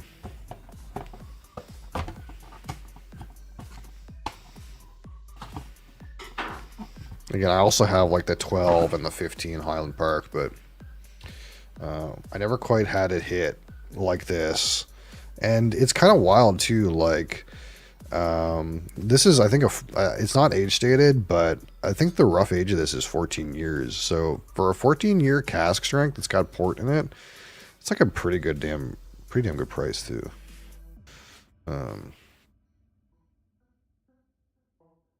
But this is one of the few bottles that, like, when I did a fresh crack video, I poured extra halfway through because it was like so damn good. Of course, it's hot as hell at 64.3, but man, makes up for like the like kind of watery Highland Parks you get otherwise.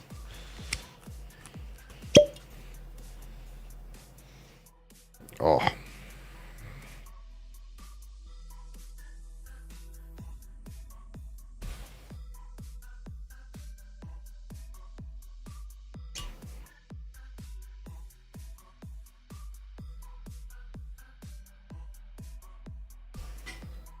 What's the other one that I was thinking of that I wanted to like drink recently? Where I was like, I haven't had any of that in a while.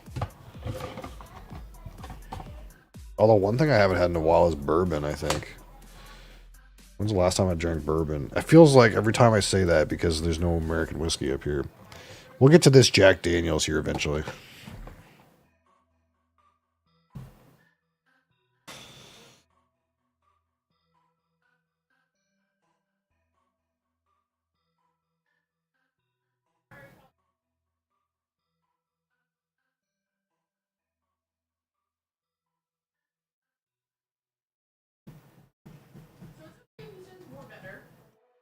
All right. Well, we're a little bit over time, but that's okay.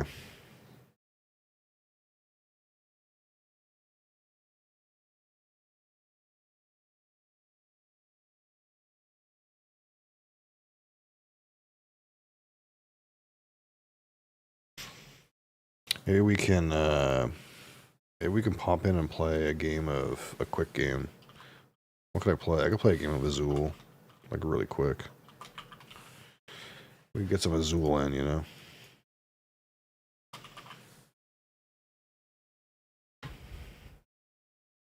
Or enjoying our beverage.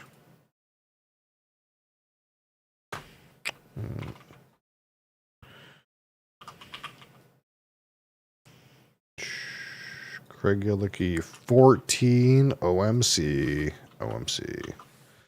We like OMC. Boom.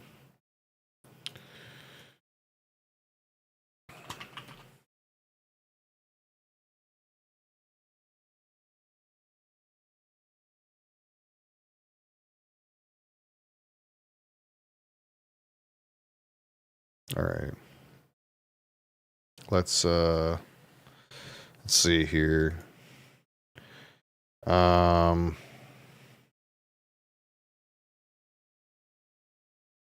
4 players. Play now. Let's play. But I'm so glad, like when I first came to this website, it wasn't as popular, but like right when COVID hit, this website exploded. Like you can play almost anything on here and get a game almost instantly. It used to be that like the only way you could get a game like really quick is if you played one of the popular titles. And there wasn't like a matchmaking system. It was kind of like there was like tables that you could just click to join. And then once they filled up, the person would start the game. But ever since COVID, this website exploded. Everyone has to accept the game, though.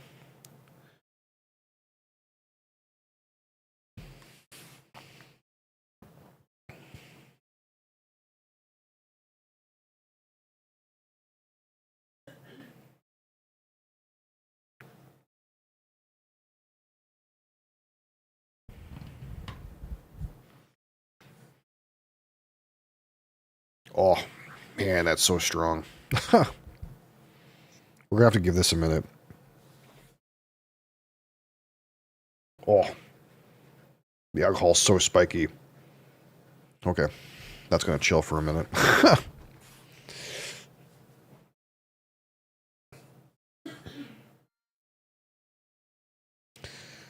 Come on, let's go. Someone keeps declining the match. Rude. There we go. Okay, let's do this here. And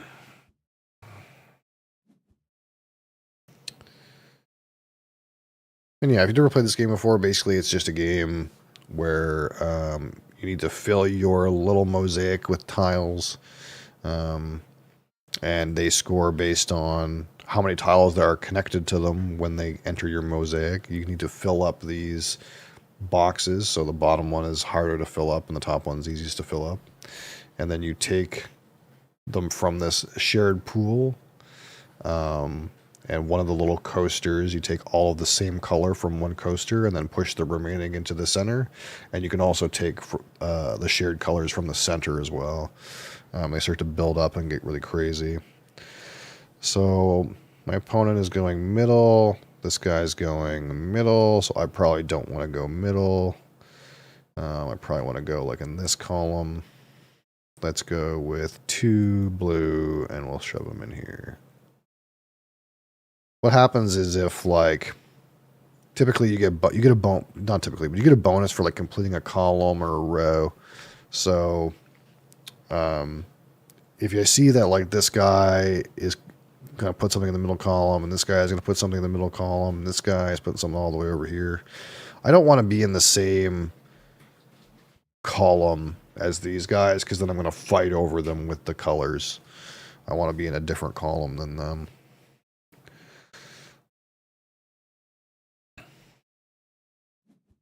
But the center is in theory like the best column, but you might have to fight over more tiles with people who are in the middle. Alright, so now it's my turn. So like if I put this and this goes here, this would be connected to this, so like 1 yellow would be good. Or here I kind of want to do these teal snowflake things. We'll try to like... If I want to get this, this is the time now, because these are connected together and I don't want to, so we'll just do that. Although it's kind of more efficient to take more tiles in an action, in theory. Cat is here. Where do I put camera?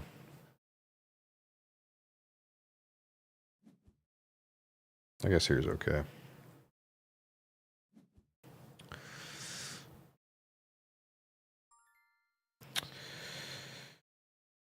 Alright.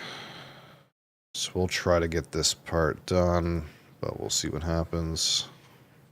We want this one, but this guy might take this one. Nope, this guy's going all black. So if you get all 5 squares of the same color, you also get a bonus. This guy's like trying to like monopolize the black squares, it would seem.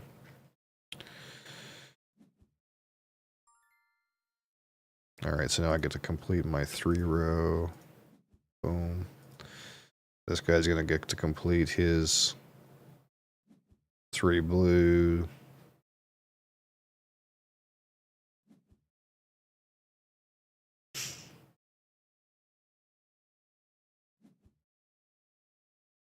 Although this guy managed to get... Oh, interesting. He went for blue here. Yeah, so this guy took a 1 red, because that would go right in his column, but he took the blue to block this guy's blue, which is kind of like rude.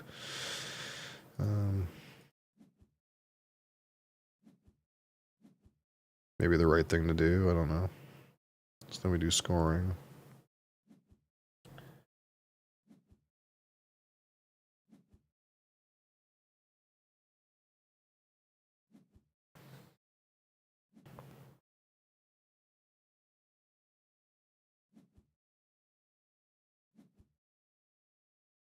Alright, so I got 6. This other guy's got 2, but he's more closer to a bonus. A black, 5 black bonus. Of course, the person who takes the first person who takes from the center loses a point, but they get to go first next round. So unfortunately, I'm kind of boned on my black row because not very many black tiles came up. And that guy snagged him, as is his wont to do. So my 4 row is kind of bricked right now. My 5 row wants reds. We could do that pretty easily. But I also want a single red and maybe a double yellow.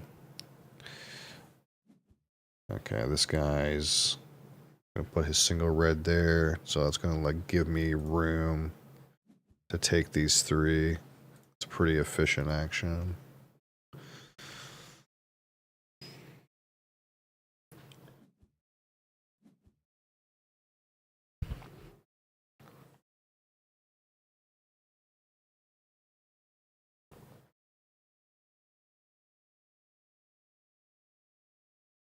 What, darling?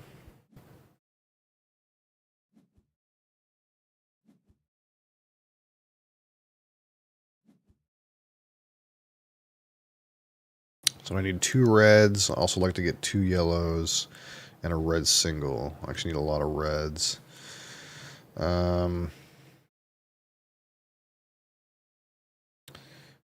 I got 2, 3 opportunities for this now. The problem is if I wait, all these yellows might end up in the center and I'll kind of get screwed, whereas I have plenty of time to get these single reds around. Let's just take this now.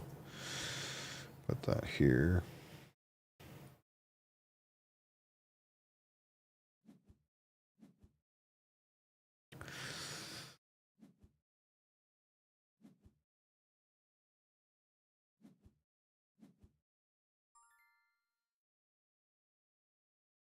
So one of my options here.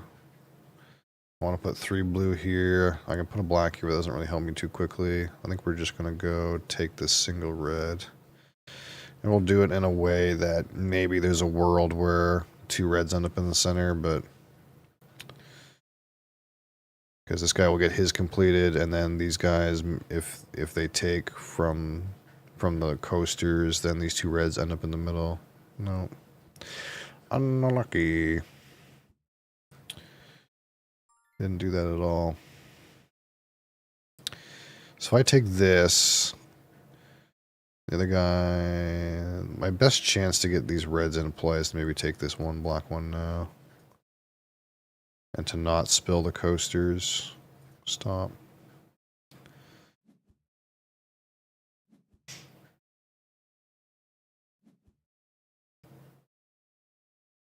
This guy might take this now, though.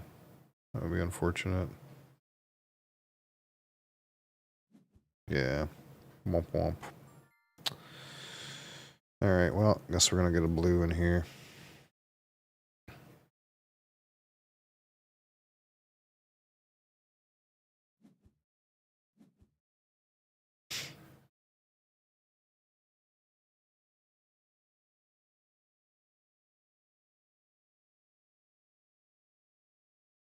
I feel like I would need a lot of permutations to get better at this game. I think these guys are already better than me. It's really easy to, like, play the game and kind of veg out about what you need, but I think, like, the next level is, like, trying to play moves in advance and what other people need. That's, like, where the,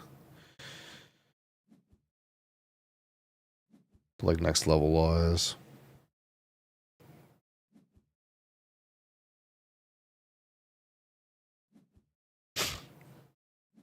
That being said, my score's not too bad.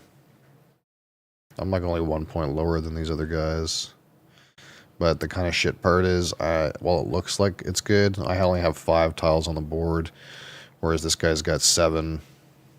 This guy's got 6. So it's kind of like they're ahead of me a little bit in that way. Because it's kind of like an engine build, right? The more tiles you have, the more connections you can make, and the more connections you can make, the more points you can score. Oh, someone's at the door.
All right.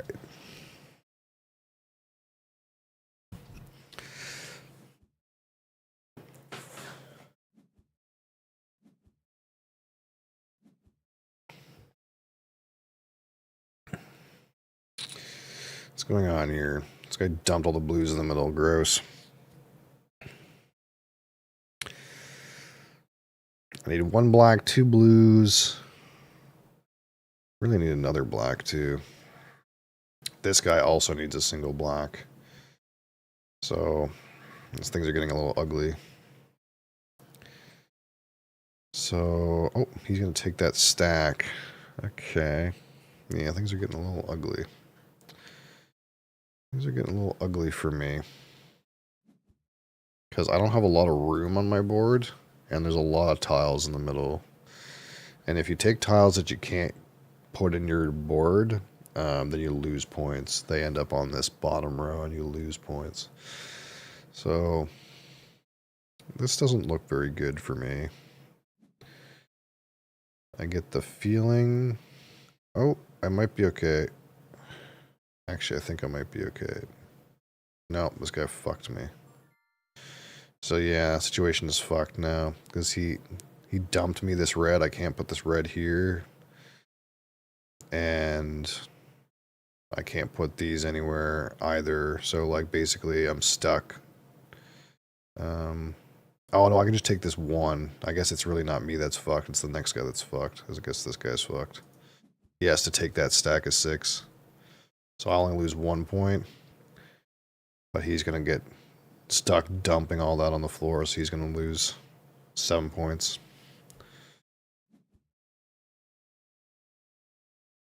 I guess I didn't really get fucked. I just couldn't place it at all. So I lost a points to gain points. But blue would have been good to gain points. But yellow ended up taking it on the nose. He's going to end up losing 8 points total.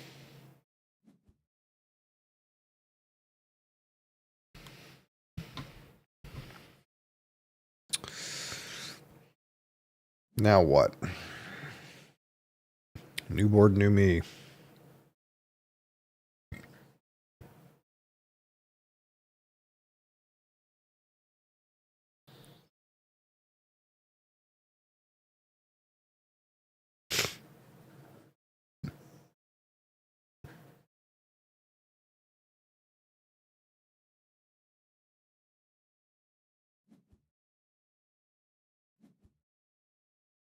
Ooh, that 2 blues kind of nice.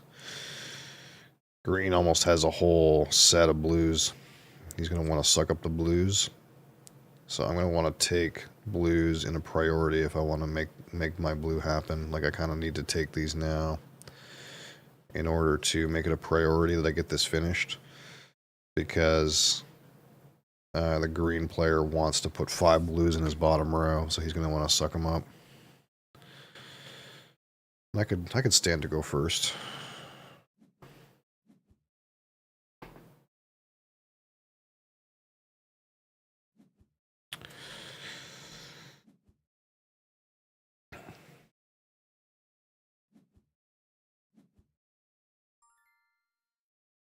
So what do I want? I'd like to put snowflakes in 4, which is not too possible.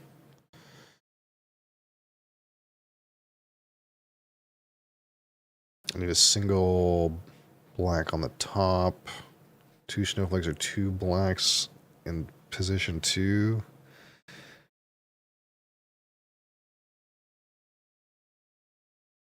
It's kind of rough. I don't want these yellows like at all.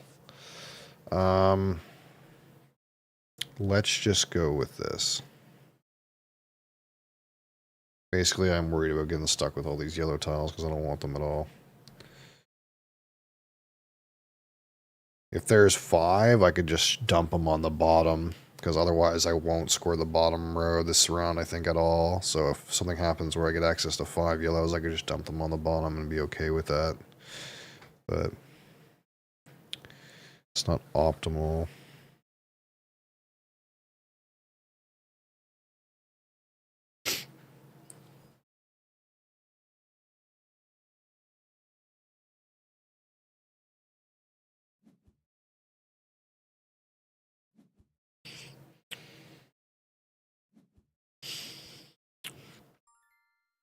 guy's going to take him. Okay.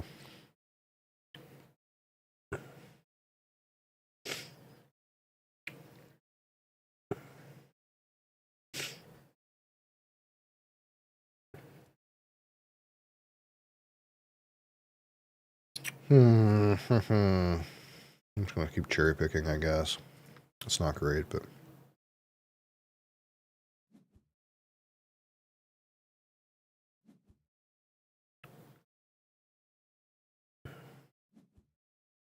Oh, yeah. It's like as soon as I open myself up to needing one more single black tile, these two guys just snatched from me. It's like they're playing my board. They know what to do. I don't know what to do by comparison. Alright, so here's that thing again where I could put 2 snowflakes here, which is closer to what I want, but I could take this, just take this 5 stack and put it here because this won't score anyway. But I guess this guy kind of wants this. This guy's not going to want it. Yeah, it kind of hits this guy if I take this 5 stack too, I think.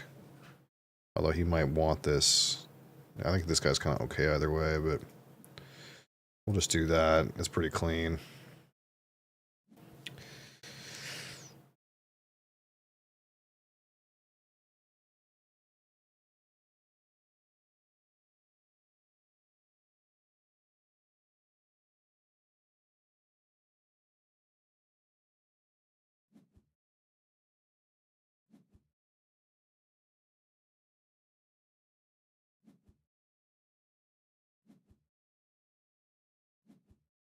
No, this guy's scoring big, dude. He's just got so many more tiles on the board.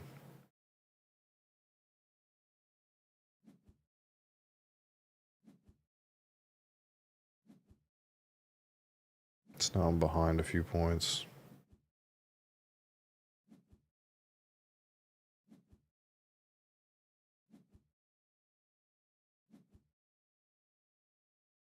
And this yellow guy's board's a bit deceptive too because he actually has 10 from having 5 black tiles scored. It just doesn't count yet. What I want to do... Look at that. Look at these 4 snowflakes on one coaster. That's a big snatch right there.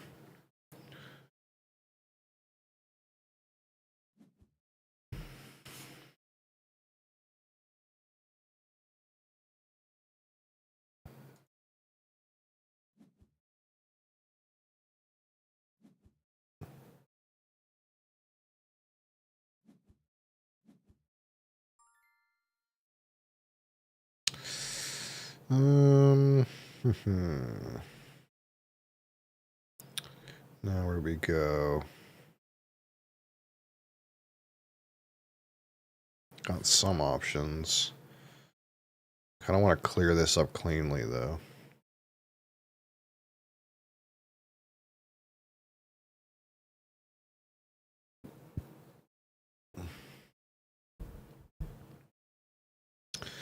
Depending on what happens, this could be the last round. It depends if the yellow player puts 2 reds in his second row.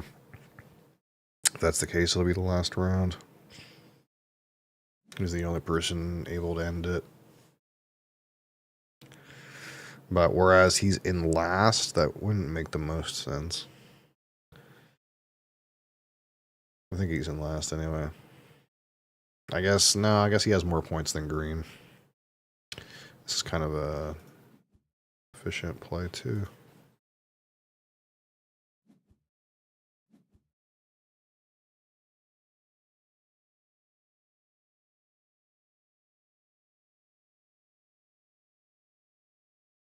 Well, now I'm kind of in a bit of a struggle for where to put anything else. Depending on how this board shapes up.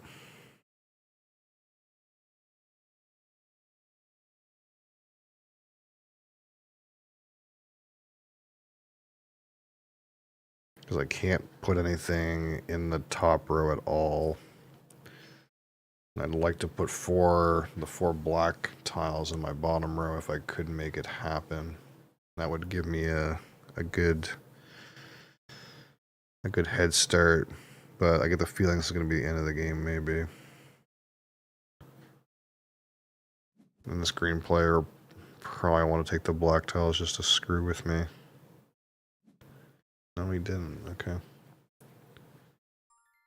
So if I take this, someone takes the coaster and then 2 more. Okay, so I'm not going to get screwed if I do this. I don't think. I have to think about. Actually, it doesn't matter. I can't place any red or yellows in any column anyway. Like, it's the only play I have.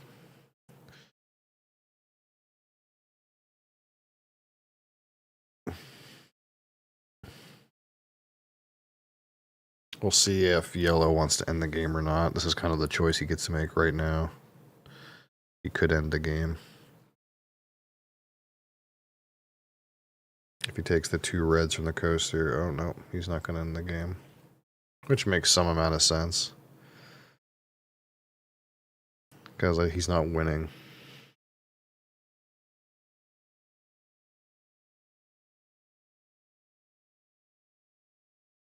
Give himself another round to maybe get 5 blues.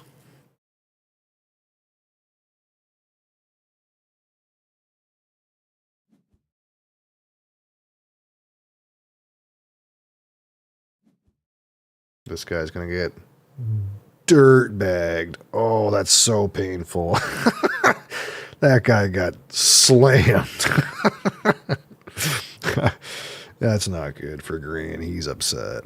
I'm pretty sure. He made a red meeple face in the chat. I'm fucking lucky. He got murdered. Murdered just there. How many points is that? 1, 2, 3, 4, 5, 6, 7, 8, 9, 10, 11, 12, 13, 14 points.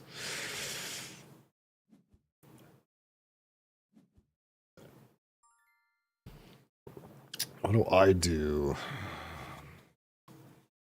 Yellows is kind of doomed. I really need this black single, though. This needs to happen. Because that's a lot of points right there. It's 7 in the column and 10 in the set, so it's big. I have to make sure I get that done. Something weird doesn't happen.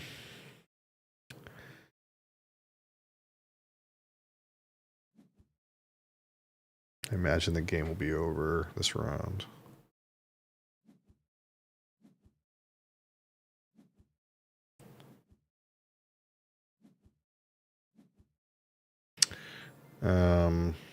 I could end the game, put a big 2 in right now.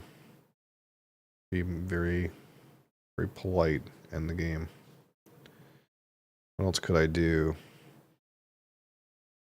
Work on 4 reds. There's only 4 on the board. Seems unlikely. Take a single otherwise. Yeah, I think we're just gonna usher in the end of the game here. Get a good 7 points plus 2. I don't know if I'm winning, but I have a lot of points. So I feel pretty good.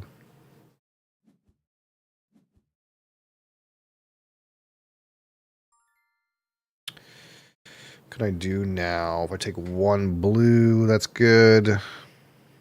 These reds will never transpire.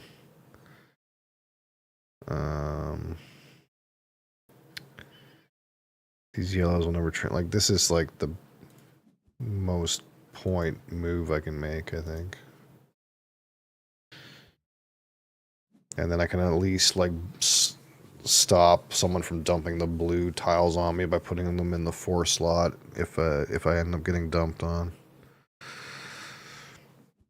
I can't really score those any kind of reds or yellows. I guess I can put in 3. My board's kind of clogged is kind of the shit part, but other people's boards are clogged too, so I think now that I'm thinking about it out loud, the last round of the game I think is very important because a lot of people can't take certain tiles. They just can't. And if you're paying attention, you can really force guys to put stuff on the floor and make them lose a lot of points. Like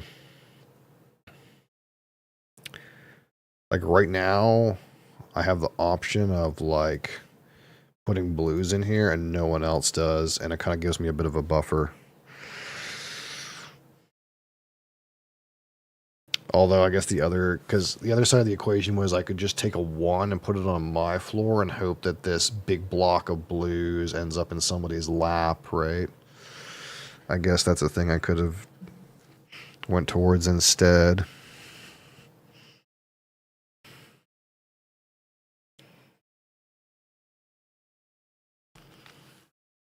Since it can't really end up in my lap.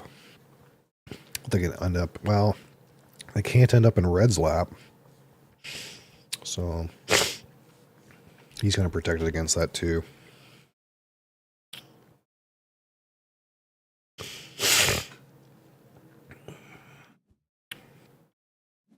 But I can score. I can actually even just score these blues. That might be pretty good too.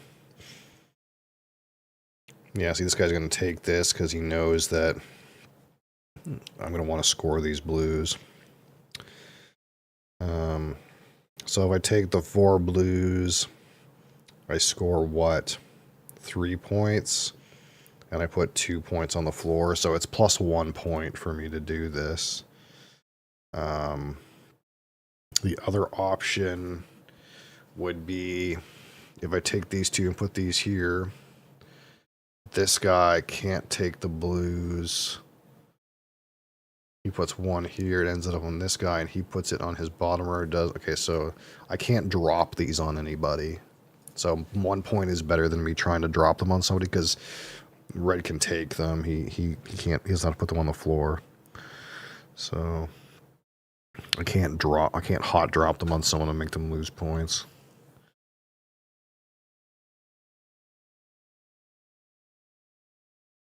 So we'll see.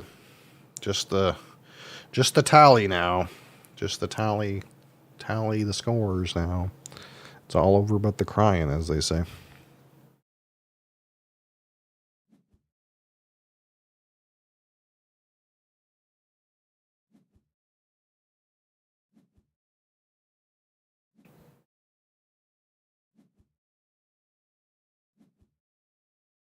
Alright, Red's at 62 before endgame.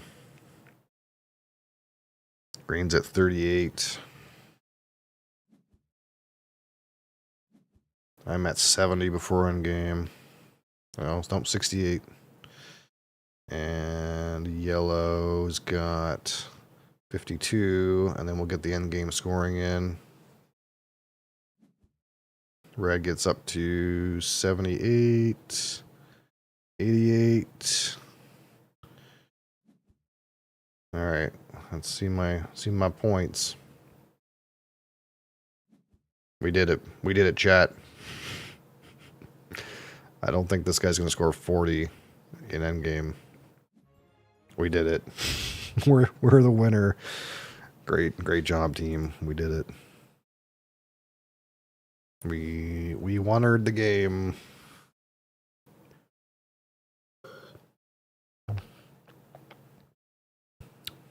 Nice work. I got 45 elo. I'm a big gamer now. All right, excellent. That was fun. I enjoyed that. In a very dry manner. All right, thank you guys for watching. Thank you guys for being here. I'll be back tomorrow with some probably See the Stars. We'll continue with some See the Stars action. Yeah. Thank you guys for being here. If you want to play async board games, please join my games. I'll post some. Other than that, yeah. Peace. See you tomorrow.